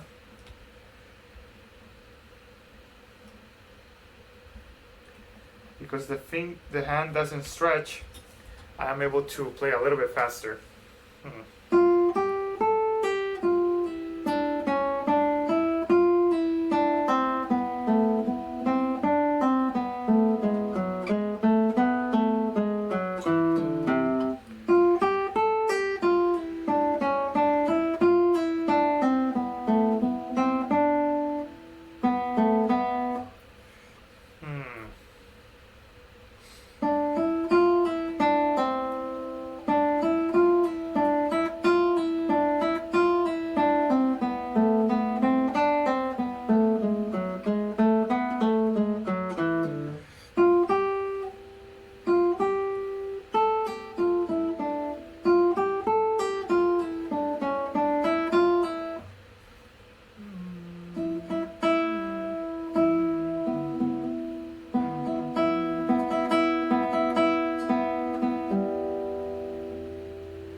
To think of a better right hand finger.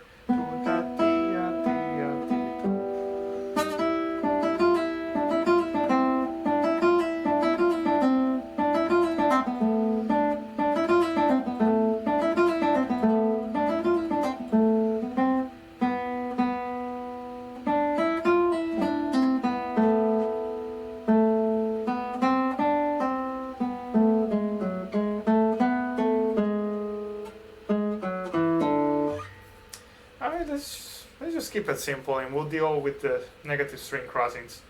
So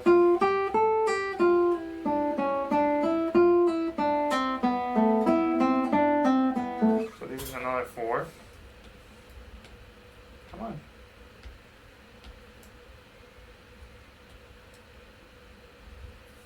So well, we're just gonna deal with the string crossings.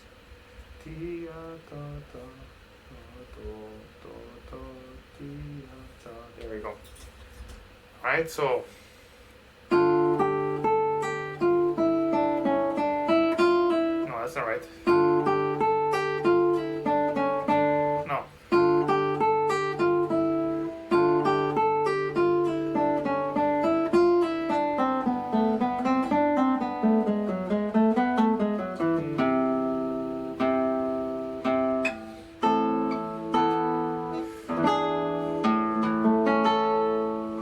All A's.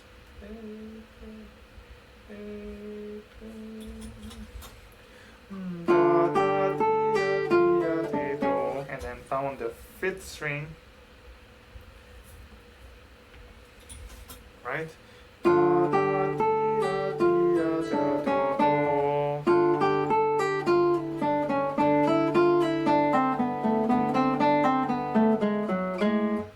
No, wait.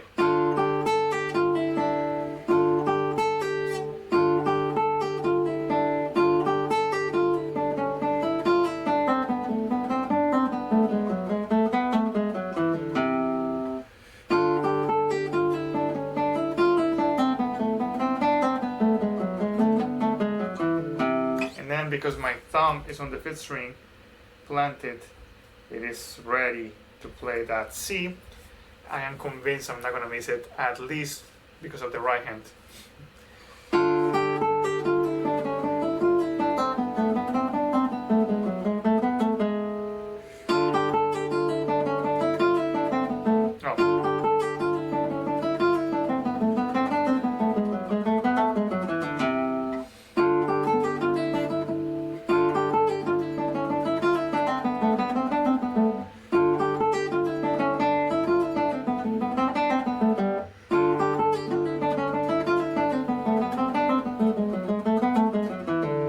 Right hand needs to be more steady, steadier.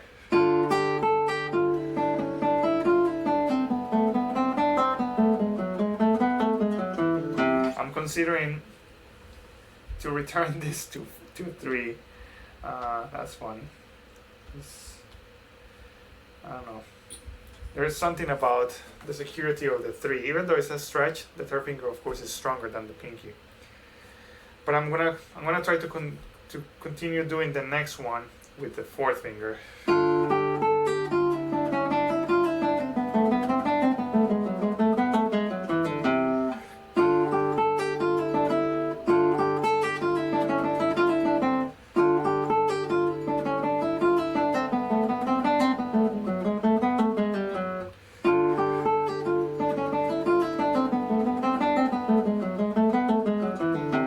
Yeah.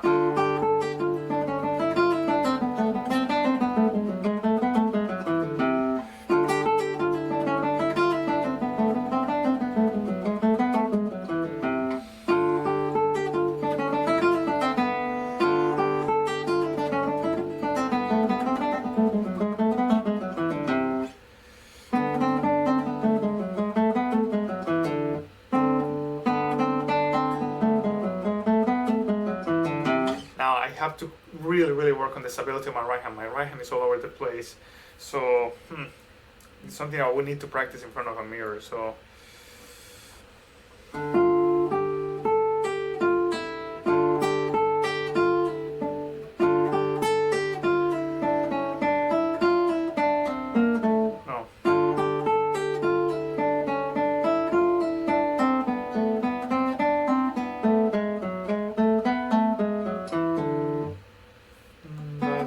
especially right here.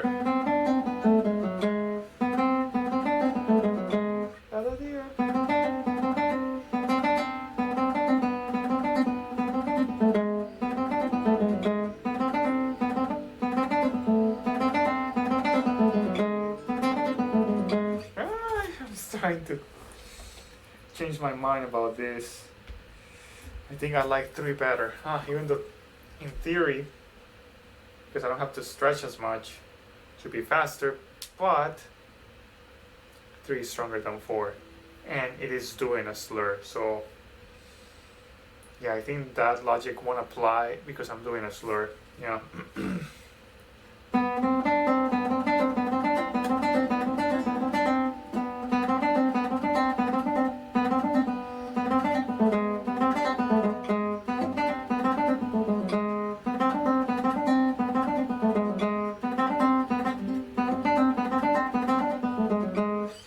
Will it?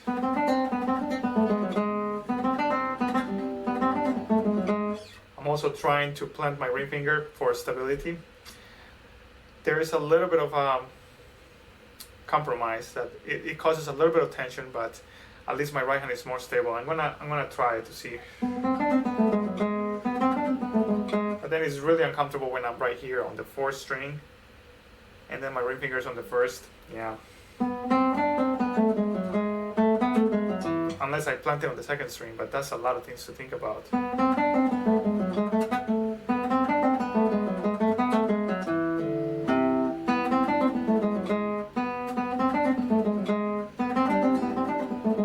It does make the first part better.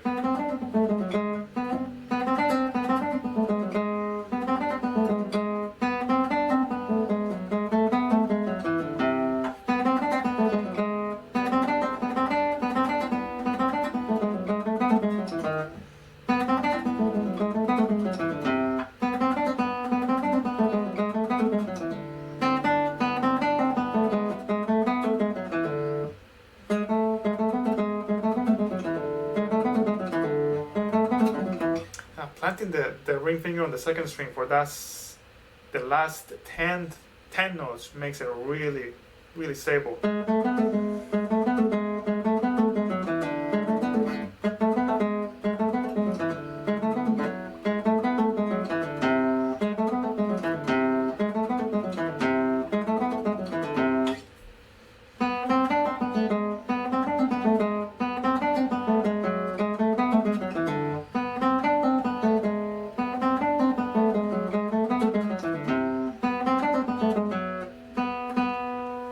Maybe I should just get all that stability from the thumb alone somehow.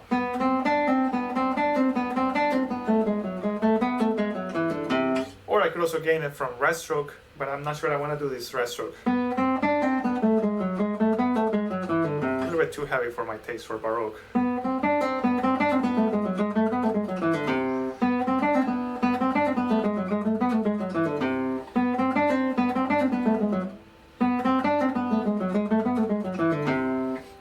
I think too heavy.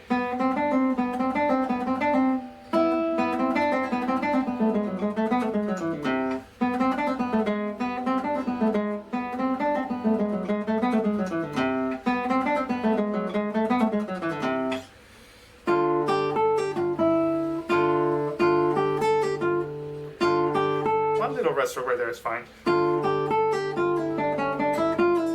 Right there too.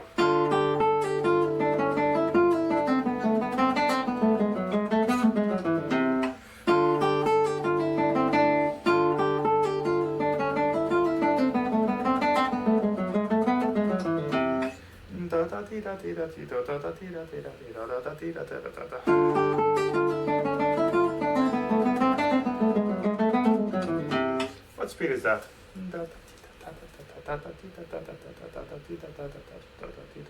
Probably around 95. Let's see.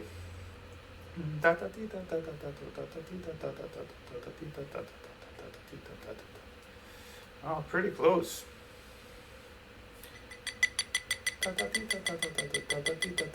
I know my speed limit very well. Let's go to 95.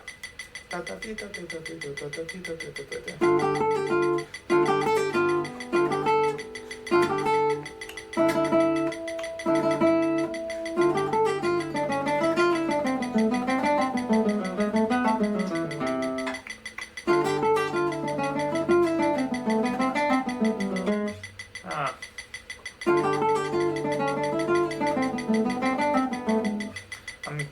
considering not doing the second slur in the second group. Let me see that.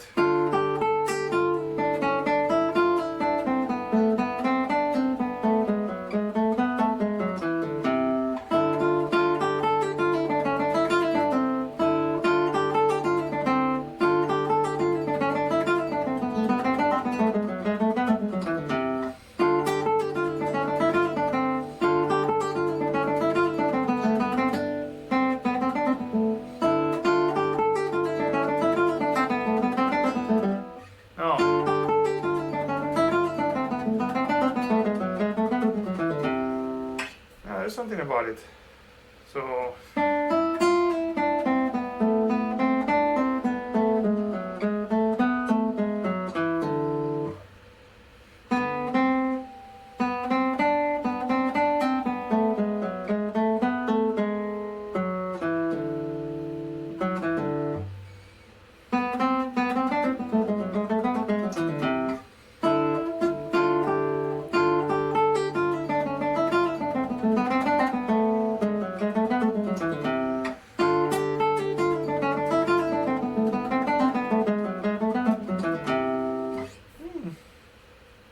There's something about the last 4 notes of the scale, starting with M, I, M. That feels really good. Instead of I, am I.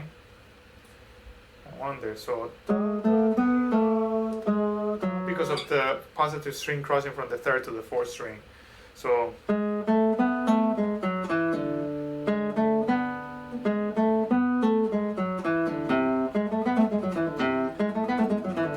instead of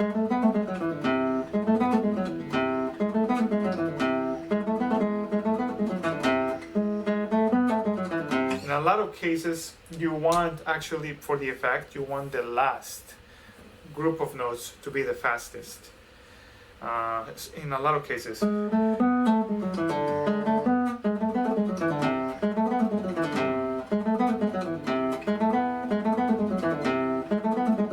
That feels more fluid. I am I instead of am I am. Oh man. So for that to happen, I would just have to ignore this slur. Oh, what did I do? For that to happen, I'll have to ignore this slur and everything will fall into place. And I will have to start this second grouping with M.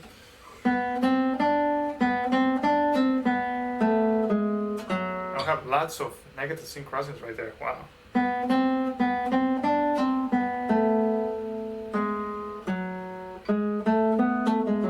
What if I did that? So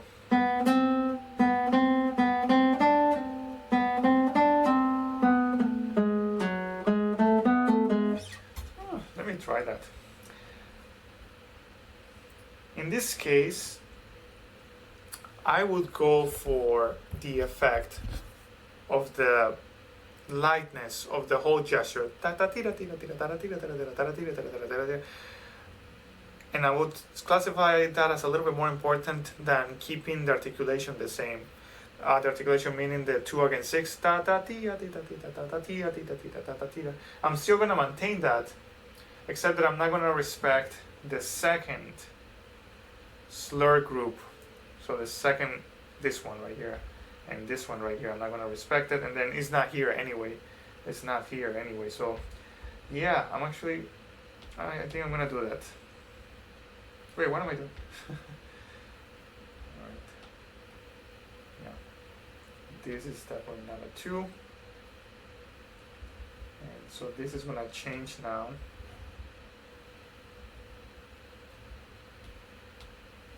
I'm going to articulate this.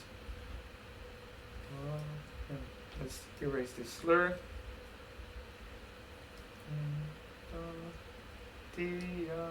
Then this doesn't, to avoid the negative sync crossing right there, this doesn't have to be open. It would be on 4.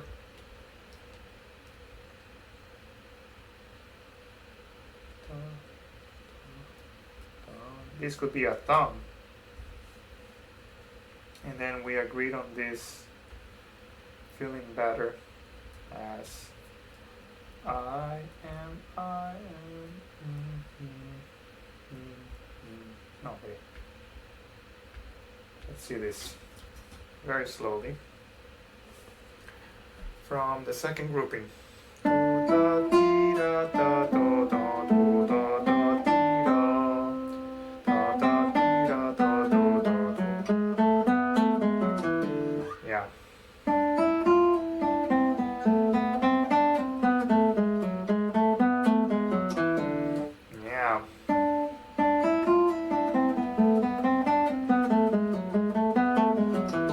Excited for that actually. So this is when I start doing a little bit of metronome training. I love metronome training. I haven't even started, well, we haven't started working on speed yet, but we will. So from the second grouping,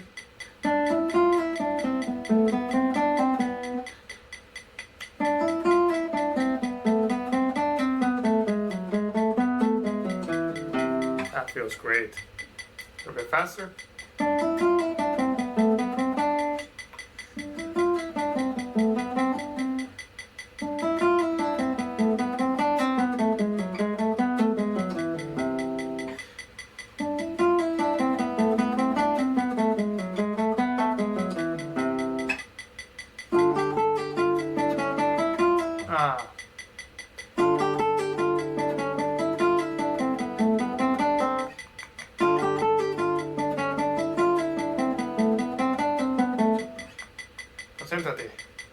means concentrate in Spanish.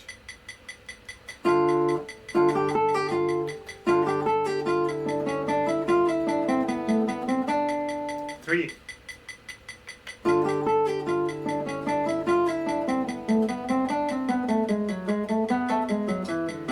That means I'm going too fast. Even though I can, it means I shouldn't. Just because you can doesn't mean you should.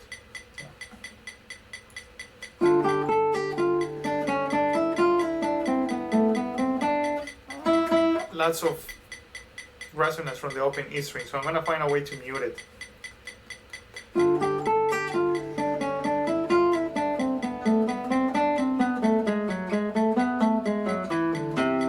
Okay, I muted it by planting my ring finger. We'll see if that works with the speed.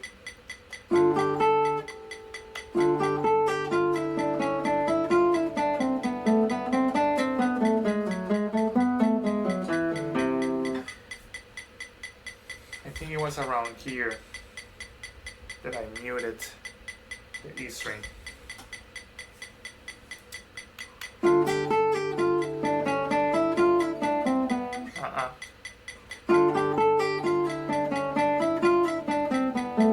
Yeah.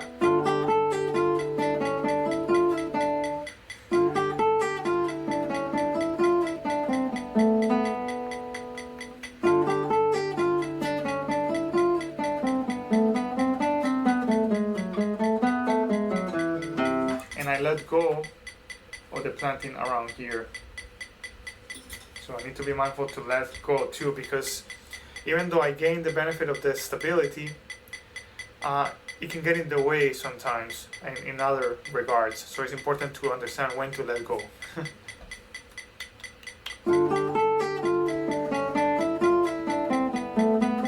I know.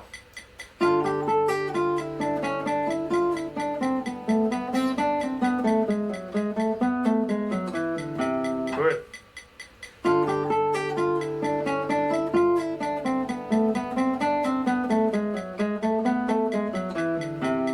Good.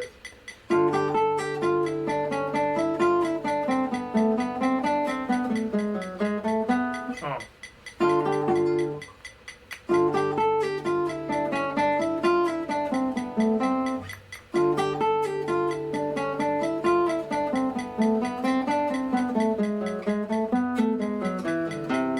I was going for M right there to kind of like keep it simple. That's a possibility as well.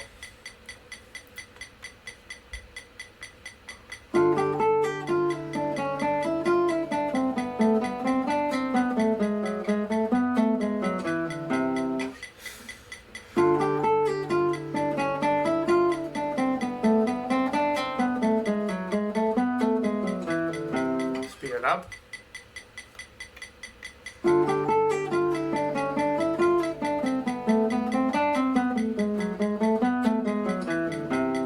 Good.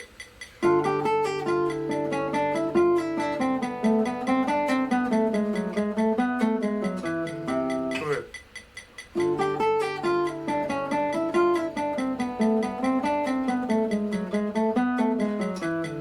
Okay, faster.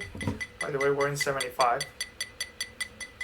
Let's try to get to 100. I think I can.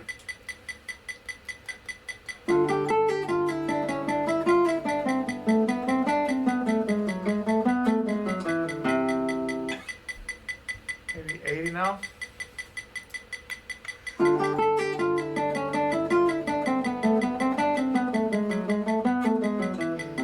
I need to build in that relaxation in the arrival into the C bass. It's like all of that for that.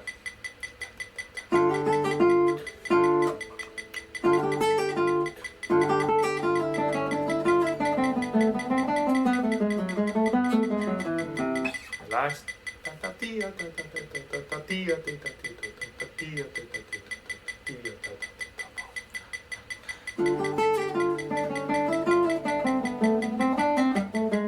Four, no.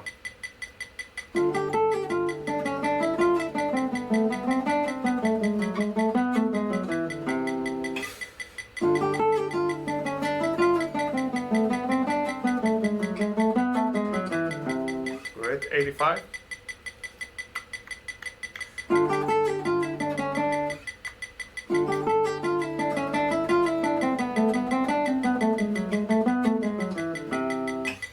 Good, and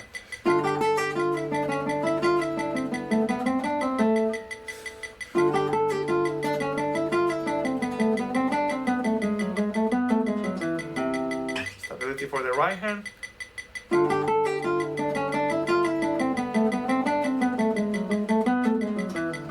Also for the speed development, I want to use the slur to kind of like impulse me into the ta-ka-tika-tum.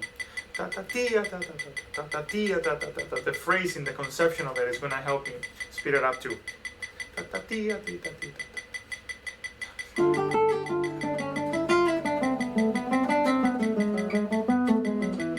Thinking about a smaller line definitely is going to help you speed it up.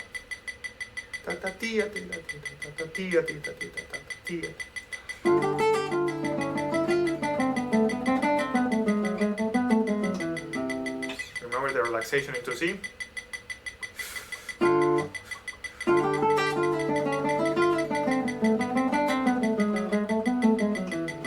And think of all of it as one gesture, one phrase, in one breath.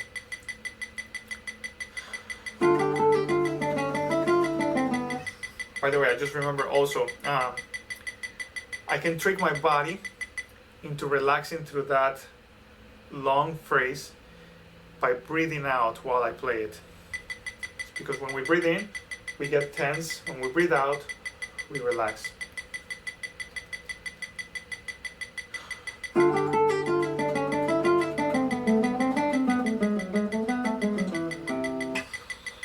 Again.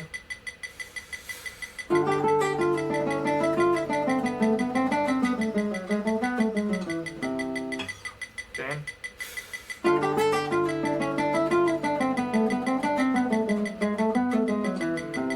Go at 95. A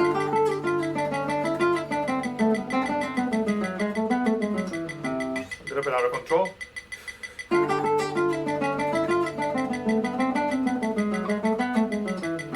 Last one.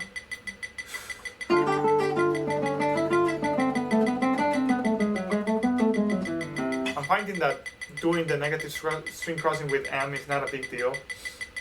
I might keep doing that instead of the thumb. Let me try with the thumb.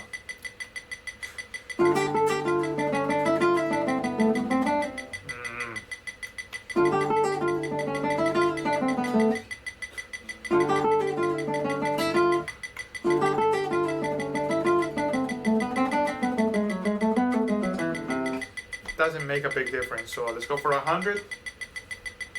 See what comes naturally. I think the M comes a little bit more natural.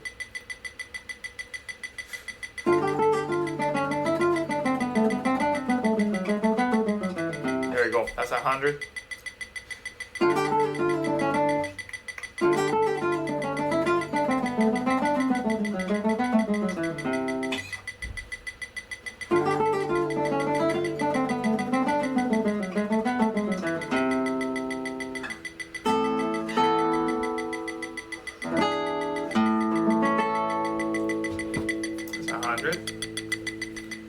I don't know how much faster it needs to go. I think maybe a little bit more. But for today, I'm going to stop right there. That felt really good. Even though it's only like what, 3 measures, it's going to get mature and it's going to improve. All right. That's it for today. I'll continue working on that tomorrow. See you guys. Bye bye.